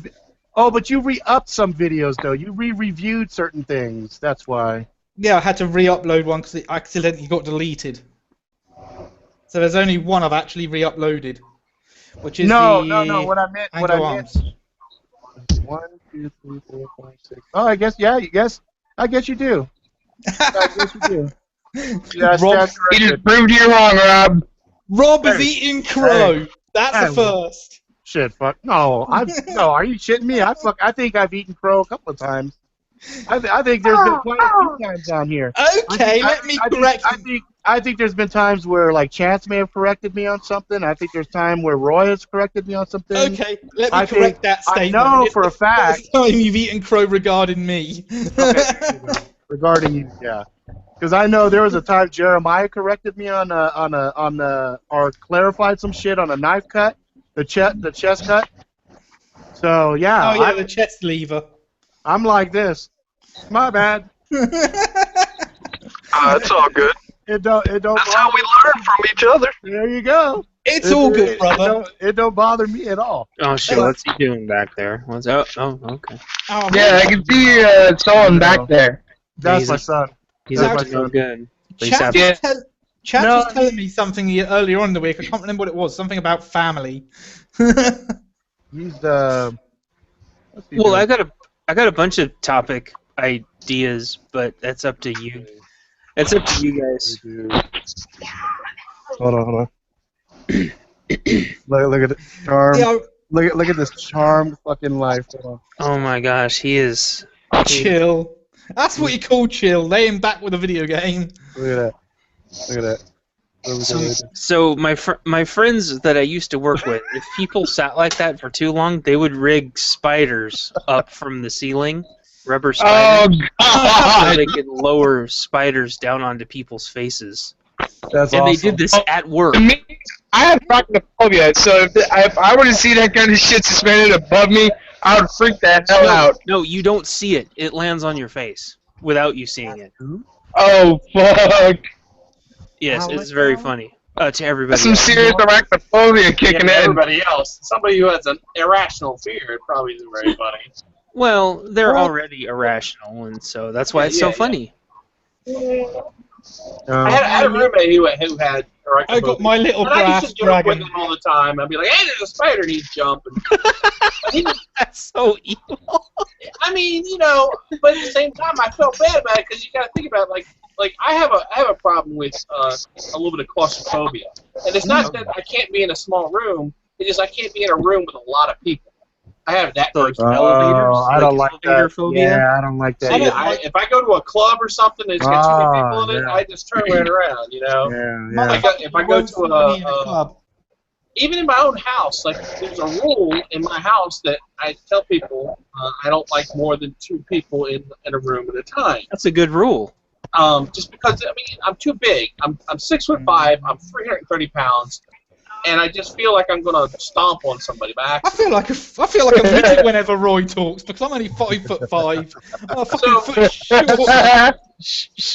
I tend to try and I don't know. I just don't want to hurt anybody, and I know I can do it very easily. By accident, just stepping on them. So I'm like, okay, I need this much space. And I swear, if I grew a full beard, someone would call me fucking Gimli. Okay, Gimli. All right. No, and I think and I think everybody has maybe their own personal spaces. Bubble is a little bit different size. Yeah. Roy, Mine's and probably so bigger, yeah. and so your personal space bubble force field is maybe just a little bit bigger, and I don't think there's anything wrong with that. But what I was saying was, yep. So like that's an irrational fear though, because I know that having more than 2 people in a room isn't going to hurt me. It's irrational. It might not hurt you, but it might hurt them. You're right. Well, it's still, I know it's an irrational fear. So it's a claustrophobia. It's a classic case of claustrophobia. It's a different version of what most people think. Like I can sit in a closet all day long; it won't bother me at all. Yeah. But if a second person gets in there, yeah, I'm having a problem. You know what I mean? Yeah, I don't like clubs where there's a lot of people because I can't keep an eye on them all. Right, exactly. That's I'm a good. people watcher, You think someone might come up and shank you in your back? Yeah. I mean, oh my gosh. I mean, ironically, Roy Stabbed me in the back of the fucking leg. And Well, you Rob stabbed me in my back, so we're even. Oh shit. Hey, but you know Hey, what? Grim That's Reaper. just brotherly stuff. That's brotherly stuff. Me and my brother literally try to kill each other. I have star darts I throw at him. We had BB guns shooting at each other. You mean shurikens? I held him underwater. I was drowning him one day. Then my mom came out and I pulled him up.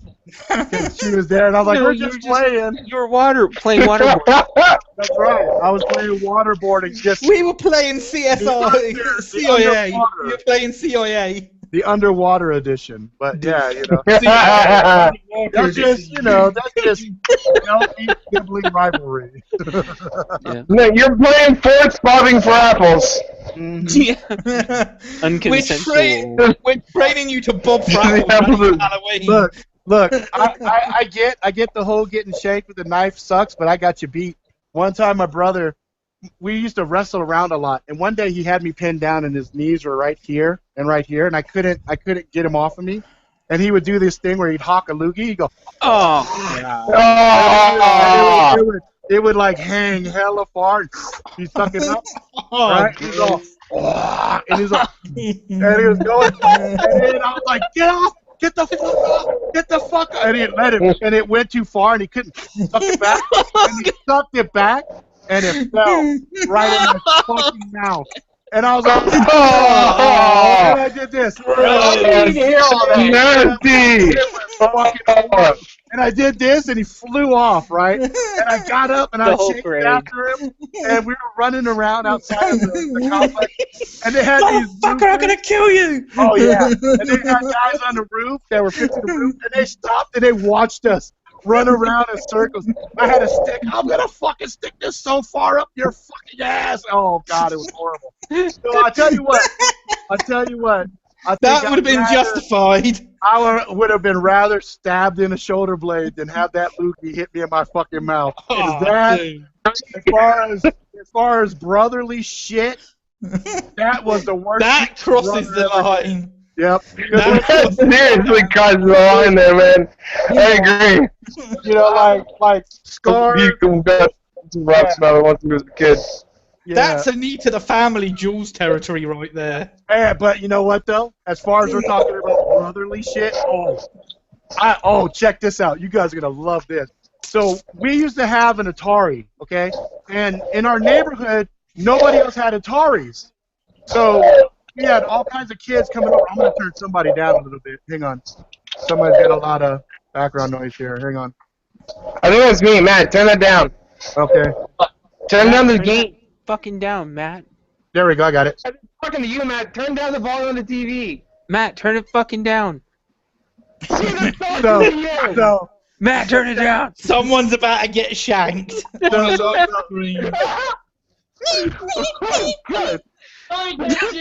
Oh. Someone's about to get shanked.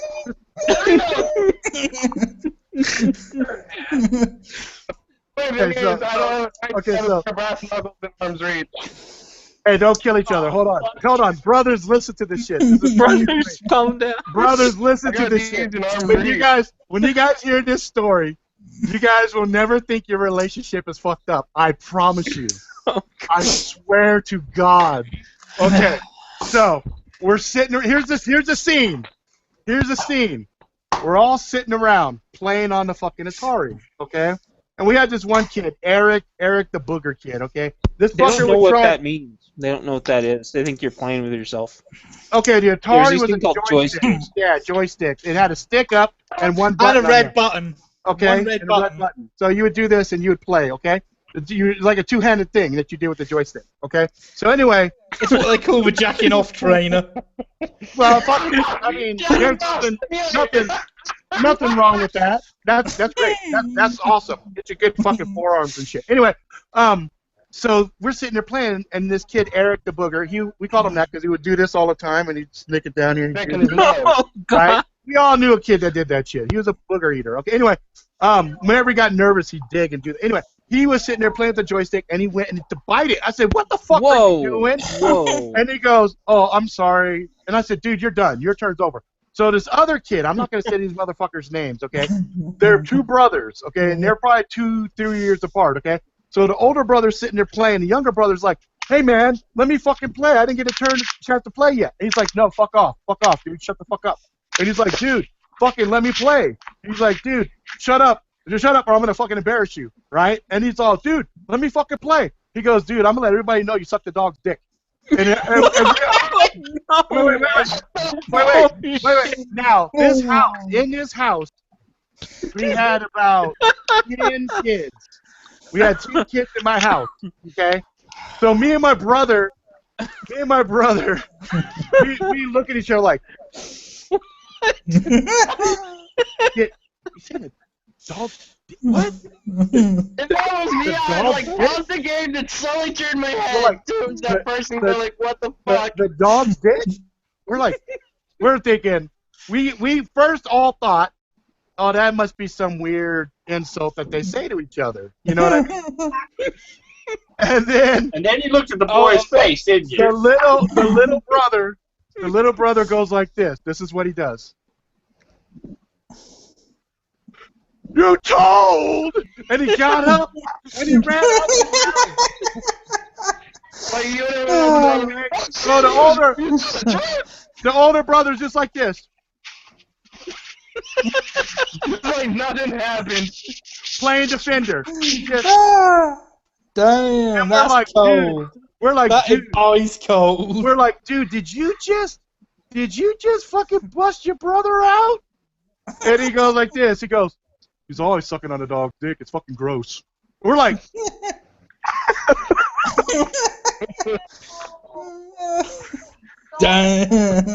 okay, another brother story. All right. Oh God. We're all hanging out. We're all hanging out at this one kid's house, and the mom and dad had a divorce. Okay, and so the dad would work and he'd be gone, and a friend would call us over to come hang out. And this particular friend was always showing off that he was a man. I mean, he was like, "Yeah, man, well, you always make his voice, you always lower his voice down." And we're like, fucking 12 years old, okay? So And he's trying to to talk like this. You know, I'm like, oh my fucking God, are you fucking serious? So anyway, we're sitting there, and my friend Jeff goes, dude, I gotta take a fucking piss. I go, me too, man. I said, I call first. He's like, all right, I can hold mine. I said, hey, dude, where's your bathroom? So he tells me where the bathroom is.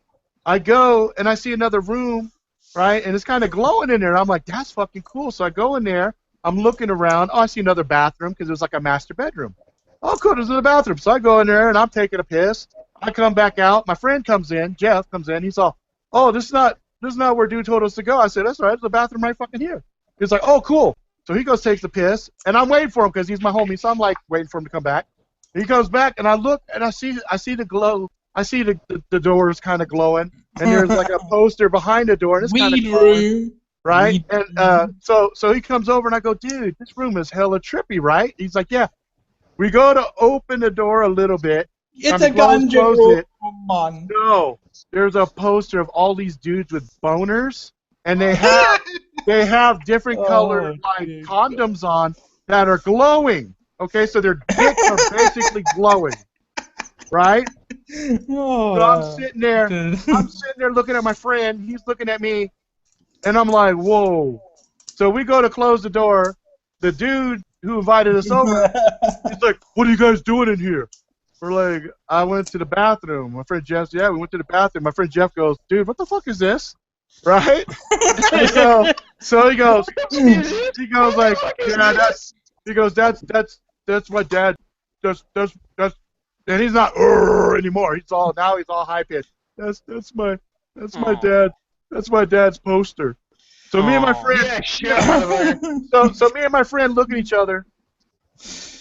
Your dad smokes pole. So we said, so your dad's gay? And he's like, yeah. I'm like, okay, you gotta understand my confusion, because you and your brother are here. So, and I've seen your mom. How does that work? Well, he discovered he was gay later, and blah blah blah. I said, oh, okay. It's a choice. So we said, okay, we won't say anything. So we close the door. So we go outside, and everybody's hanging out. I forget, we're watching a movie or something. And his brother, he had an older brother. So the older brothers, he saw us all come back from the area. So the older brothers all, what were you guys doing back there? What are you guys doing back there?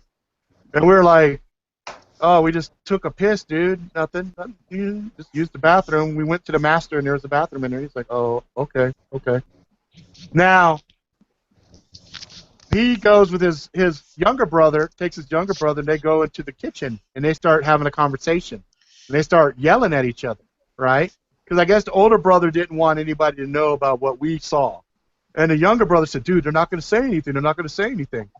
And they're getting louder, and they're getting louder. And he's all, dude, just fucking shut up. It's okay. So the younger brothers tell the older brother, dude, just fucking chill the fuck out. The older brother just won't let it go. He keeps getting louder and louder.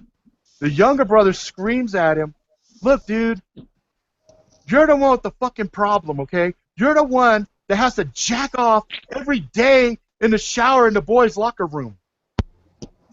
Ew. So we're like, we were like, now, yeah.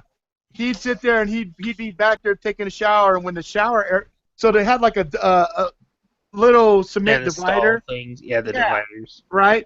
But the shower area is wide open, but you had to come through like a little area like this, and they only had like this much cement. I guess it was to keep the water from coming out or whatever. And then you had lockers here, right? So he would always, because he had gym with me, okay? Because this was like even though he was older, like his class let out, like we saw each other through the thing. Like I was getting dressed when he was supposedly leaving, and I always wondered why he was always lagging behind everybody.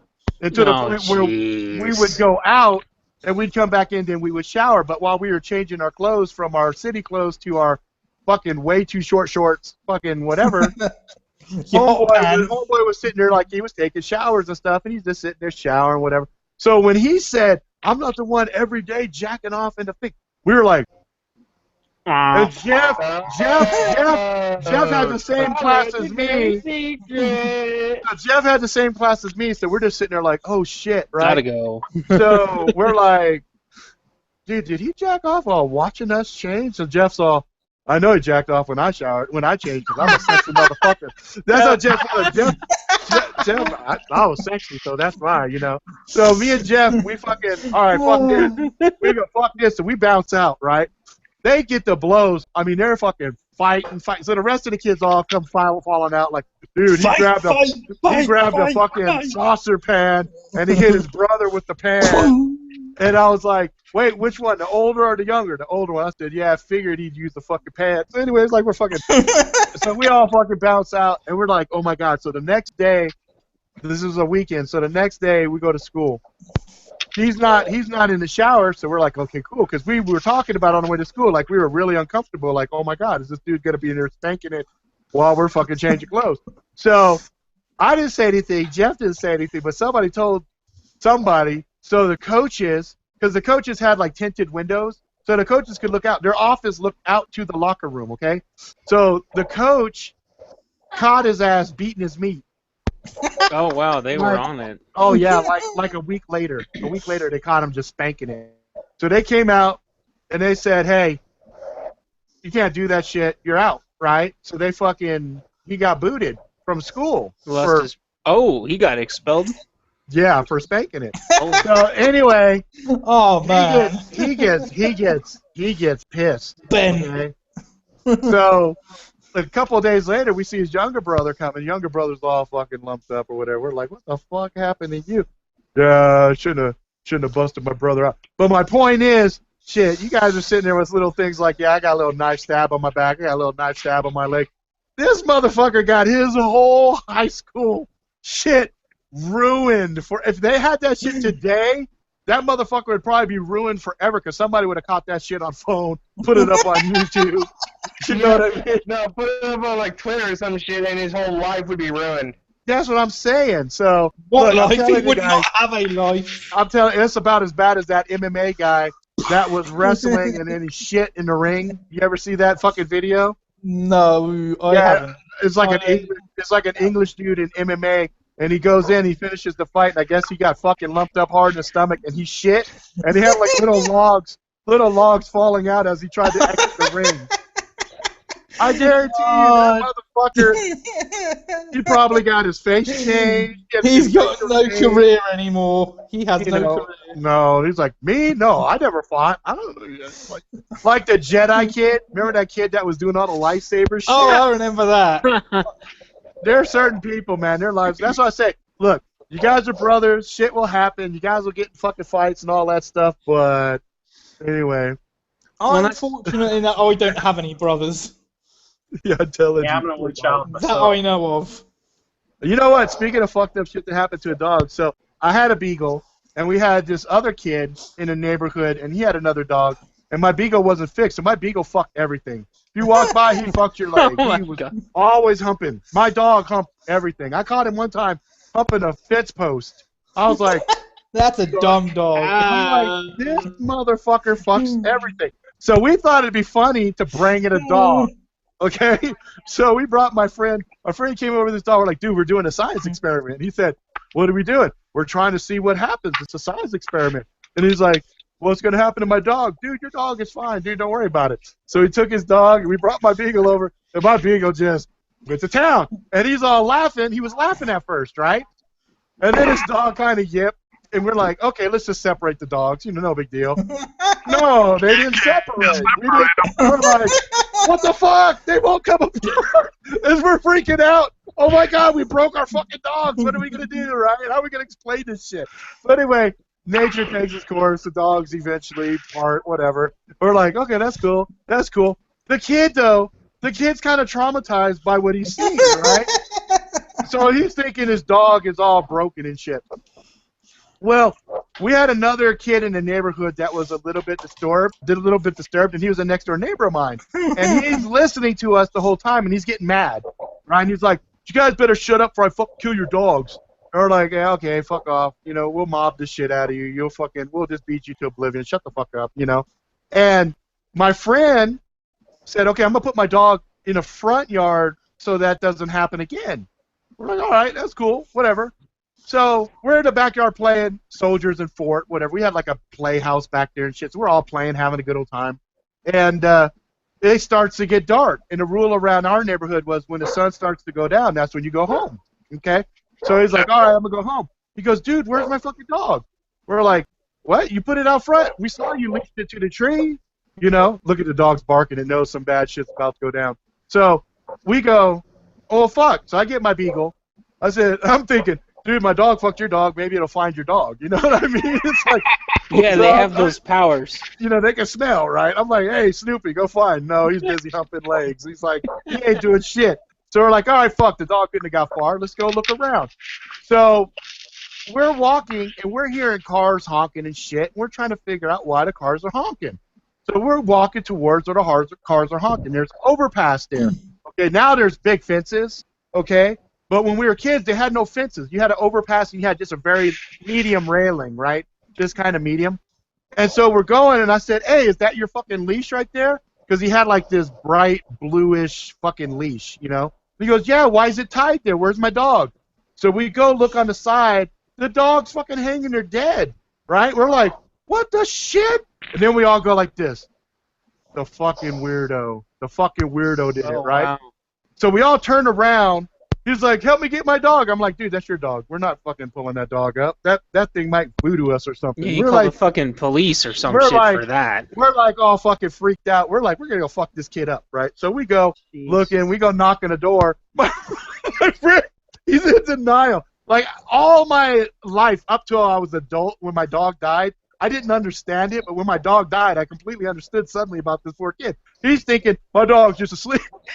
So he's carrying the dog. Then he puts it down at one point. He goes, maybe I'll just pull the leash and, you know, she'll wake up.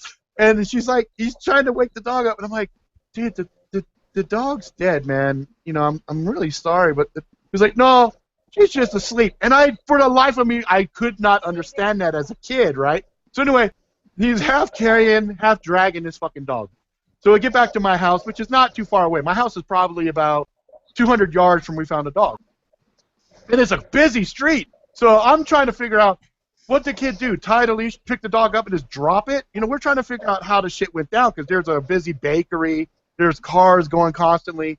And we're, like, all confused. So anyway, my one friend, he goes, I'm going to go tell my dad real quick and have him, you know, figure out what to do. I'm like, yeah, go do that. So my parents were working. They weren't home. So we go to the next door neighbor's house. We knock on the door, ringing the doorbell, knocking, ringing, knocking, ringing, knocking, ringing, knocking, ringing, knocking, ringing, knocking, ringing. Finally, this old lady opens the door.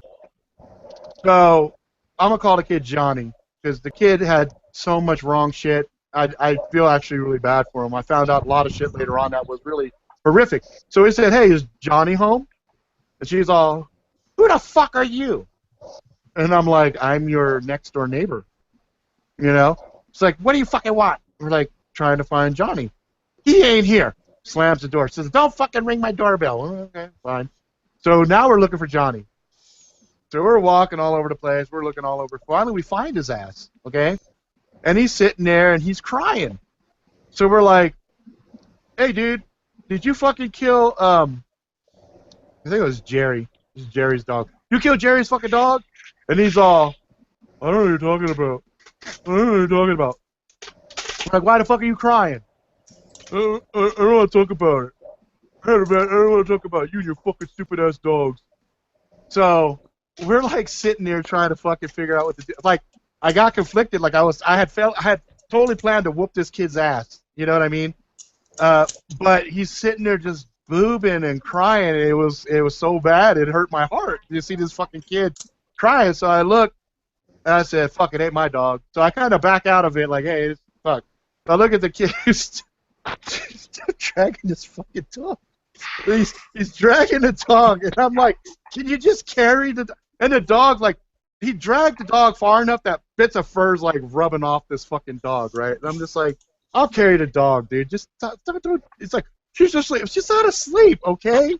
And so Johnny sees the dog and starts fucking, like he starts wigging the fuck out.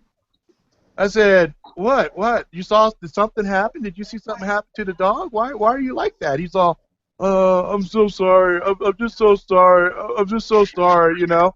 And, hang on. I gotta turn off my email. It's alerting in my ear. Oh, I turned it off and it's still gonna alert. Hang on. There we go. It finally shut up. So, the kid is like, freaking out. I'm so sorry. You guys just made me so mad. And I just took the dog for a walk, and then the dog bit me, and I don't know what. I'm like, that dog bit you? I mean, we let that dog get raped, and it didn't do shit. And when we were holding the dog while my dog was doing whatever, the dog was just sitting like, the fuck? What's going on back there? You know what I mean? The dog didn't bite nobody. So they're like, oh, dude, that dog didn't bite you, you know, unless you were trying to choke it or. And then he goes, I said, dude, did you seriously try to fucking choke the dog out? And so I guess the dog bit him and he fucking threw it over the thing. And I'm like, okay, you know what? There's a couple of holes in your story. The dog was tied up. And he's like, no, it wasn't tied up. I'm like, the dog was tied on the fucking thing and was swinging, dude. Like fucking hangman's noose and shit. So, yeah, you're kind of full of shit. And it was about the time the Pacifica police rolled by and saw us. And they saw the dog. Fucking crazy. So the cops come up and they ask us what happened.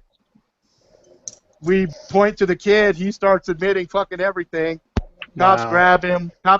Take him. They go drive off. And I tell my friend, hey, my friend lived my friend lived like miles and miles away. I said, dude, lift the dog up. Let's just carry the dog. So I carried this dog home with him. And we got home, and his sister was there. And she said, oh, what happened to the dog? Oh, God, I almost remember the dog's name. Damn it, I want to say Lucy or something like that. I can't remember now. And she said, what happened to such and such? And he's all, she's just sleeping. she's just like, she's just sleeping. And I'm like, and I looked at her, I said,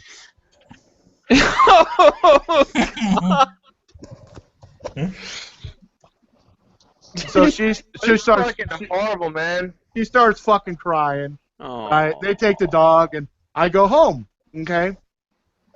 I tell my brother. My brother's all, dude, I wonder what's gonna happen to that fucking guy. I wonder if they're gonna take him to jail for killing a dog. And I'm like, dude, they didn't take me to jail when I killed that dog, you know, because there was an incident where I killed a dog by accident. I didn't realize you kick a dog's nose, it'll die. I didn't understand that. And I had a dog that was just a mangy fucking mutt running around. And I had a day where I was really sad, and I was sitting out on a bike talking. I was trying to talk to this dog. And then the dog started snarling at me, and I was like, what the fuck? I said, all right. So I backed away from the dog. And then the dog went around the thing, and I was like, okay, whatever. So I was sitting there, and the dog came back again, and he came like he was all cool. And I was like, oh, okay, so now you're mellow? You're not going to fucking growl at me or anything? And the fucking dog was sitting there, and I reached down to pet it, and I pet him a little bit, and he was all muddy and mangy. He was just like really fucked up. And I felt bad for the dog. I said, oh, maybe I'll take this dog home and, you know, we can clean it up. And I went to pet it again, and the fucker bit right here on my hand, and he got my pinky in his mouth, and he started, and I went and I fucking kicked it, you know, to get it off me. And I kicked it once, and it let go, and I kicked it again because I was fucking pissed that it bit the shit out of my hand. And I kicked it right here, and the tip of his nose went like this, and I said, whoa, is that supposed to happen? And it ran off, and it ran off into the tree line, because we had this tree forts and all this other stuff up by the school. And I said, fuck it, whatever. And then I went home, and I fucking showed my mom, and she's like, oh my God, you know where that dog's at? You could have got rabies, and blah, blah, blah. And I didn't know what the fuck rabies was. I was like, I don't know. And she was it foaming? No, it's this dirty fucking dog, right? So she cleans up my hand. Later on that night, I felt bad because I said, fuck, I hurt the dog. I wonder if it's okay. So I went looking where it went at, and it was dead. And I got, holy shit, I killed a fucking dog. So I dig this little fucking hole with a fucking What did I fucking had? I had like a branch. No, it wasn't a branch. I actually went home and I got like a tool of some sort. It wasn't a shovel. It was something metal. I don't remember now. It was hard. It was one of them fucking garden tool type things. Anyway, I did shit. I was digging shit and I dug a grave.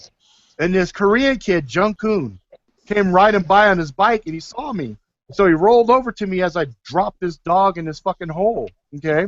And the hole's like, okay, so if the dog is this big, it had like that much dirt. I mean, it had like that much dirt covering. I mean, it was some real shallow fucking shallow grave. And I'm thinking, okay, no one's gonna know about the dog. This is great. No one's gonna know. I won't go to jail. I was thinking I'm gonna go to prison. I'm gonna get ass raped.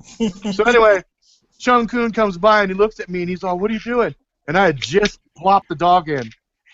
And I looked. It's like he didn't see what it was. So he comes up and he's looking at me and I'm like, "Don't tell anybody." And his eyes go. And he's Korean, right? So he's normally like this. So his eyes went hella big, right? And he was Mr. Flatface, okay? He was fucking hella flatface. Pug. I'm like, seriously, fucking don't tell anybody about this shit. And he's like, okay, I won't say anything. So he rides off, and I buried his fucking dog. And I'm thinking, cool, no big deal. Well, a month later, we start having rain. Okay, the rain pretty much unearths this fucking dog. Okay, and right in the middle of school, all the kids are talking. Did you see there's a dead dog up there? Well, of course, Chung-kun has to say something. Yeah, Robbie Ricks killed it and buried it. Holy urban legend. Oh, wait, you have no idea. The zombie dog. Watch what happens, okay? I get pulled out of class. I got the principal, the vice principal, the vice this, the vice that, the counselor, there's a police officer. They all go up to the spot, and they're standing around this thing. And it looked fucking gnarly. There's no way of telling what killed this fucking dog because it decomposed, right? And it's just laying there looking mangled.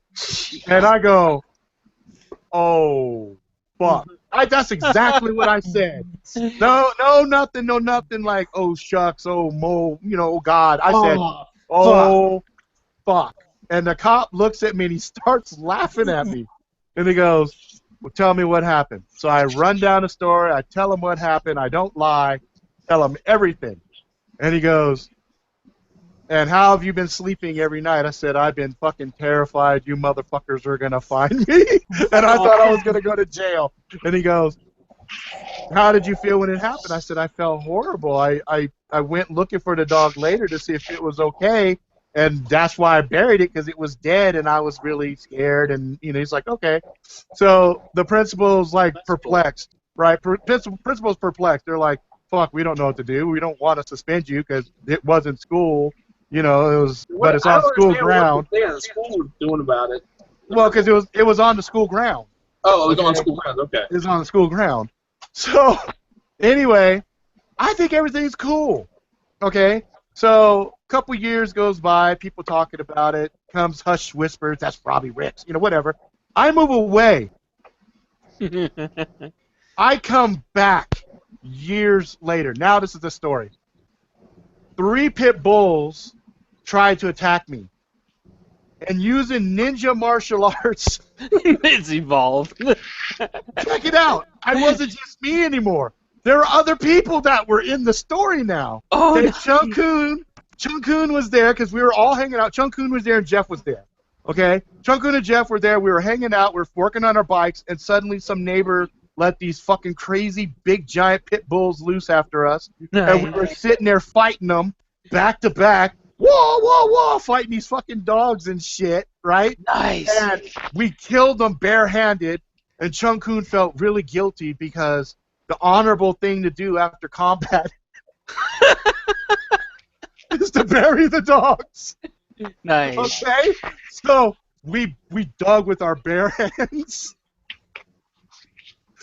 and we piled them all on top. That's why only one dog was visible, because some kids remembered. So some kids would say, No, there wasn't 3 dogs. There was only one fucking dog, but they couldn't tell what kind of dog it was because it was all decomposed, right?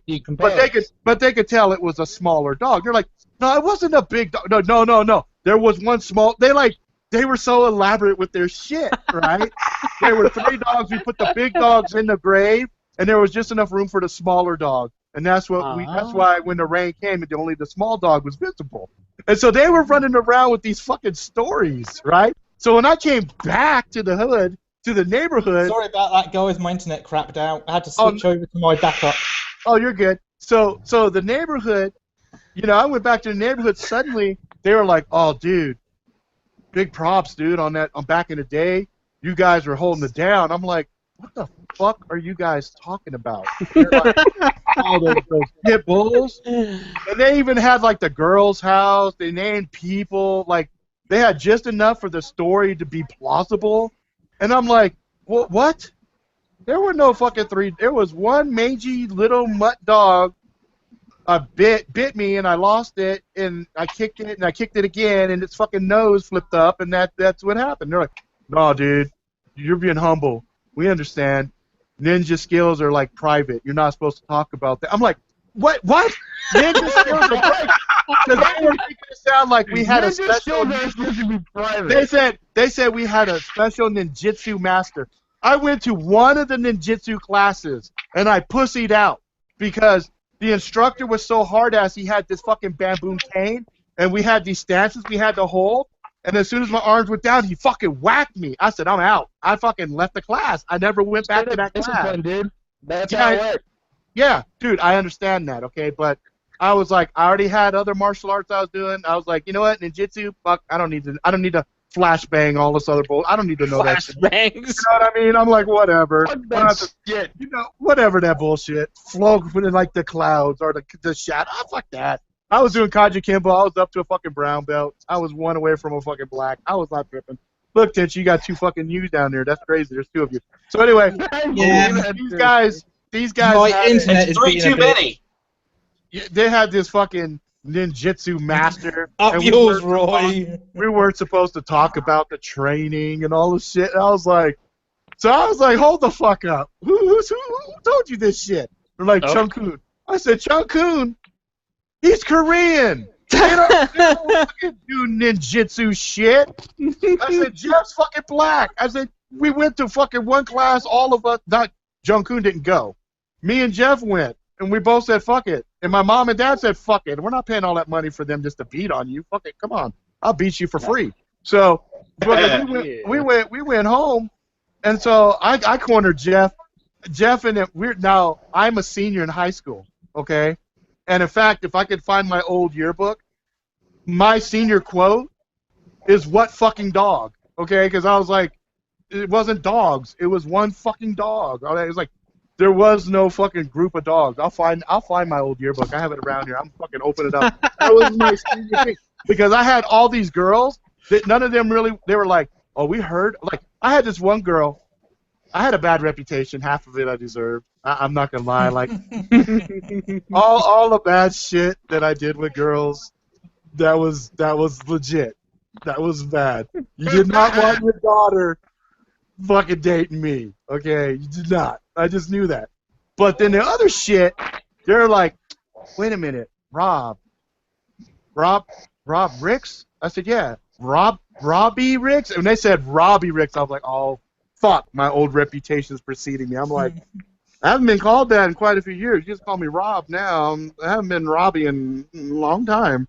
And this one girl, I asked her out on, and her name was America. I asked her out on a date. I spit some game at her one day. We were sitting by the lockers. I walked up to her. I said, are you American? She's like, yeah. I said, God bless America. I said, hey, is it possible for me and you after school to, I don't know, hang out or something? She's like, yeah, I like that. I said, oh, awesome, And she had this real thick, like South Mexican accent, and she was hot, right? And so the moral of the story is Rob fucked America. No, I didn't. No, I didn't. Watch what happened. No, watch what happened. So This was in passing between first and second period. Okay? By the time lunchtime rolled around, she found me. And she said, I can't go out with you today. And I said, why? If you don't mind me asking, why? She goes, you are the Robbie Ritz? I said, oh fuck. I said, okay, yeah, I am. But before you make this judgment, let me hear what you heard. So I can tell you what's true and what's fake. And who did you hear it from? She goes, Shelley Long. I go, oh fuck me. I said, okay. Probably everything she says is accurate. Go ahead. Melissa Brewer. Oh my God, yes, everything she said is probably true. Said, and you killed dogs. I said, no. I'm going to correct you. There were no dogs, plural. There was a singular dog, and I would be able to explain that to you. But based off the first two you just mentioned, it's probably not going to work. So if you change your mind, though, I do think you're hot. You know, I would like to get to know you. And she's like, oh, okay. I'm sorry too. I'm sorry too. So she left, and I was like, at lunch, I was just sitting there drinking my milk, mad as fuck. I was like, damn it, fuck. I just got back to California. My shit's salted up. How am I gonna fix this shit? You know? You just missed out on some of that ass. You gotta go save a dog so you can cancel it out.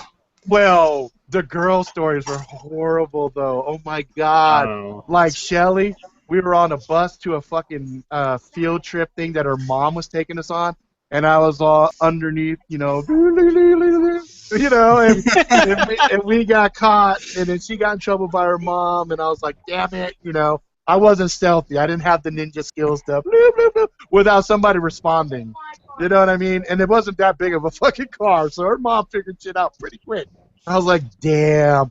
And Melissa, oh my God, the Melissa story was brutal. This was legendary. So we had a friend named Jermaine, and we had Melissa and this other girl, and I'm not going to say the other girl's name because I do not want to embarrass this poor girl because paramedics are called and everything for her.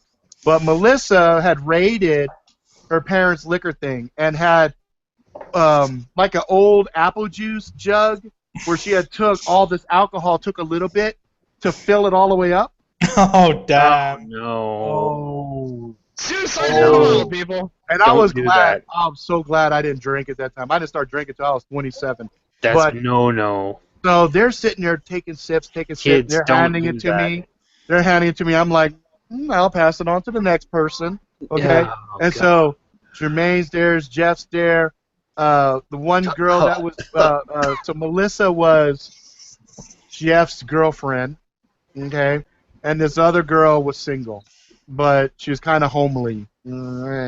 She had that butter face. Butter. Yeah, a few sips of that alcohol. Put a bag on that face. Okay, so wait. Fat person. No, she wasn't fat. She was real skinny, but she had a face that just looked like a woogalar. But anyway, a what? A woogalar. You don't know what a woogalar is? Look that shit up. I haven't even heard of that before. Look up a woogalar. You'll see what I'm talking about. Anyway, she's how the fuck? What's a woogalar? How the fuck do you spell it? Like Wookalar, Wookalar. It'll autocorrect. Here, let me see. Wookalar. Yeah, that spelled it right. Wookalar. Pig person. Yes, a fictional creature created in 1981. Don Knotts, Tim Curry comedy, The Private Eyes. Anyway, wow, that's fucking ugly. It is ugly. So they get hammered, and suddenly clothes starts coming off, right? And I'm like, oh God! What the fuck? School? Like there's 6 of us up there. I'm the only sober one. Okay, so they're all drinking and doing stuff, and the one Wookalar chick, she's on the ground trying to get people to do something to her, right? And my friend Jermaine took like a branch and was like just touching her privates with the branch, and she's responding like she thinks something's happening, and I'm just like, oh, this is getting bad. This is getting bad. I'm getting the fuck fuck, this is some gangbang shit. I'm not gonna do this Fuck shit. this shit! We had, actually, there were 7 kids, because we had another kid up there, David. So Dave was up there, too. So I fucking leave, right? And Dave's all, where you going? You can't get it up? I'm like, dude, I'm not touching that shit. That's some sloppy-ass shit. Plus, Melissa is Jeff's girlfriend. Well, she's hammered. And there was a point where she did kiss me, okay? So she thought I had partook in the gangbang, okay, which I had not, okay? Where I decided to leave, Jermaine's hammering away like a woodpecker, and Jeff is telling him, dude, don't come in my girlfriend, don't come in my girlfriend. So Jermaine gets up and shoots all over Jeff. Which I go, That's better. I'm like, I'm out. This is getting stupid. I'm not trying to get none of that on me. So I leave. My house is across the street from the school, so I go home. So I'm just sitting there playing Atari. All of a sudden I hear, woo, woo. I'm like, oh no, did somebody die from the gang? So I follow the crowd. We go over there. They're carting out Wookalar on the stretcher. Oh no! And she's throwing up fucking SpaghettiOs. Okay, I know they're SpaghettiOs because I can see it from where I'm at. They're SpaghettiOs. Okay, and I'm all, oh my god, right? So the police are there. The girls are really drunk. The guys had been like only sipping a little because guys are fucking evil, right? And they had their little gangbang shit, and I'm like. So the cops are up there asking them all the questions. Paramedics are doing their job. I go. Well, a couple of months goes by. No. About a month goes by, and this girl's claiming she's pregnant. Okay? And so she comes up to me, and she goes, I know you were part of it. I said, I had my underwear and my shorts on and my pants on. All I did was mac with you for like 1/2 of a second, and you tasted like dog shit, and I stopped. And then Jeff, my best friend, he's like, yeah, he didn't do anything. It was me, Dave, and Jermaine, right? And then she goes, well, one of you got me fucking pregnant. I said, well, fuck, when the baby pops out, if it's fucking black, it's either Jermaine or Things. If it comes out Mexican, it's fucking Dave, right? I said, it's fucking pretty easy to figure out whose fucking kid it is, right? And so she goes, you're a fucking dick. I'm like, no, mine was the only one that didn't really go in you, you know? So anyway, it got bad, but she was telling people still, like after I left, she was still telling people that I was part of the fucking gangbang. I'm like, oh my fucking God, how many fucking times did I tell you? I didn't do shit. Well, anyway, it was too late. It was already part of the Pacifica urban legends and shit, so it was like etched in fucking stone. The legend of Rob Riggs. Oh, God. Exactly. It was horrible, though. It was horrible because I'm like, I didn't even get any enjoyment out of it. I got fucking in trouble over the shit. I didn't do anything. Anyway, so when America told me, oh, I heard about you from Shelly, I said, oh, yeah, okay. And she said, I heard about you from Melissa. I'm like, okay, all right, I guess there's no way out of that shit because I didn't stop the shit from happening. I was there when it happened. And there was another gangbang that happened like a year later inside of a house where Shelly, who was my girlfriend at the time, decided she was going to swap with Melissa back and forth with them. And I said, okay, well, we break up. You know, because how it was when we were young. Okay, I'll break up with you. I'll break up with you. Now we're together. I'll break up. Anyway, but she wanted to fucking hop between the beds and shit. I'm like, I'm not getting in that. I got some dirty dick going in that shit. I'm not trying to catch anything. Right? So I was like, nah. And they're like, just use the condom. I'm like, you swear if I throw a fucking Jimmy on here, that's still going to keep that dirty dick shit off of me. I'm like, no, I'll pass, you know? And so, but anyway, again, I was at a scene where shit had gone down. So she's like, yeah, Robbie, he's a dirty dick motherfucker. I'm like, fuck. I mean, I can't fight that. If a girl says that and a bunch of other girls kind of corroborate it, because I had shit like Rika, like, I got caught by her fucking mother. And then she called my mom. And then that story went around, so everybody knew that shit was true. And then Rika's little sister Dee Dee. I tapped that shit. And it just went on and on and on and on. So by definition, yeah, I had a dirty dick. So when the girl's like, yeah, you know what? He's just going to fuck you and leave you. And I'm like, that was kind of true, but I learned shit when I was in Hawaii. I didn't want to do that anymore. Yeah, I'm a changed person. But they're like, yeah, right. You're Robbie Riggs. And so when I got back, I did hook up with a couple of chicks, my senior year, and that's right before I met my ex, and I spent 7 years with her after high school. But before that, there was a couple of girls that I got with, but I was being cool with them, but they were the ones that were like, oh, you're just, no, I just want to hang out. I don't really want a boyfriend, girlfriend. And I was like, oh, so we're just hit it and quit it, Roy vanished. Oh, Roy might have had to take off. Anyway, I was like, the girls would be like, oh, yeah, I don't really want to be with you. I just wanted to, I was like, so we're just hit it and quit it? And they're like, yeah. So the last two before I got with my ex for 7 years, those weren't my fault. The girls said it, and I wasn't mad. You know what I mean? I was like, so what? We're just like what? Friends with benefits? And they're like, yeah. I'm like, whatever. Okay. Sounds legit. Want to do lunch tomorrow? And they're like, no, just come by my house. I'm like, Roy is back. Cool. So of course there'd be some girls that I tried that I liked. That I was like this one girl, Sandy Lou. And there was a episode of 21 Jump Street where Justin Nguyen. Remember anybody watch that shit back in the day? 21 Jump Street. 21 Jump.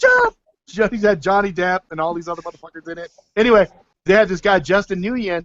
He was dating this one girl. She died, but the girl that he was dating in the show, she was fucking hot. So if you ever find out which one of the episodes I'm talking about, that's how Sandy Lou looked. Okay. So I'm sitting there hollering at Sandy Lou. I'm putting time in. I'm trying to hook up with her, but I'm not trying to just hit it and quit it, right? Like, I really liked her. But again, that fucking reputation just came back to bite me in the ass. We went on a funky date to McDonald's. Oh my God, I took her to fucking McDonald's. So I took her to McDonald's. Man, I have a fucking job. My brother was hustling and he was making money, but I was pretty much trying to walk a fucking pretty straight line at that time. So anyway, you should have just tapped the bank of brother. No, my brother gives loans. My brother gives loans with like 100% interest a month. So no, I don't fuck with my brother's money. Yo, bro, I'll give you a loan. Anyway, every month you don't pay, I'm gonna beat your ass. Anyway, this girl, I put time in with her. We went to McDonald's, and then we went to this deli spot called Columbo's. Oh, still to this day, the best fucking Subway sandwiches on Dutch Crunch bread. You're right there in Pacifica. Third generation of fucking owners out fucking standing. Anyway, I take her there. We share a sandwich and stuff, and we're good. The next date we're supposed to have. Hi, Ryan. Oh, what's up, brother? The next date we're supposed to have. She comes up to me. She's like, I can't go out with you anymore. I go,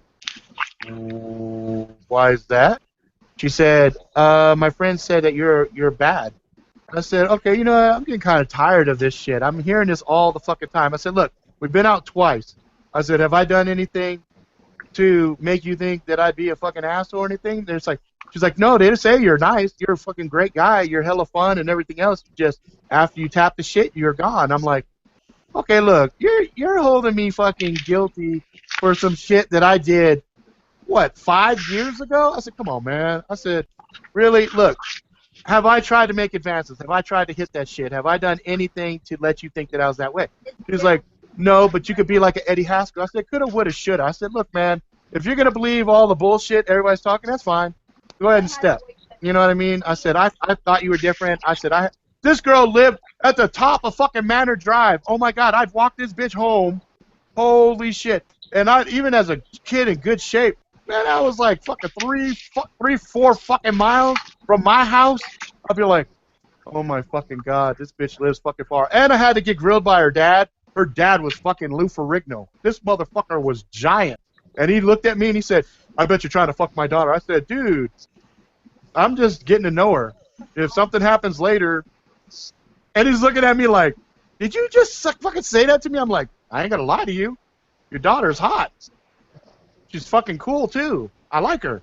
And he's like, all right, I'm going to keep an eye on you. If you fucking step out of line, I'm going to break you. And I'm like, I have no doubt, fucking roids.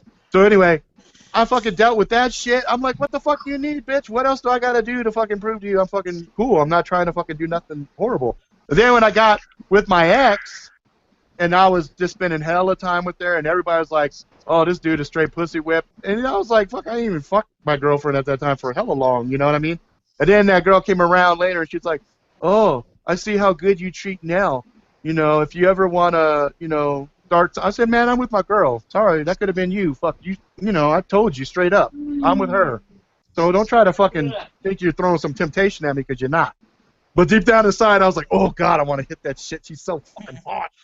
But anyway, I mean, people It's change. the Robbie Ricks demon rearing its head. That shit, man. I tell you, stories, man. Fuck, they're fucked up, man. They come back to haunt you for real. Like some of the things that I did, like I come back fucking 4 or 5 years later, and they're like epically blown way out of proportion. I'm like, and then I'm asking, who the fuck told these stories? And of course, it's the same usual suspects. And what they would do is they would tell all these stories about me, and they would always be like the innocent fucking wingman that was behind me helping out, And I'm like, I bet you, Rob, I could go down Pacifica tomorrow and fucking hear stories about you. I go, hey, what about that Robbie Ricks? Well, probably, maybe, but unfortunately, a lot of the old neighborhood, the kids that I grew up with, half are in jail, the other half that aren't in jail, half are dead. Of that other half are dead. Probably out of that remaining half of those are like so fucking gone from drugs, and it's like really there's only probably out of the whole neighborhood, there's only 3 of us that I know that we have families, we're successful, we're outside of the shit. So you probably find they're still telling urban legends of you. I don't fucking doubt it. I don't doubt it. Like one thing that was crazy, I had a group of kids one day. We're sitting around. Kids, if you don't behave, the Robbie Ricks will get you. No, none of that shit. But there was one group of kids. They weren't part of my crew. They were just some new kids that we met after I came back, and they were like, "Hey, if you were gonna rob Manor Music, how would you do it?" And I said, "Manor Music? Why the fuck would I want to rob Manor Music? There's only fucking musical instruments in it. There's no money in there." And they're like, "No, just hypothetically, like, how would you deal with the motherfucking Pacifica police? I mean, they're always there like in half a second." I said, "Oh, well," I said, "the way you do that is you create this really massive distraction, and, the distraction, they're going to go..." Whistle. It's annoying. Who's whistling? It's my brother. You're going to get muted if that whistling keeps going. Okay, good. So, I'm sitting there, and they're like, "Oh, no, how'd you do that?" I said, "Well, we had this thing called Bunker Hill, and there was this one road that would go all the way up." I said, "Probably what I would do is I'd fucking set off a bunch of fireworks or something like that up there, maybe shoot a gun, something like that, because they respond pretty quick. They're going to go up there. And as soon as you see at least 3 cars, that's most of their mobile, right? So they only have to deal with the station. Station's pretty far away. And, I said, hypothetically speaking, if you're about, I don't know, in and out in like 5 minutes, you're good. I said I'd head down towards the beach, head all right, and fucking have a secondary car because there's nobody down there, and then you just, get your shit down there, and that's how I do it." And they're like, "Oh, yeah, I don't know, that might not work. You got this." I was like, "Well, fuck. I mean, I don't know. Fuck, I'm not fucking criminal mastermind. I don't fucking know. That's what I would fucking do, right?" And so anyway, I'm sitting at home. Bunker Hill's my backyard. Okay. All of a sudden I hear pa pa pa pa pa, and I'm like, "What the fuck is that? Who the fuck is shooting up at Bunker Hill?" Oh, holy shit! Holy shit! Holy shit! I tell my brother, hey, remember those kids that were over here the other day? And he's like, "Yeah." I go, "Do you know, oh fuck, do you know their phone number? Do you know where they hang out or whatever?" He's like, "No, I don't know. Fuck, I don't know." And I'm like, "Oh fuck, all right. Well, we didn't have cell phones or pagers or anything at that time." I'm like, "Well, fuck, all right, well, fuck, let's see what happens." And then, fuck, like 2 days go by, and I see the guy over by Manor Elementary, and I'm over at the 7-Eleven grabbing a Slurpee or something. And he's like, "Hey, dude, that was a great fucking plan. You want a couple guitars?" I go, "Fuck no, I don't want any fucking guitars." I said, "Dude, you said hypothetically speaking. What the fuck are you doing, dude?" I said, dude, I better not. That shit better not come back to me. And he was like, or what? I said, oh, or what, motherfucker? I said, okay. Oh, That's really? Cool. I said, can think of some things. I said, that's cool, whatever. So I go home and tell my brother, hey, man, this motherfucker is talking some crazy shit. And I told him, fuck, you better not bring my name up. I didn't get none of that loot. I didn't want none of that fucking loot. I want nothing to do with that shit, you know? My brother's all, well, that's your fucking fault. That's your fucking fault for being smart, dickhead. You shouldn't have said shit. I said, fuck, man. People ask me stupid shit all the time. I don't know. He's like, all right, well, don't fucking give anybody the game plan on some fucking robbery. I said, all right. So my brother goes, I'll fucking handle it. And so fucking these kids weren't even in our school. Someone's gonna get their ass beat. Some when your brother windows says are gonna get these people kids. kicked Yeah, through. these kids don't. These kids weren't even like going to school anymore and shit. My brother was still going to school, but he was like an ALC, assholes last chance, whatever. And my brother said he went and had a conversation with him, and he said, "Yeah, we got it. We ain't got nothing to worry about." Well, come to find out, this is what I heard. My brother ain't never fucking admitted this shit. But this is my brother. This is what I heard. Someone got an ass beaten. So I heard my brother went and talked to him, and the guy was like, "Look, man, just take these guitars, give them to your brother. It's all fucking good." And my brother said he don't want the fucking guitars. And the guy's like, "Look, man, he's part of it. So if one of us goes down, we all go down." And so my brother said, "Really? You think so? You think so?" So my brother took this electric guitar and basically beat this fucking dude with the electric guitar. And I guess my brother told somebody he was really surprised because the guitar didn't break. And my brother was trying his absolute best to break it like you see them rockers do on the stage. He said it just wouldn't fucking break. He said I hit the guy 5 or 6 times and cried like a woman, and he said fuck, he left him. But you know, all I know is the guys at Manor Music, they got their window fixed. I guess the insurance covered their stuff. Everything was cool. No one ever caught who did it or whatever. So I guess they never had the situation where they had to say, well, you know, the idea, we got the idea from this guy. I was like, fuck me. That was a lesson I learned too, not to say. But even that shit, even that thing that was supposed to be like, nobody talk about it, like, it's not talked about. Dude, that shit ended up being a bank that never even existed in Pacifica. Like they said, oh yeah, I heard you know how to rob banks. I said, who the fuck said that? I don't know how to fucking rob banks. I said, I don't know if you noticed, but people kind of notice me and spot my ass everywhere I fucking go, you know. And it was bizarre because they were like, yeah. And then I had one guy come up and said, yeah, hypothetically, how would you rob? I said, fuck you, get out of here. I don't fucking know what you're talking about. Give me your damn idea. Get the fuck out of here. I don't do that shit. I had one guy ask me hypothetically, how can I kill my dad? I'm like, are you kidding me? Why are all these people asking me these I'm Mr. Hypothetical, you know? I'm like, fuck that. And then one time I did one fake ID for a friend. This girl wanted to go to a club hella bad, and she was 18. She wanted to go to this 21 and up club. And so I said, okay, you know what? I'll make you a fake ID. I made her fake ID, and it was really good. I mean, it was really fucking convincing. So we're going to the club. I tell her, okay, remember the birthday, because that's going to be the question. They're going to ask you what month, what date. They're going to ask you a couple questions about your birthday because you look kind of young. You know what I mean?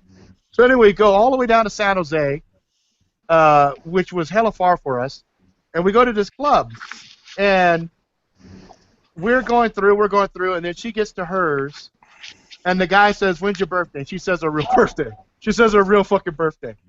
And so she's all, oh, man, you know, I can't go in the club. Can you just hang out with me? And I said, man, have your boyfriend hang out with you. And the boyfriend's like, I'm going dancing. Fuck that. I'm going to go check some shit out. I'm like, I'm not hanging out with you. She's like, well, what am I going to do? I said, you should have remembered your fucking, hey, who's whistling? Who's whistling? That's my fucking brother doing his hand whistle. Okay, Quail Boy, stop it. Okay. All right. They can fucking hear you, you idiot. All right, I'm gonna. That shit annoys me the fuck out of me the most. There you go. Now you've been turned down. Now you've been turned down. You've Way been down. muted. No, he's not muted. He's just turned down. So, Okay, almost muted. So anyway, check it out. So I make the one fucking fake ID. The one. right? About 3 or 4 months later, out of the blue, this guy walks up to me. Now, California, they got these holograms on their IDs, okay? And you can't laminate traditional way because once the heat hits them, they change color. They look really, really bizarre. So there's a certain way you have to do them. So this guy comes up to me out of the fucking blue. He goes, "Hey, are you Robbie Ricks?" Right when I hear that, I already know it's fucking bad. Yeah, there's nothing Bad. good. Nothing Somebody's good. waiting behind you, Rob. Nothing good with Robbie fucking Ricks. So I go, "I'm Rob Ricks. Who are you?" He goes, "Hey man, I heard you might be interested in some cool shit." I go, "Dude, are you selling drugs?" I don't buy drugs, dude. I'm straight edge. I don't do drugs. He goes, "No, not drugs, not drugs. Check this out." So he fucking pulls from his jacket a sample, like a sheet like this, right? And I go, "What the fuck is that?" He goes, "California IDs, bro." And I go, "Dude, those are empty. There's nothing in them." He goes, "Yeah, this is what you put on top to make them tele legit, right?" And I'm like, listening to the way he's talking. "Yeah, dude, like hella legit, okay? Californians, we say hella, right? But not like hella. You know what I mean?" And so I'm looking at him and I'm like, "Are you fucking for real, dude?" He goes, "Yeah, I got a roll of this, dude." He goes, "But I can't make IDs. I heard you can make IDs."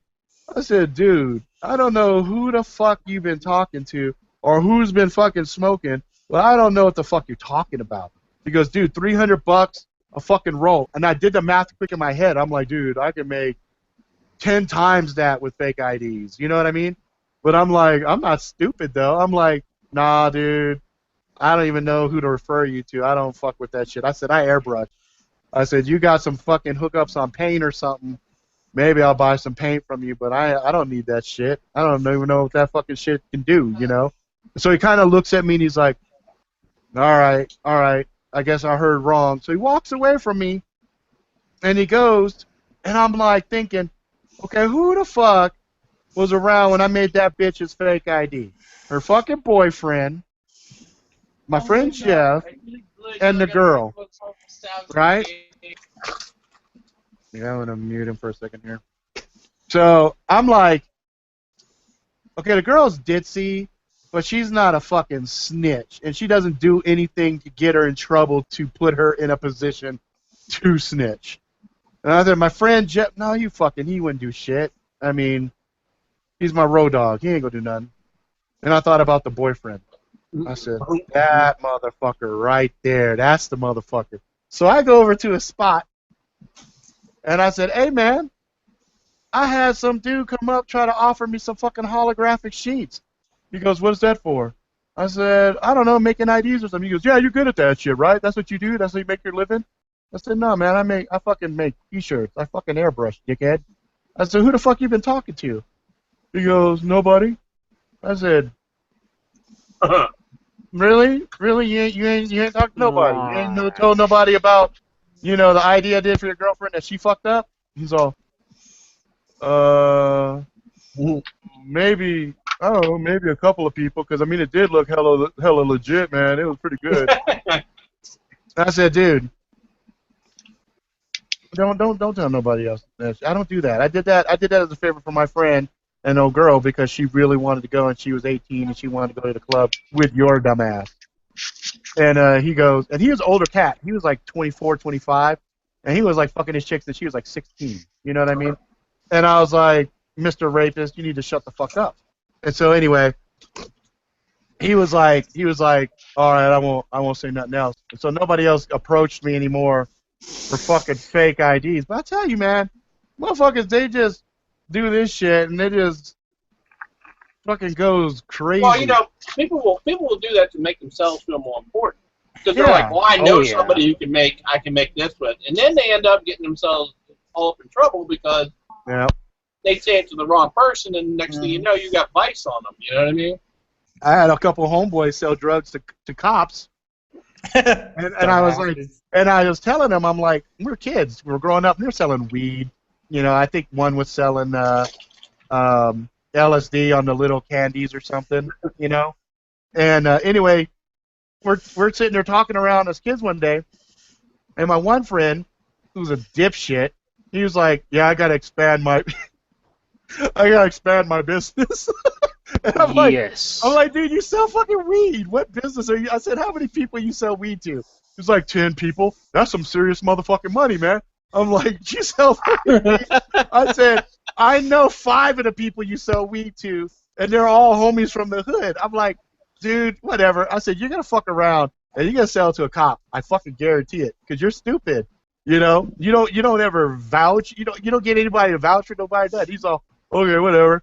And so he got pinched. He got fucking nailed selling weed, and it was funny as shit because the dude just walked up to him like this, "Hey man, I heard you got weed and shit." You know, it was really corn dick how the dude approached him. You know, and I think personally, I think the cops were doing it on purpose to give the motherfucker an out. You know what I mean? Yeah. Because I knew a bunch of other cops. They were fucking slick. They were like, you could not tell they were cops. You know what I mean? So anyway, this one dude's like, "Hey man, I hear you sell some primo weed."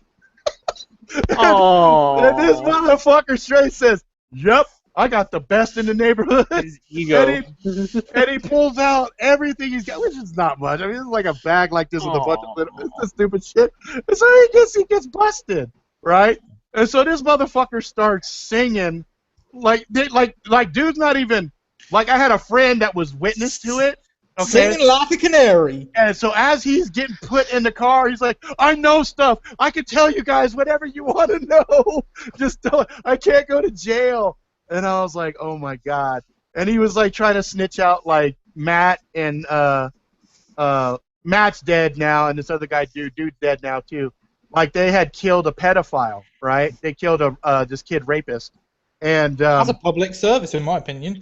Well, it's still fucking murder though. So they were like, I mean, it was. We have laws here. Yeah, it was fucking brutal how they did it too, man. It was no joke. But anyway, he's in the car. He's like, "I know who killed such and such," and blah blah. We're like, "Oh my!" And the guy, he comes back around and tells all of us, "Hey, such and such is a fucking snitch, like this ultimate snitch." So I guess he tries to tell a bunch of shit, so the cops come around. Like, I got in trouble because I had tagged a bunch of fucking walls. That's the shit he was fucking snitching on. Wow. Like, I had I graffitied behind the fucking, there's like a tool thing, like a, you know, like a, oh, fuck, I forgot what you call them. Tool shed.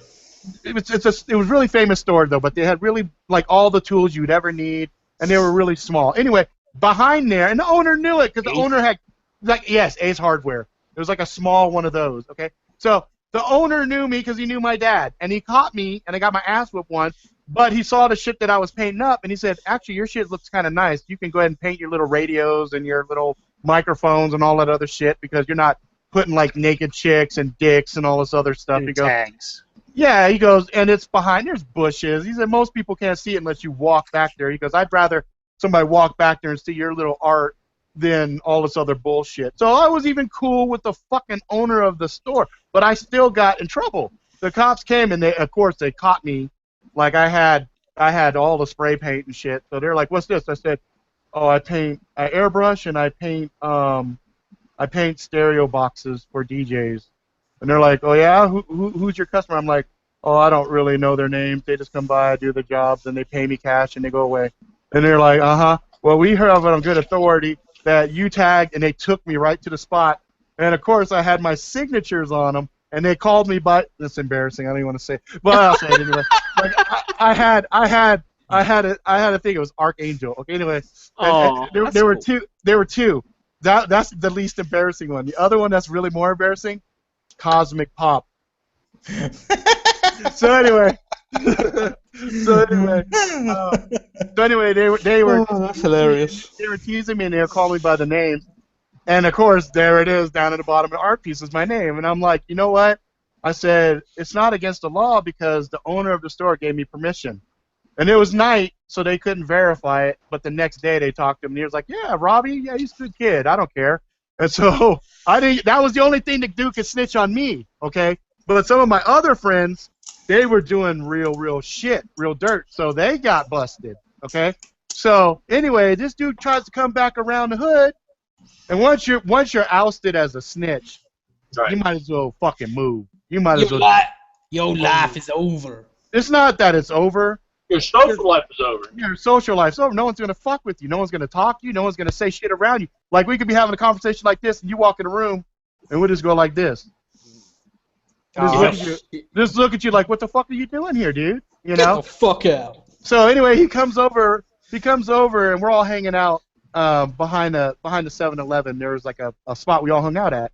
And so this dude comes over. He's like, yeah, man, bullshit. Police try to fucking sweat me and woo woo woo. And we're just looking at him like, successfully sweated you? We're like, and so we're like, and the kid that was there when he was getting arrested, as he was sitting there basically screaming, I could tell you who killed such and such and all this other stuff. He's sitting there with us, and a dude comes up and he's all blah, blah, blah, and then he looked at the dude straight up and he said, dude, I already told him what you fucking said as they was putting you in the motherfucking car. And he goes, what? And that's when you know a motherfucker's jammed up, when they start talking like that. You know, man, because their brain goes into short mode, and they fucking start freaking out. You know. They And go there into was, Elmer Fudd mode. and there was like, No, Porky Pig mode.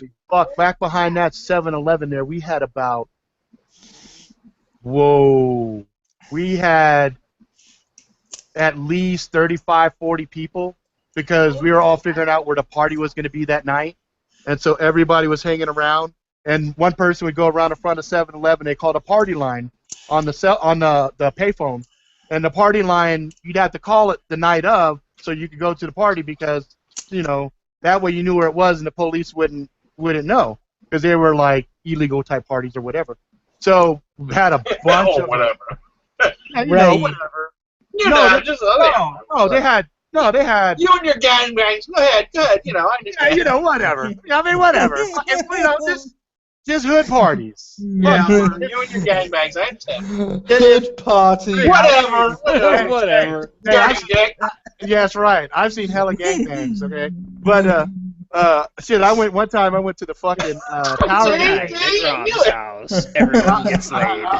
No, I'll tell you a story later. But anyway, so this dude tries to get fucking Bravito. He starts trying to get Johnny Bravo to the dude that already let us all know, dude's a snitch. He's all, fuck you, man. I didn't fucking say shit, right? Because I'm about to fucking kick your ass. And so I was just hanging out because there was a girl I was sitting there trying to talk to, and my brother was there and a few other people, and then they told this dude, hey man, you should just go. You know, why are you even trying to deny what happened? Because they started naming off names. Such and such got arrested, such and such got arrested, such and such got arrested. I said, yeah, and they harassed me over fucking tagging down at the fucking hardware thing. I said, that was my 2 cents. I just lobbed it in, Threw right? it in there. Oh my God! Suddenly, everybody that was just kind of, they kind of got, and they kind of circled around him. And again, we're like, dude, you should fucking leave. You should fucking leave, dude. You should fucking leave for real, right? And there was a couple of cats here I didn't know, and one was from Hunters Point. Now I gotta say one thing: anybody from the Bay Area, if you ever hear them say, "Yeah, them Hunter Point niggas," or "them fucking Sunnydale niggas," these are the dudes that be killing like Domino pizza delivery dudes just for pizza. Ah, so fucking wrong. Oh, it is. Oh, it is. Shit pisses me off. Oh, it is fucking horrible. So they'll kill you because it's Tuesday. Yeah, no reason. So they walked up. One dude walked up, and I knew he was from the city by the way he was talking. He came up like this. He came up. He was all like this. He had his shirt pulled back, and you could see the gun. You could see the gun he had right there. And he walked up. Say, hey, partner. Hey, partner.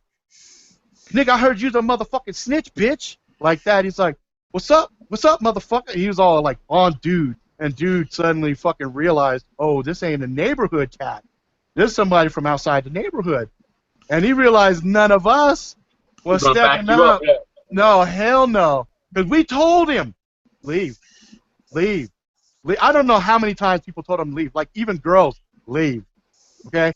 When the Hunter Point dude walked up, I was like, oh, I'm out. Because, you know, they are also notorious shooters. Like, they don't hit what they aim for. They don't. This bullshit and doing no, hell no. I'm like, oh, hell, whoa. Spider sense tingling. Time to go. And so I'm like, I look at my brother. Hey, come on. So my brother leaves with me. A few of our other friends leave. We get going, right? And so we're fully expecting to hear some pop, pop, pop, pop, pop. We don't hear nothing. So we're like, good. Dude left. All good. Okay? So, a little while goes by. Like, I'm not even thinking about dude. I'm thinking about, trying to get an airbrush company off the ground. I'm fucking 19 years old. I'm trying to, just live, right? So Hustle. Yeah, whatever. So I'm in and out of the neighborhood. I come back and I hear from Bebe. He's also dead now. I hear from Bebe, yeah, man, the snitch got it. I said, oh, the other night? He said, nah. Dude got his ass kicked that night, like the fucking dude from Hunter's Point just whooped his ass. At one point he took his gun out and he told him to piss himself, and he did. And he said, all right, see, that just shows what a bitch you are. You're pissing yourself in front of people, because people watched. He got his ass beat. Dude pulled a gun, stuck it to him, and said, piss your fucking pants, and he did. So, anyway, you would have thought after an incident like that, the message would pretty much be crystal fucking clear. That's what kind of message you get there. Right? Yeah, get out of town. Dude, exactly. he went to one of the neighborhood drug houses, okay? And one of the dudes that he snitched out was in jail, gonna be in there for a minute. I mean, he's like looking at, I think, 6 years or something. His brother was not too happy about that shit. In fact, that brother's dead. He got killed. The police were chasing him, and he was riding a motorcycle with a friend, and he hit one of those. The telephone poles have those cross beams every once in a while. Those wires. Oh no! He hit the wire at 110. Decapitation. No, his whole body. 110 miles an hour. He hit that shit. Cut him. The bike. I mean, it just was like they said. The body parts are everywhere. Whatever. Oh yeah, body parts everywhere. Anyway, but years before that, half the man he used to be. Yeah, I refused to go to his funeral because I was like, I'm tired of going to these fucking funerals. But years before that, they had a drug house, and dude whose brother got sent up, he was taking care of his brother's business. Okay, because that's the thing. Once one drug guy goes, another guy comes, picks it right up. I mean, it's people want their shit, they're gonna get it from somebody. Anyway, so brother, yeah, exactly. So his brother was running the shit. Dude went into the house, right, and was like, yeah, what's up, guys? Hey, can I score some blah, blah, blah, whatever. He was trying to just act like, everything was fucking cool. The brother was like, yeah, I got something for you. Hang on, man, I got to get in the back room. He went in the back room, came out with a knife. A rusty one? No. Oh. No. You know what? Oh. Word, there's conflicting. Some say it was a kitchen knife. Some say it was like an army knife. Some say whatever. I mean, I wasn't there. Yeah, it was a blade of some sort. It was a knife. It was a pink ceramic rusty knife. Yeah, exactly. Oh, Chance, you asshole. You had to bring up the pink ceramic. He got stabbed. Oh my God, what did they say? Something like 23 times, 22 times, or something like that. It was probably once for every single fucking thing that he said. Oh, dude. Probably, if I had to guess. Dude, it was. Oh, good. And I didn't. And the funny thing was, I hadn't heard about it. You know what I mean? I was like, damn, I thought, shit, that would have passed everybody's fucking radar. But at that point, I was kind of not around that area very much, so I was getting a little less. Then I moved to Mountain View, which was hella far away from that, and so I'd go back to the hood like once. And the funny thing is, I say it's the hood, but it's suburbia. I mean, it's mind-boggling. Like I go look there, it looks like if you drive through Pacifica, it's like a sleepy fishing community. It's bizarre. But I think there's a lesson to be learned there, which he was doing like so many people try to do, which is when everything is wrong, people try to act like everything is normal. Right. And the more fucked up and wrong everything is, the more people try to achieve normalcy, which is why so many people fucking die during tragedies. Like, for example, tsunamis. The water goes out and everybody fucking goes to the beach. Oh, they don't just watch. they will fucking follow the or they know hurricanes are coming, Right. and so they go stand on the jetties and shit.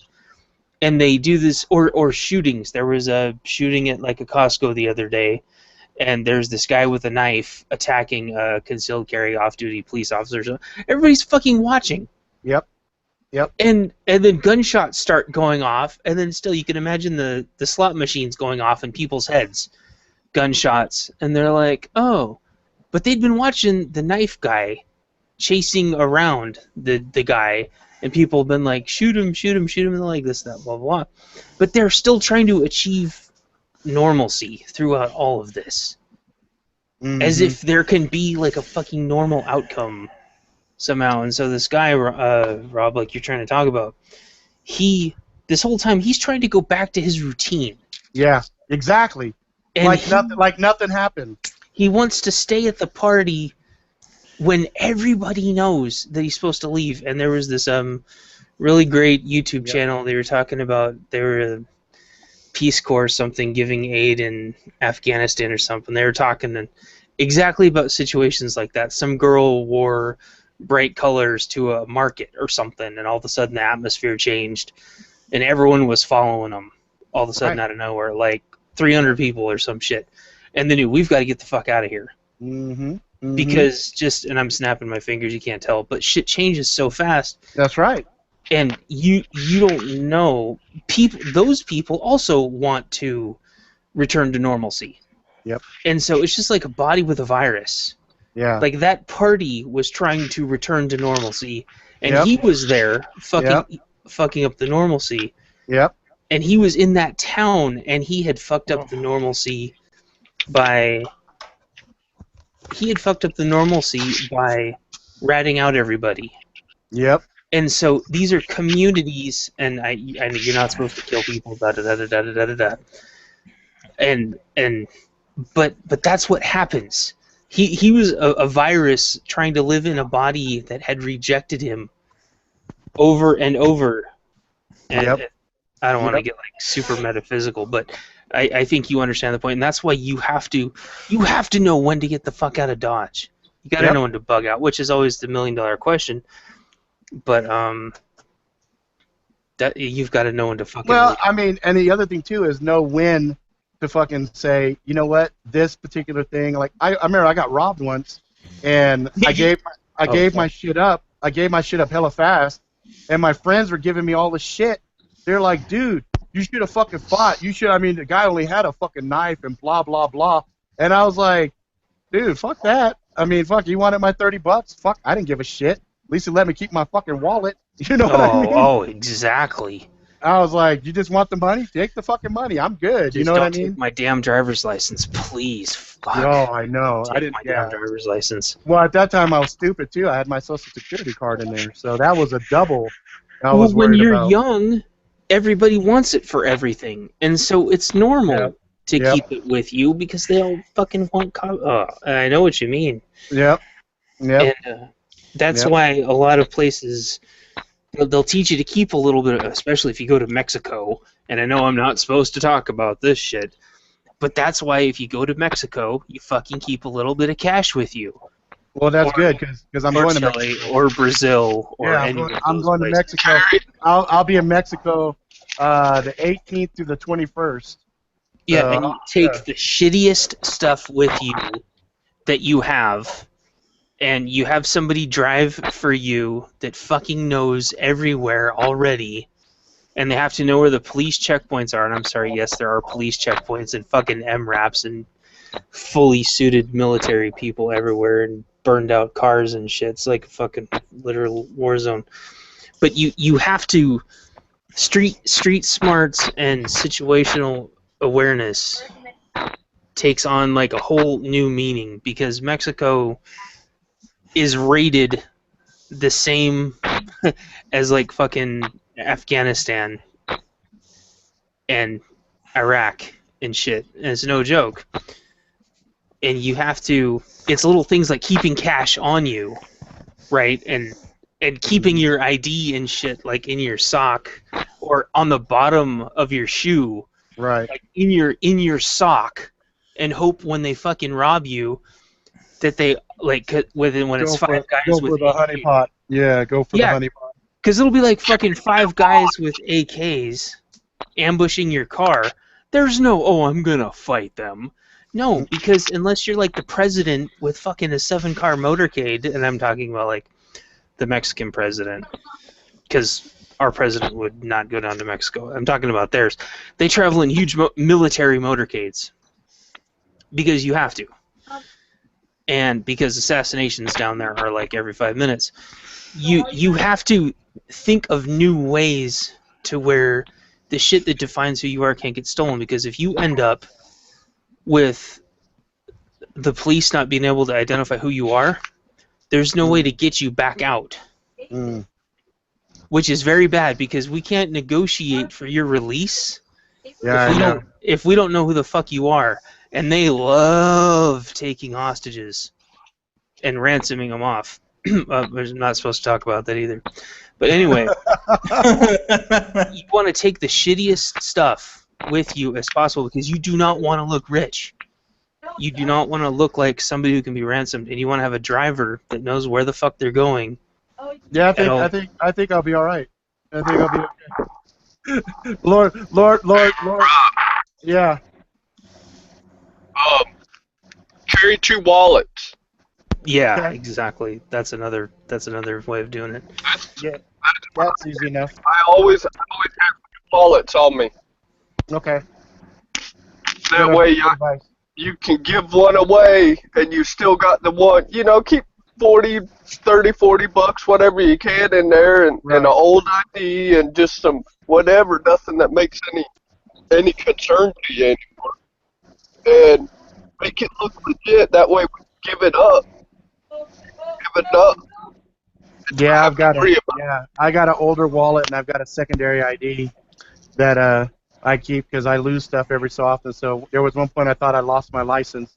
I got another one. Then I found it. So I'm like, cool, I got 2 licenses. So. And the thing is, credit card, if you think credit card skimmers are bad here, and I heard you got skimmed the other day. Yeah, I did. Skimmers down there and in Canada is like 10,000 times worse. I had a boss, bless his heart, great fucking guy, best boss I've ever had. That poor bastard got skimmed in Mexico on a business trip, and then promptly got skimmed again in fucking Canada. Damn. And he was hating fucking life so much. But it's happening. It's happening a lot too. Even here domestically, like I got a couple of friends, they just had it happen last week too, and I'm like, what the fuck? Exactly. You know, we actually here in Richmond, they had these. There was one of the local gas stations. The skimmers were inside the pump. Yeah. Like there was no way of actually being able to see it from outside. And basically the people who come and check the pumps to make sure it's giving out the right amount of gas per dollar and stuff. Right. Opened it up and they found this skimmer inside it. It's a Bluetooth skimmer that basically anybody with a Bluetooth who knows who was paired up with it can come by and just retrieve all the data on a daily basis. And see, that pisses me off, because they're supposed to have security stickers on those. And if you don't see a security sticker, you're not supposed to use them. And I was using one the other day that had its fucking security sticker ripped off. But, that's what those fucking okay. But what are you supposed to do? Yeah. Not fucking get your gas? Or you go all the way inside and say, I want gas on number such and such, and hope somebody doesn't steal your fucking gas nozzle? Because people will try to steal your gas nozzle. Thingy, bob, gas pump gun, doodle. Which I fucking hate too. They do that over here as well. The thing is, over here, most pumps over here do not you can't pay at the pump at most gas stations. Only a few do it over here. Oh, really? So you guys don't have like debit kiosk thingy bobs? We do, but not every gas station has them. I Interesting. also thought you guys had the next generation debit security thingy there, where you had the chips. The chip stuff here just got fucking backburnered because the technology is not working for shit. Oh. The chip and those things kind of irritate me, but I was kind of hoping that was going to be a part of the solution. yeah, I mean my debit card's a chip and pin card. Does it work? Yeah. I thought. Yeah, it works because mine isn't a contactless card. Yeah, mine works when they A lot- do it. Yeah. ID chip in mine, and there's some stores that take them and some stores that don't. Right. You know, so Right. they're Kind of hit or miss. I always swipe first until the thing goes bang, bang, bang, then I stick it in. Well, I try to pay cash for everything. I try to use my card less as possible. I mean, that's actually pretty smart. I'm just too fucking lazy. I've been transferring everything over, and I've been talking to other people who've been doing this too. These net spend debit Visa cards. Mm-hmm. Because I had a guy that his got skimmed, and they reimbursed the stuff like in 24 hours. Yeah, that's how PayPal was with me. About 24 hours, everything was. They were cool as fuck. I mean, they were super nice. They called me up and said, "Hey, this is fraud department. Can you tell us the last couple transactions you did?" I said, "Sure, I did this. There should be an auto debit that comes out for Xbox. There should be this. There should be that, and that should be it."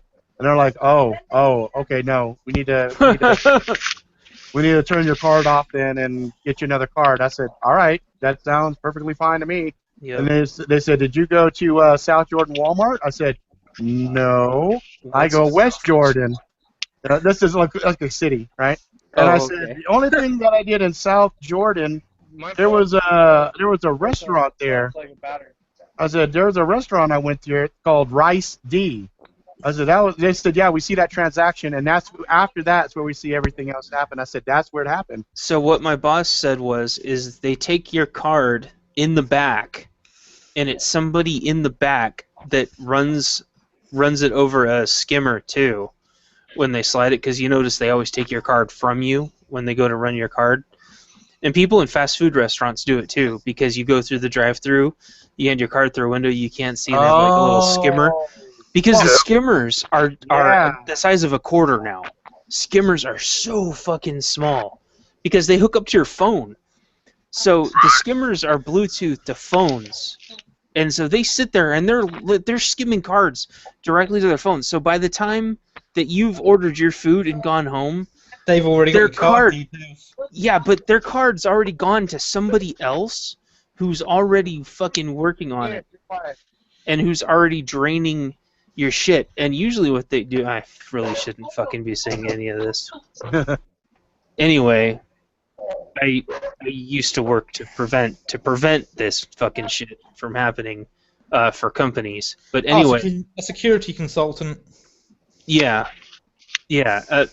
but they are highly coordinated, and this stuff is extremely technical and very lightning quick, because they used to have to like print this shit on cards, and they used to have to physically, you can't see what I'm doing, but they had to take it and bring it over and connect the wires together and print it out on new cards.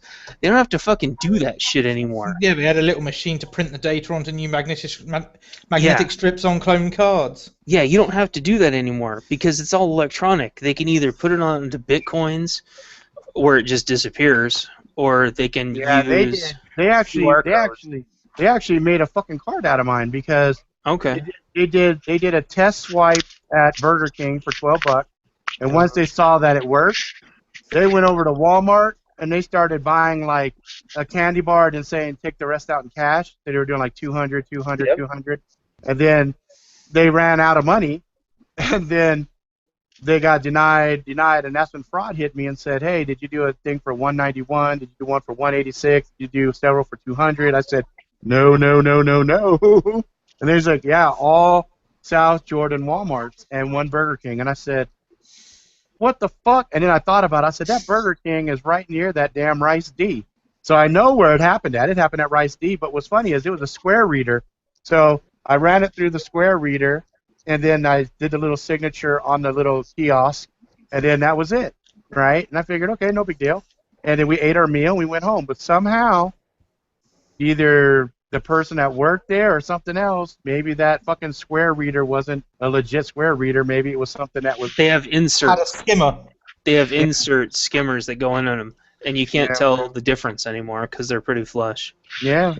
It's So fucking yeah, bullshit. it sucked though, and then it was funny because PayPal was cool as fuck about it, and I'm like, damn. And I asked the girl, I said, you guys do this a lot? And they're like, oh yeah, we do this a lot. The good then- thing about that's the good thing about the chip and pin system. It's hard to skim a chip and pin card. Yeah. It's All coming they though. gotta do is do the RFID chip with the scanners. They got like the guns. Yeah. The police got them now to where they can confiscate your cash if you break the law. I know. Such You don't even fucking. have to break the law. In some states, you can just take the cash. Right. Well, I was trying to give them the benefit of the doubt here. Yeah, well, they're doing it for tolls and stuff too, or for if you like speed through or They ain't Yeah. getting it in my wallet. Yeah. Yeah. there would I have to got be ours. something in the bank first. Plus, Yeah, a I think the police jobs just got a whole lot harder though, just because of all this Black Lives Matter and all this other bullshit. I think now, I mean, you're taking away a lot of their response time. I mean, you're making them second guess shit. I mean, I feel bad. I feel bad for your average police officer now that has to do public interaction. Just yeah, because, you're good cops. I feel real bad about them. Yeah, I got 2 really good friends that are cops that I like. Then I got about 8 former associates that are cops that I fucking can't stand. But yeah, you know that I look at cops the same way I look at people. I just judge them on a case by case basis. You know what I mean? If a cop pulls me over and tells me something, I do yes sir, right away sir. What do you want me to do? You want me to hop and down? I mean, I'm not trying to piss the fucking cop off, period, because, look, I'm not trying to give him an excuse to fucking think I'm a threat. You know what I mean? So I get pulled over, and I do get pulled over. But the last few times I got pulled over, though, once the cops found out what I do for a living, and then they found out also that I do YouTube, like I was going down to SHOT Show, and I was floating. I was doing like 110 on the fucking, you're in the middle of nowhere. I mean, and I was trying to get down there because it was the first day of SHOT Show, and I was trying to cover it for YouTube. And so I'm getting down there. I got my wife and my son with me. I'm floating. All of a sudden, I see lights. I'm like, damn, I did not see him. How did I not see him? So I get pulled over, and he's all, what's the hurry? I said, man, I'm trying to get down to fucking Vegas because they got SHOT Show going on. I do a YouTube show. I cover it, and I'm excited as a fucking kid in a candy store. I can't wait to get down there and film this stuff. And he started smiling at me, and he goes, that started today? I go, yeah, it started today. He goes, all right, hang on. So he ran me real quick, you know what I mean, just to make sure.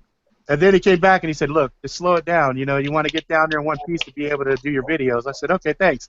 So I took off, and I was like, damn, that dude is cool as shit. And then on the way back, no, it was a different time. I was coming the opposite direction, though. I got pulled over, and I wasn't going too terribly fast, but I was going faster than I should have been. And he pulled me over, and he goes, you know, I pulled you over. I said, I don't ever admit to anything. I go, no, I have no idea. Why'd you pull me over? And he's like, I pulled you over for speed. And I said, oh, how fast was I going? And he's like, I clocked you at it's like 67 and a 55 or something like that. I go, oh, it's a 55 through here? I said, man, I thought it was a 65. I was trying to do that plausible, you know, whatever. And he smiled at me and he said, yeah, they keep changing these fucking speeds. It makes it really hard. He goes, I pull a lot of people over, and a lot of people, you know, are confused because there's a stretch that goes up to 75, then suddenly drops to 55, then goes to 65, you know, whatever. And so he was like, you know what? From over there, and he pointed at this landmark, which I can't even remember now.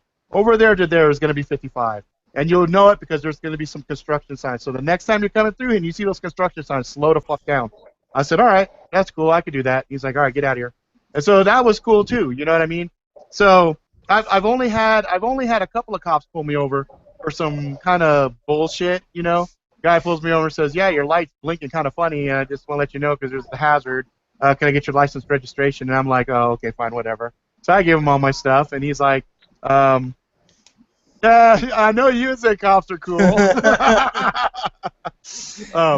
I get the feeling Ryan might be biased. Yeah, maybe a little bit, maybe slightly, but I mean, it's just like coming across people. I mean, fuck. Sometimes come across assholes. Sometimes come across cool guys. I've come across a couple cops. I could tell they're having a bad day. I remember one time, me and a wife were driving down the street, and a cop had somebody pulled over, and I didn't pull to the far left.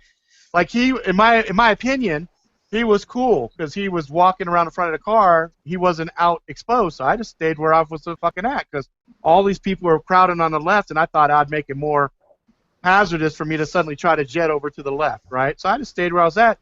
Dude got flashed a look, told the guy wait, ran over, got on his fucking motorcycle, just hauled ass, chased me down, pulled me the fuck over, started screaming at me. And I'm like, okay, officer, 4,000 people, 500 square mile county, you got to be cool. Well, you do provide the service. So the guy was sitting there screaming at me. I'm like, dude, okay, hold on. First of all, I know you can't be mad at me for just driving the speed limit and everything else. Can we calm down to figure out why you're mad? I'm more than happy to comply, do whatever you ask me to do. He goes, you need to fucking pull all the way to the left when you see there's a traffic thing. And I'm like, dude, I seriously thought it would have presented a more risk for me to do that because there was a lot of people driving the speed limit, pulling over there. It got crowded. I said, if I would have did that, I would have had to mash my brakes or speed up. If I would have sped up, I still would have done the exact same thing. I slowed down, and he's like, look, I got hit 3 months ago. I said, oh, shit. I said, okay. Oh, wow. He's lucky to be alive. I said, listen, man, I'm sorry you got hit. I said, but I slowed way the fuck down, and I was looking right at you, and I made a point, even when I was there, I pulled a little. I didn't go all the way to the left, but I did give a little extra as much as I could without, veering into the next guy. I said, dude, I'm sorry, And he kind of calmed down, said, listen, just next time, we risk our lives, and he gave me the big spiel, and, every day in and I'm like, I get that. I'm very sorry. I apologize. My bad. Won't happen again. And, to this day, now, whenever I see a cop, if I see him way the fuck up there, I already jump way the fuck over to the left. And just fucking, just because he pointed it out to me and I hadn't even thought about that, But sometimes they have bad days. He got fucking ran over. So obviously that was a sore spot for him. So I'm just glad I didn't look like the guy that ran him over. Just, You might have just got a 45 caliber surprise for that. But I think now their job is substantially harder because I've seen it's just like that. What is that? The 21 foot distance with knives. Yeah, 21-foot rules knives. And then you got to think about response time, and you got to think about, okay, is my spider sense tingling right? Am I burned out from the job, et cetera, et cetera? I don't envy them. I don't envy them at all. I think they've been getting ambushed like crazy, and they stick out like sore thumbs. Well, that's part of being a police officer to say, hey, we're here to deter crime, so you can see our vehicles. Also, see our vehicles when you need help, right? The only problem is that it's also painting a bullseye on their backs. Yeah. Well, you know what? I think it's a catch-22. I think. Well, I mean, regardless of all of that, I think this stuff right here is only going to run a certain amount of time because I tell you why. People are getting fatigued of hearing it. It doesn't have the same reaction anymore, and it's part of the conditioning that they've been doing to everybody. So now somebody says, oh, did you hear about the shooting? They're like, what shooting? Another shooting? Okay, what is it now?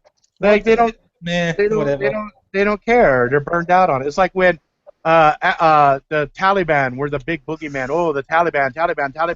Oh, fuck the Taliban. They're on fucking 24 now. Jack Bauer kicked their ass. We don't care about them. Then it become ISIS. ISIS the new boogeyman, right? Yeah, and you forgot Boko Haram somewhere in there. Yeah, exactly. Those fucking psychopaths. But I mean, some of those are like legit things to be concerned about. But again, here's the problem. A lot of times, genocide, things of that nature, if they're for black people don't care. They don't. I'm actually most worried about North Korea right now. Yeah, I don't. Oh, how can you be mad at the little pudgy? At the Kim Jong-un. Mr. Kim Jong-un basically said that we declared war on him, and then he started firing missiles again into the sea. Not just like the other day. Kim on 1 inch, John. Like 2 days ago.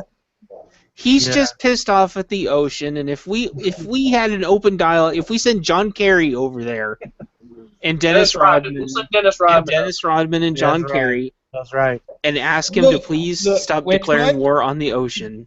We're trying to prevent a war, not start send one. him Sending Aquaman. Dennis Rodman would start one. No, they're best buddies. Fucking They are Aquaman. friends. Aquaman is the shit. Yeah.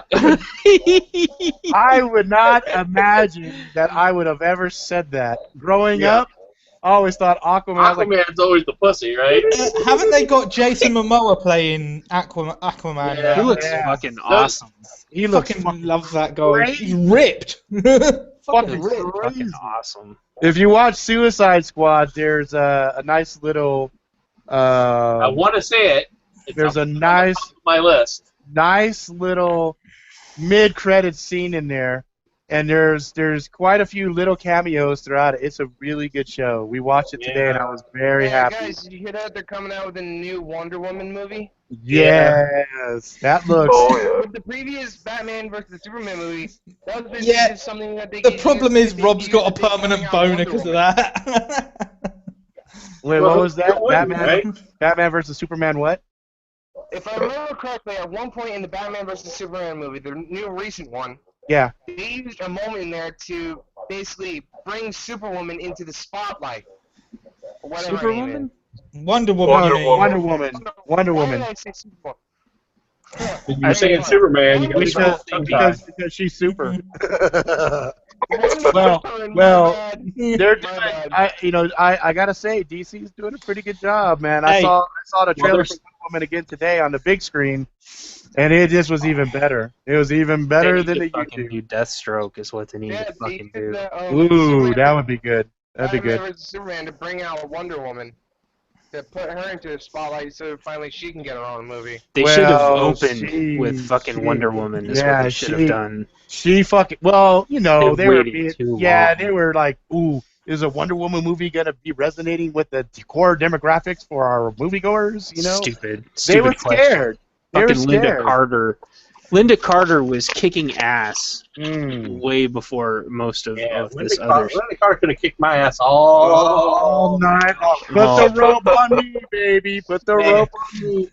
Let me try to lie. Let me try to lie.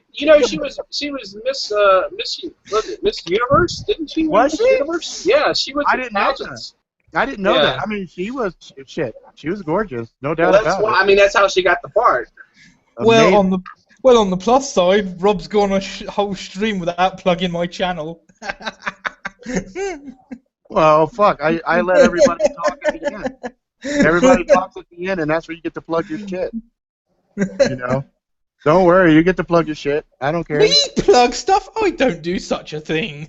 Yeah, okay. So anyway, getting back to Wonder Woman, the trailer, man, the trailer. Woo! I was like, I feel bad for the Nazis. I do. Holy shit! I don't know. Once they get That part with the shield. Oh, I know. That Damn. was raw. Damn. I love this part. The best part was, wait, you don't have any men here? Well, who's your father? Oh, we don't have. I don't have a father. Zeus created me. I'm Yeah. like, oh fuck. Yes. I'm like, She fuck. was Miss USA for 1972. That's the one, not Miss Universe. Oh, nice. People tried to get pissed off about the whole slave thing, and it's like, you guys don't understand Wonder Woman at all. And if you They got mad at that. I thought mad. that was a funny fucking Exactly. line. Not only funny, but perfect. It perfectly fucking fits in to the whole thing. Like, I could see her walking around and go, why do you let men talk to you like that? Yes. And walk around just backhanding the fuck out of I every know. man who... Could you imagine some poor fucking dickhead trying to fucking bitch slap him? Could you imagine some dude beating on his wife and she just says, "Oh, really? I don't think so." Why you do know? you take that? Yeah. Hey, speaking of, since we're just like sneak previewing everything, did you guys see? Oh my God! Hey, I'm Rob, practice some knife safety. You shouldn't be waving a knife around. Oh, this ain't gonna do. Yeah, you're putting strings in the back. This ain't gonna do shit. Yeah, I hate it when I'm banging my head. Stranger Things on Netflix. I've heard Yes, about that. I've seen the whole series. Oh my god, that is good. Amazing, right? Amazing. Yeah. What's it called again? It's called Stranger Things. So think of like Stranger Things, then this has happened or something like that. They're coming out with a season 2.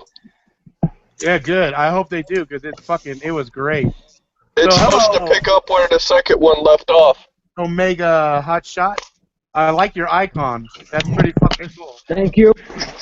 It's a voodoo icon. That's pretty cool. Is that from one of the games? Is that a video game icon?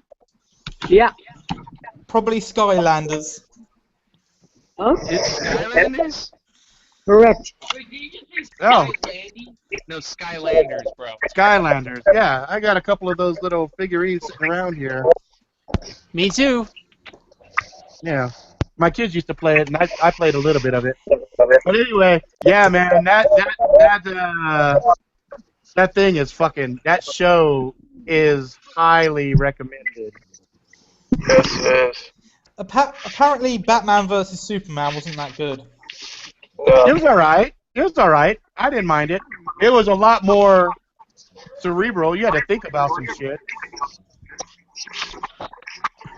Hey, Omega, you got a lot of background noise. I'm going to turn you down a little bit. There you go. So it's not so prevalent. There you go. Good. Oh, I hear what it is. It's the background. It's an echo. Got speakers on. It's creating an echo. So if you get headphones or something, go ahead and let me know. I'm going to have to mute you because otherwise we're going to go crazy hearing my ass fucking echo. So I'm going to put the chat back on so I can see. Well, we listen to you every Friday, so we must be crazy already. No, echoes.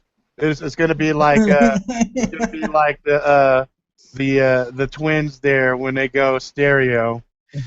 One Rob's bad enough, let alone two. Guys, let me not do fucking talk at the same time. It's accidental.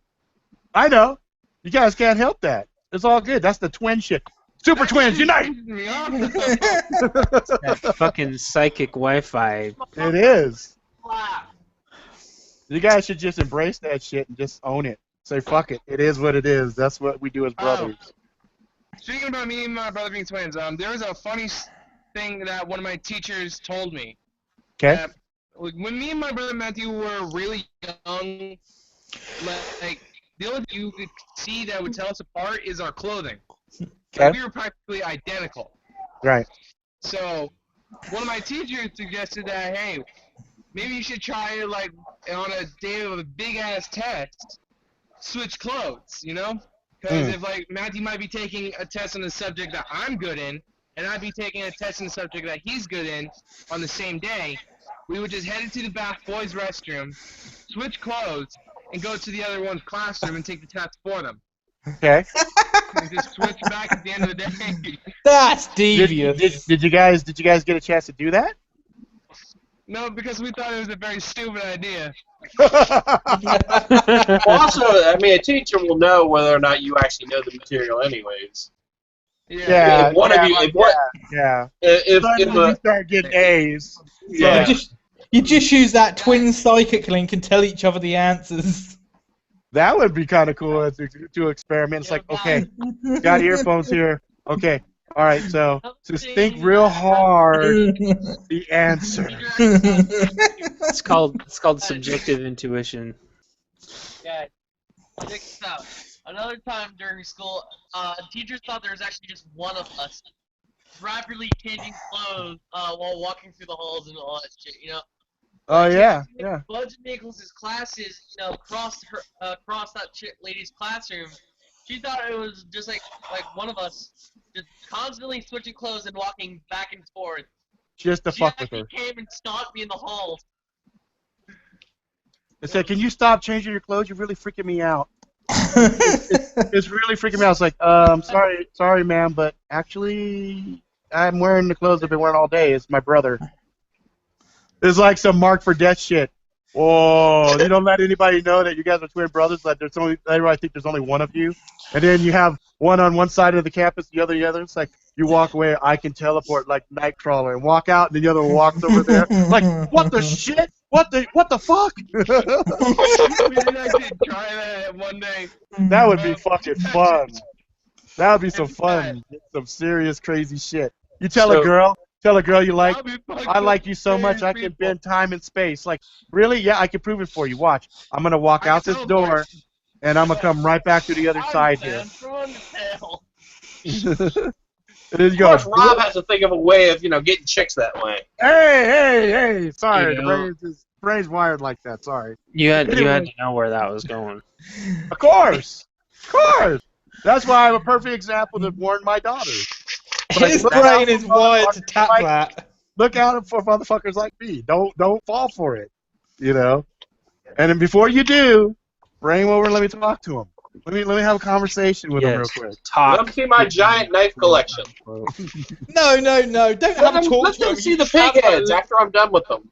Oh, God. There's a much easier way to do it. You just have her show them that video.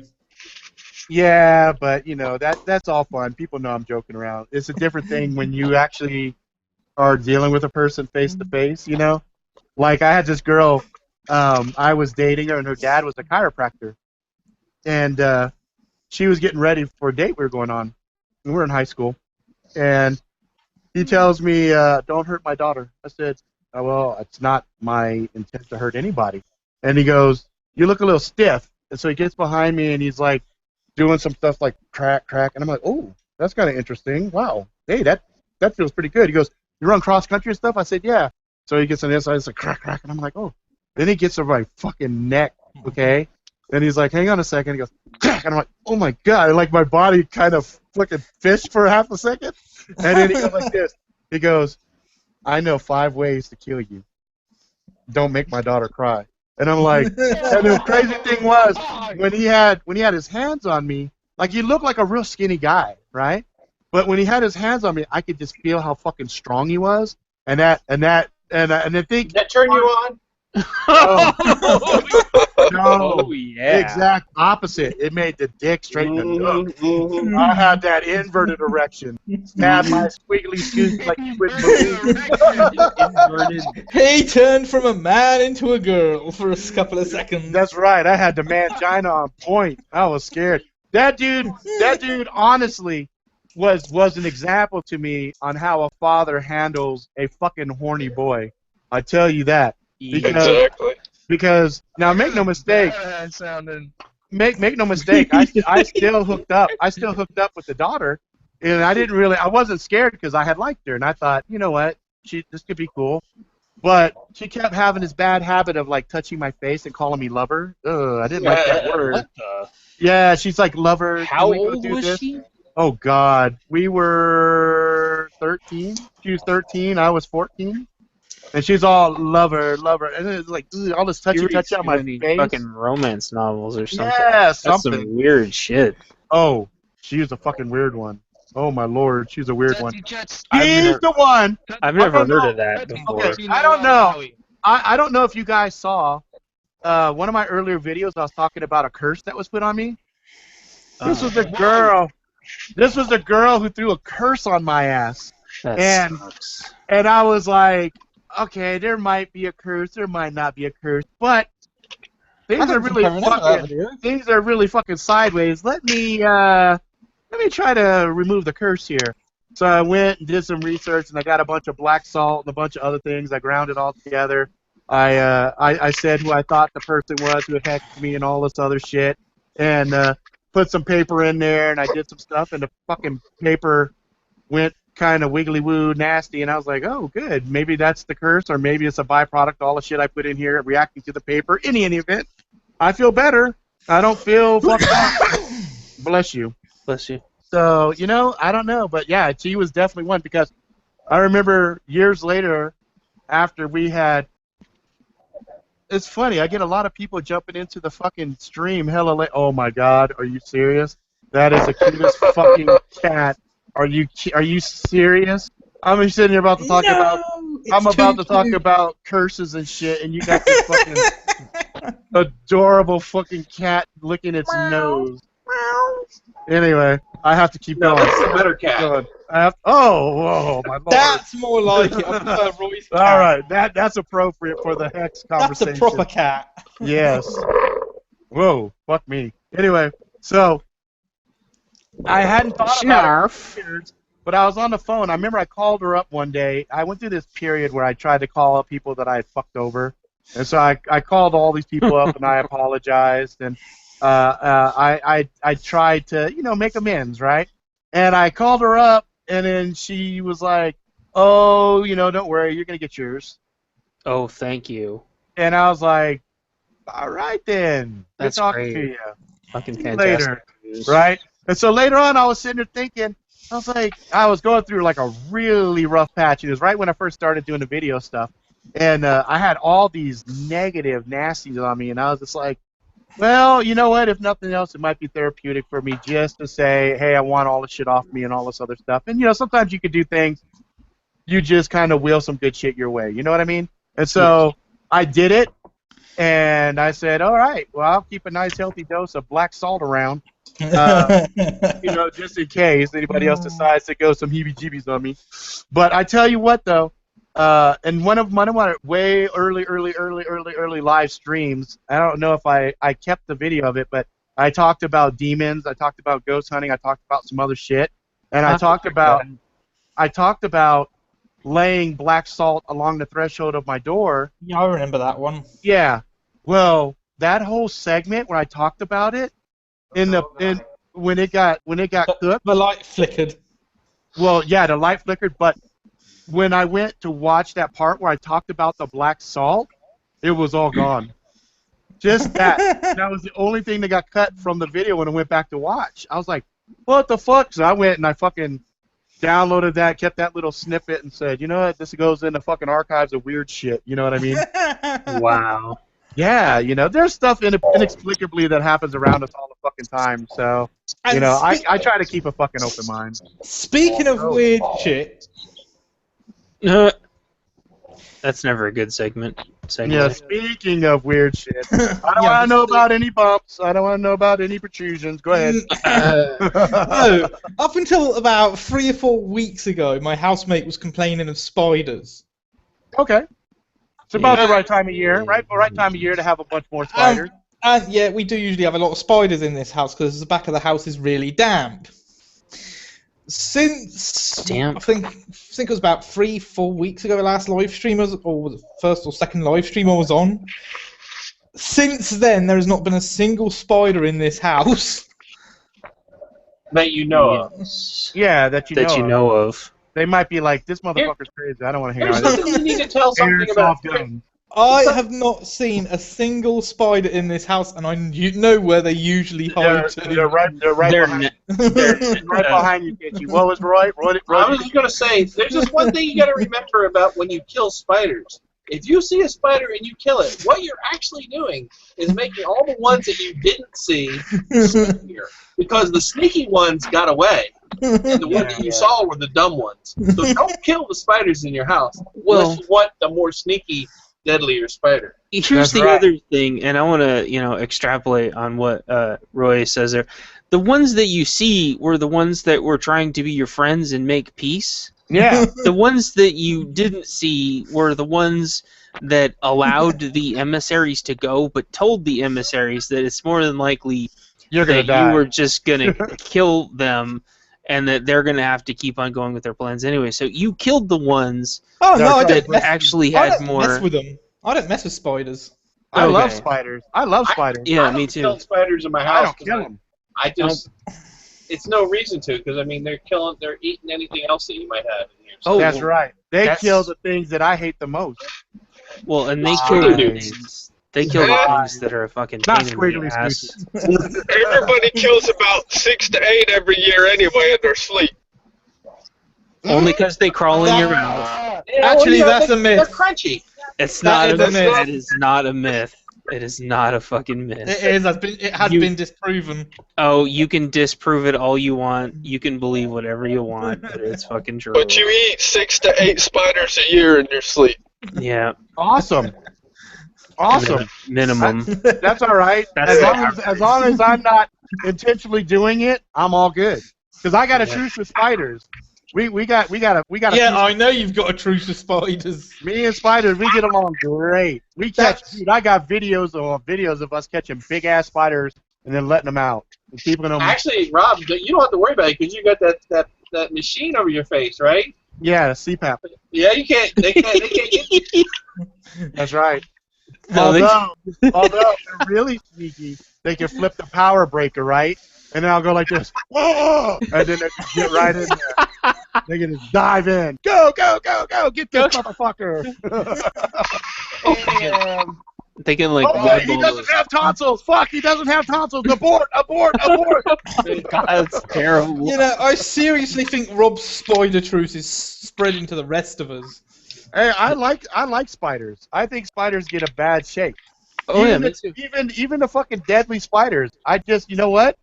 I'm a firm believer. Don't start no shit, won't be no shit. If they don't fuck with me, I don't fuck with them. I fucking love them. Snakes. Yeah, especially snakes. If I I'm like walking snakes. through, if I'm walking through high brush and I know there's rattlesnakes and shit, I pay attention where the fuck I walk. Well, it's more Boy Scout shit. That's why you don't jump over logs No. and other dumb ass things like that. You take your time. You make sure you're safe. Don't shove your hands in holes. Yeah, in really. Stupid fucking There was the people. dumbass, people dumbass. Well, the UK only has one venomous snake. Oh, really? Politicians. We all got those motherfuckers. No, the only venomous snake the UK has is the adder, and it's not even really that venomous. Only you guys because it have gets an out of the adder? zoo. Yeah, the bite isn't really deadly. Wait, is that indigenous? Yeah, it's indigenous. Wow. It's not a puff adder. It's like a thin thing with like a zigzag down its back. Oh, cool. A I did hang not on. know that. Hang on, let me see if I can find an image of one for you. It's called the Harry Potter adder. It's a Jigglypuff. It's a Jigglypuff. Oh, jeez. Jesus Lord.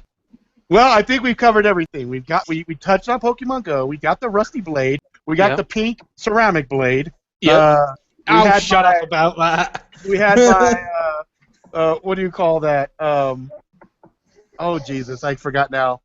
The preacher Rob. Hey, Amen Brothers. You know, we had that. We touched on politics very lightly. Forgive me, Father, for I have sinned. I have sinned When- a lot. We had some good ghetto stories that I like sharing with you guys. What else? Oh, and the health update in the very beginning. So I think we touched. I think we ran the full gamut. We ran the full gamut. Damn it. The gauntlet. That's We ran right. The gauntlet. Yes, indeed. I'll tell you a nasty snake though is that what is it? The asp. There's a certain asp. There's one type that is just it'll fucking chase you. The fucker will hunt your ass. After you pissed it off, it looks for you. And it's very like patient. It sounds like a Rob Rick snake. You run inside a room. Oh! Nice. What the fuck was that? I think Amrish installed some effects. Yeah, he's got some kind of Oh, that was fucking effects. that was fucking cool. I was like, oh, well, thank you. There's the adder, guys. I heard they found like a new That snake. image. I heard they found like a new snake that they found like was starting to sprout like little arms. Did you guys hear about that? No, Yeah. It was called Donald Trump.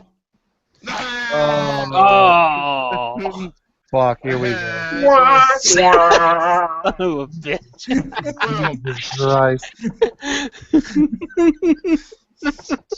Sometimes the truth hurts, right? Let's see here. Another wicked snake, man. That's the water moccasin. Yes, water moccasins. Water moccasins won't bother you if you leave them alone, really, though. Well, yeah, you just don't go into the bayou. I've rolled up up my tent, man, and I've had water moccasins underneath my tent where I was sleeping for my Because they're damn. fucking cold. Yeah, they like you're warm. They just want to snuggle, dude. They just want to call. They just want to roll up like Just wanna this. snuggle. You just don't fucking roll over on. or you don't roll off of them and make them go like, hey, get back here, fucker. We want the warmth. But yeah, I've heard. I mean, I do live in Florida, and they're everywhere. I mean, it rains. Yeah. Oh yeah. Hard, you know. Yeah. Anyway, that link I provided you is what an adder looks like. You're saying in Florida? Yeah. Oh yeah, those are pretty distinct. Yeah. Yeah, they're not that venomous though. They do have venom, but it's rarely fatal unless you're very young or infirm. Oh, So so Black Widow level. Barely. I'd say even cats can survive it. Oh well, that's a useless fucking snake. Then You guys got such wimpy. You guys got rid of every single thing there that could, but you still have machetes and fucking knives. Yeah, exactly. We've got rid of pretty much every fucking thing that can kill us. Except for terrorists. Apart from the politicians. Yeah, they got a lot of problems with terrorists over there right now. Yeah, as long if you're in a big city like London, yeah, you do have a lot of terrorists. If you're somewhere like where I am, not so much. But my town's a shithole anyway, so. No, see, you got to be like a terrorist that just attacks a certain type of thing. You need to be like a pussy terrorist. Whoa. Whoa. That's what Robbie used to be. You gotta walk straight up and say, I am gonna Dirty Dick Robbie Rex. Beware of the In the evil house. Robbie Ricks. Robbie Ricks, the pussy terrorizer. That's right. But don't let his wife know. No, it's like that. It just Actually, she probably already knows. Quite aware of it, indeed. Yeah, well, it's in on all the other ones, Oh, No, That's you know why you what? were. Hey, you know what though? On the real though, here's the fucked up thing. Early in our relationship, she wanted fucking full disclosure. She was like, "I want to know every last one." I'm like, "Are you fucking serious?" Wow. Like, yeah. You And so really want to know? I told her every story you guys hear, she's heard at least 2 or 3 fucking times. Okay. Oh dear. So that's why I'll start on something. Like friends will be at the house and we'll be bullshitting just like this. And I'm like, oh, guys, let me tell you this. And I'll start and she'll go, oh, my God, not that story. And she'll just go, oh, God. And she'll just walk out. You know, she'll walk in the kitchen, get something else or whatever. She'll, like, detach herself from the story. Like, oh, God, here we go. But, like, she straight has called me because after when we first got together and I told her the different things, she goes, you know what? You are a dirty dick. And I'm like, oh, damn. So there was a point before we got really, really serious and everything. She wanted me to get tested out, right? Well, that's So legit, though. It is totally, and I did not object, okay? And you should. And that's good. It's good. That Q-tip deal. What the? That doesn't feel good at all, does it? No, I was a fucking. Anyway, I do the whole test down and everything. They fuck it up. They mix my results with somebody else's. Okay. Sure. No. They're stuttering now. No, they straight. I did that. I did what you mean. Because Hey, I went motherfuckers, home, let Rob speak. I went home and I was mad at her, okay? Because I was like, hey, I know for a fucking, because I've done that test. I've gone in and done fucking STD tests plenty of times because there's been a couple of girls I was like, oh, damn, I know I shouldn't have raw dogged that bitch. I know I caught something. So I go in and I get checked out. And I go, like, 6 months later, checked out again. I was getting checked out like a fucking porn star. All right, here, I'm ready for my regular 3 months checkup. But suddenly, after with her, my fucking shit came back dirty. I'm like, whoa. And I looked at my wife, got across, I'm like, who you been fucking around with, right? So anyway, they found out. They let us know the next day. Sorry, we gave you somebody else's results. And I'm like, well, you made somebody else fucking pretty happy. I know. You know what I mean? Deep shit now. So somebody else is happy as fuck. You're like, I'm clean as fuck. But no, after that, she still says, "Oh, you're a dirty dick," but it's actually pretty clean, you know. Yeah, but there's that whole thing on Speaking. on Clerks where it's like, you suck 42 dicks. Well, technically Well, 43. Because I sucked yours. You suck 43 dicks. Holy Well, you're shit! not to suck any dicks on the way out. Hey, fucker, get back here. Yeah. This guy ain't dog dick. That show had some pretty good fucking lines in it. It was pretty good. That was some good writing there. Yeah. So anyway, let me see something here. Oh, we are at midnight. It is time. Midnight. And you know what? at And you know what's Boston. cool? You know what's cool is my wife's been off, so she's like, I told her, yeah, I got to push my stream from yesterday to today, and I said, I could cut it short if you want me to. She said, no, do your fucking stream like you normally do. Don't worry about it, And I was like, really? She's like, yeah. I'm like, yeah, So I got to hang out. Yeah, she's fucking fucking cool. She's cool as Might be shit. a keeper. I think what she's been doing though is while I've been doing this, I think she's been on World of Warcraft just destroying the Alliance. I think that's what she's been doing. She hasn't been deleting all your gear. No, she geared up. No, she's been deleting all his porn. No, I don't need that. I don't need that. That's You know, what she it was get- saying. Yeah, I don't need that. It gets to the point. It really does get to the point after. You know what? We got to go one more thing because I told you guys I was going to tell you about orgies. So let me clear it up because leaving it out the way that sounds extremely horrible. So I realized I got to have continuity here. Okay, There we go. So back in the day, I used to do websites. I used to do a lot of adult websites. Okay, so I had clients like the Gold Club in San Francisco, Pink Poodle in San Jose, That pimp girl you knew.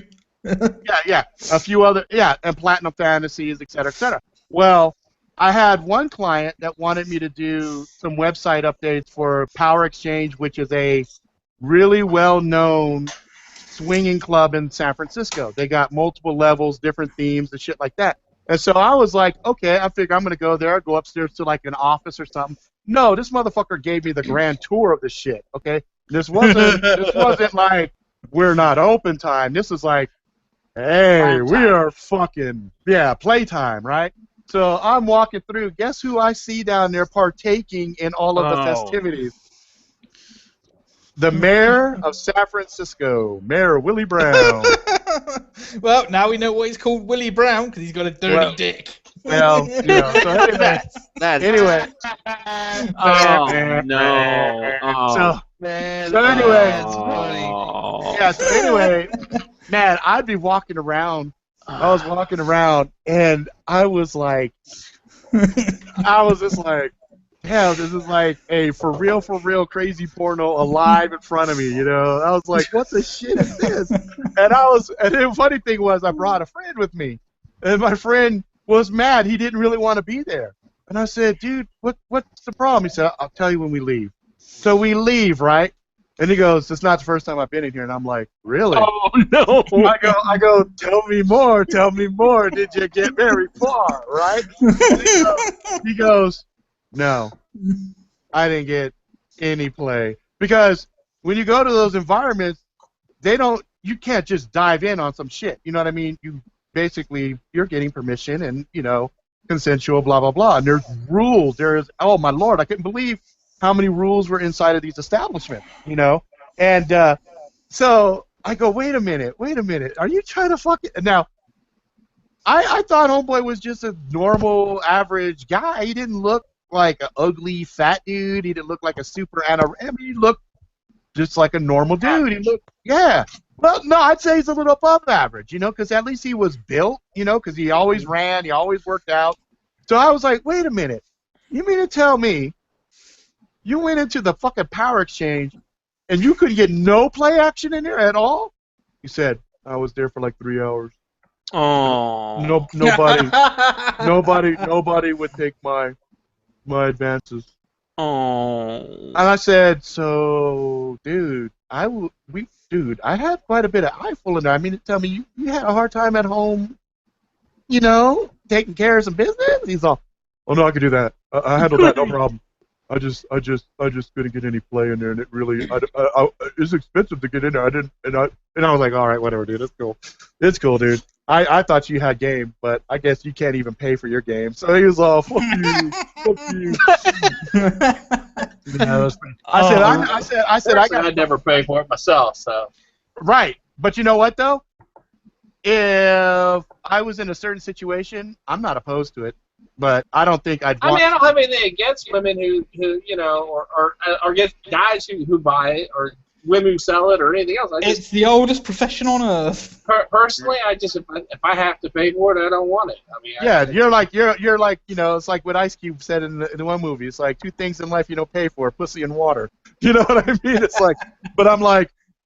Yeah, I know. I'm already paying and technically, you're paying for the other two because you know you're married. I'm married, so I'm basically paying for that too. So anyway, if you're married, you are paying for pussies. I had to clarify because I was like, I didn't want you guys thinking I was out there like, woo woo, I'm engaged in mass orgies. I mean, I'd never technically been invited. Well, damn, there's a video idea me and Chance could use. Okay, cool. All right, there's so anyway, a lost opportunity for me and Chance to use as a video. Damn. I mean, you can research that whole industry. I mean, that whole industry is colorful and interesting as shit, you know. But anyway, we're at that point. We're at the point in the show. Let's see. So it looks like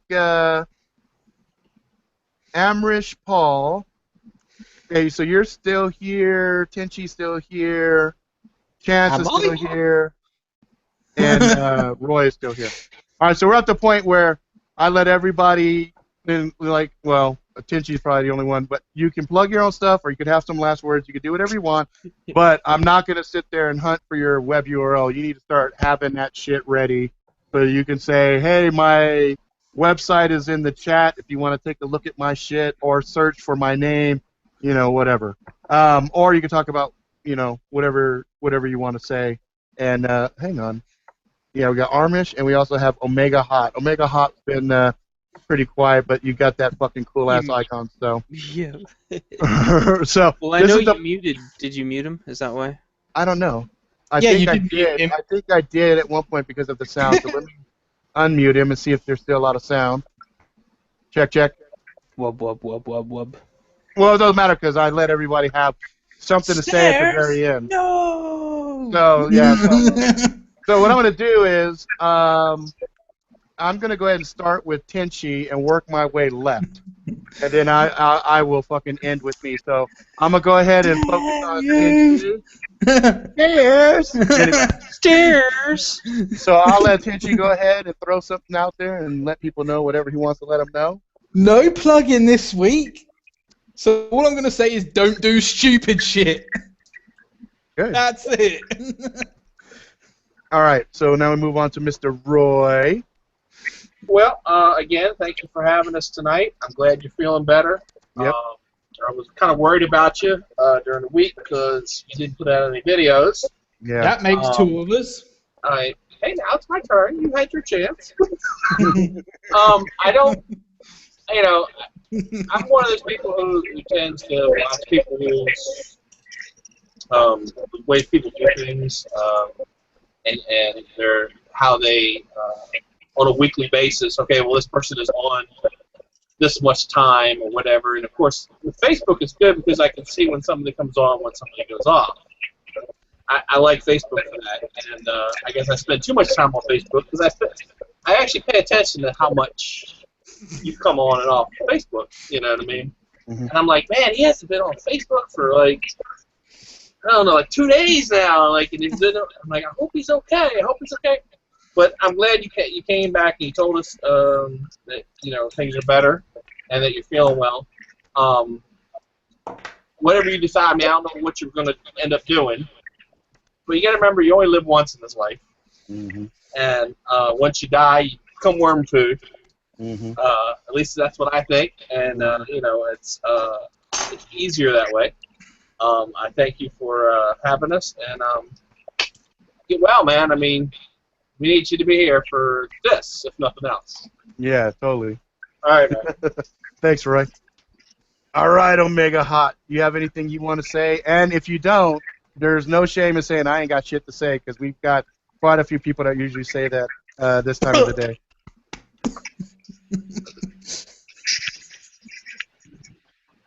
No idea. Okay, that's perfectly legit, brother. All right, I'm gonna move on to Mr. Chance.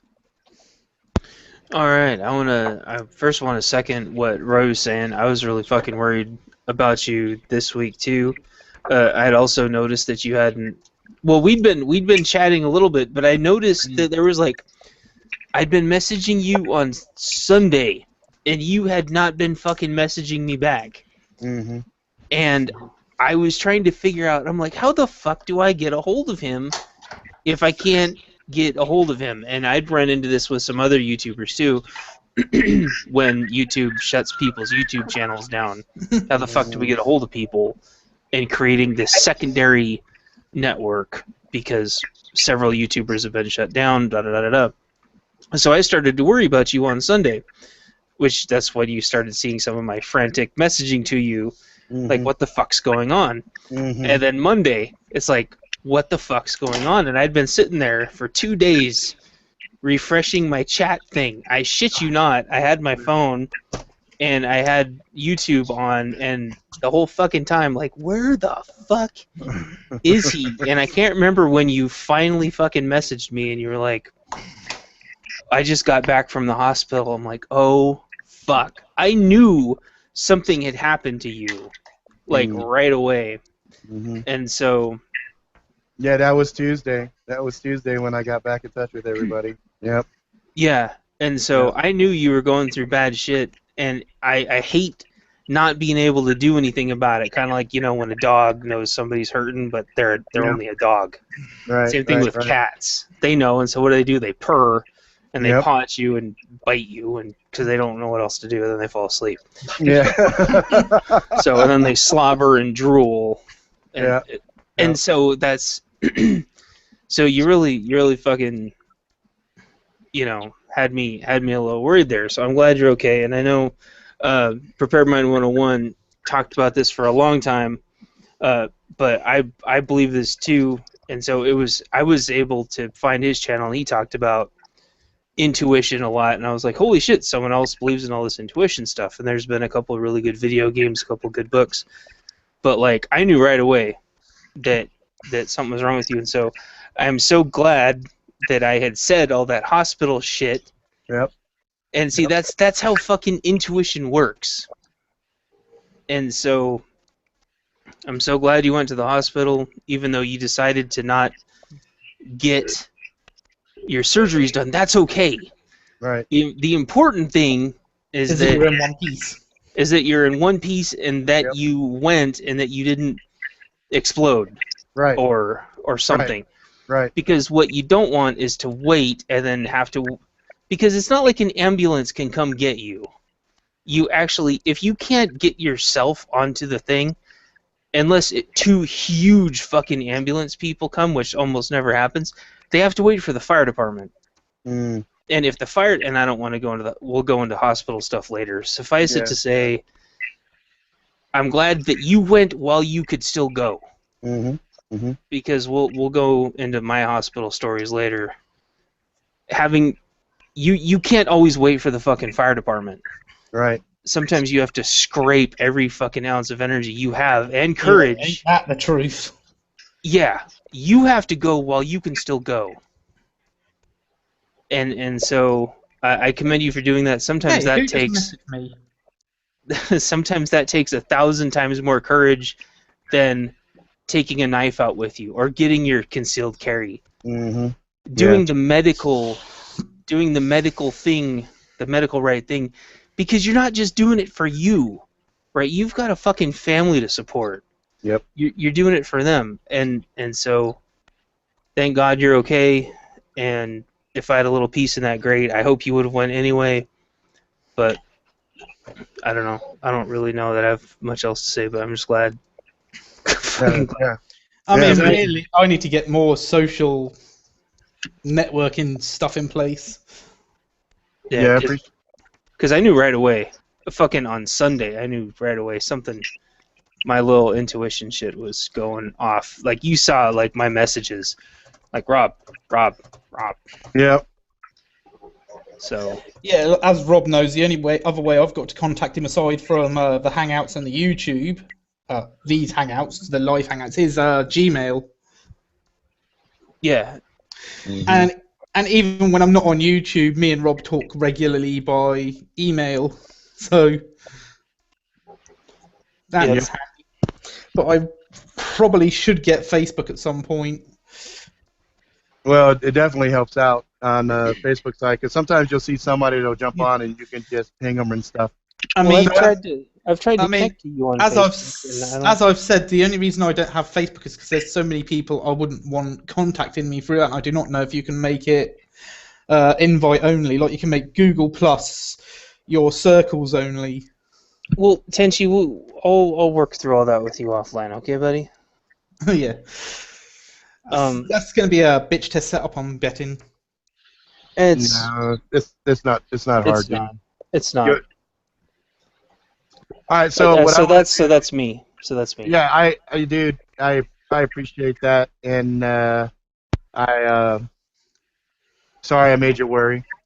And I appreciate I appreciate all of the positive vibes from everybody because I totally believe it's the positive vibes that I've been getting from folks and prayers from other folks and things like that that has also given me a lot more energy and strength to focus on the diet, focus on just trying to get my shit right so that I can keep doing the stuff that I love to do. So, hey, as I've said in the past, Rob, it's my job to worry, mate. You may not be blood, but I consider you family.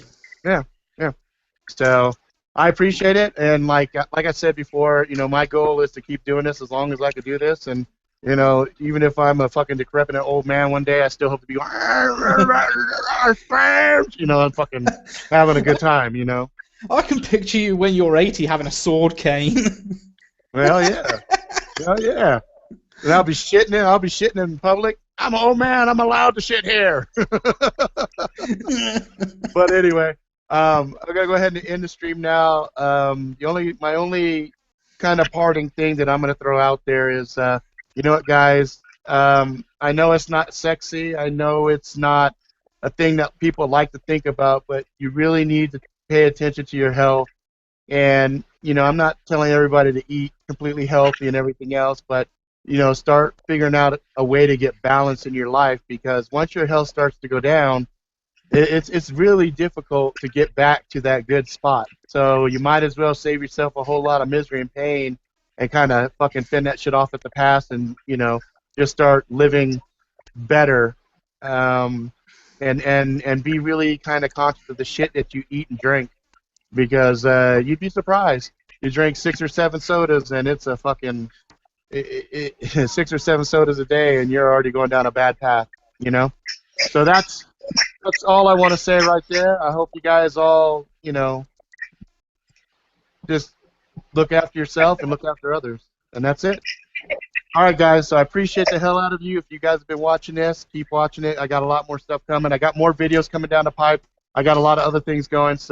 And I got some other fun stuff I'm going to share probably a little bit tomorrow during the gaming stream. I got some really exciting news from some magazines that might want me to write some stuff. So I'll share a little bit more of that as it gets a little more further along. But I got some other fun stuff to talk about. So today is from yesterday. Tomorrow will be what would have been today. And then next week we go back to a regular schedule. And I have a couple of vacation things coming up, but I will put those all together way ahead of time to let all the folks that are contributing and they come in here and they share their valuable time as well know ahead of time. Okay? So that's it for now. If you like it, please subscribe. Tell your friends fucking far and wide. Until next time, please be good to each other. See ya.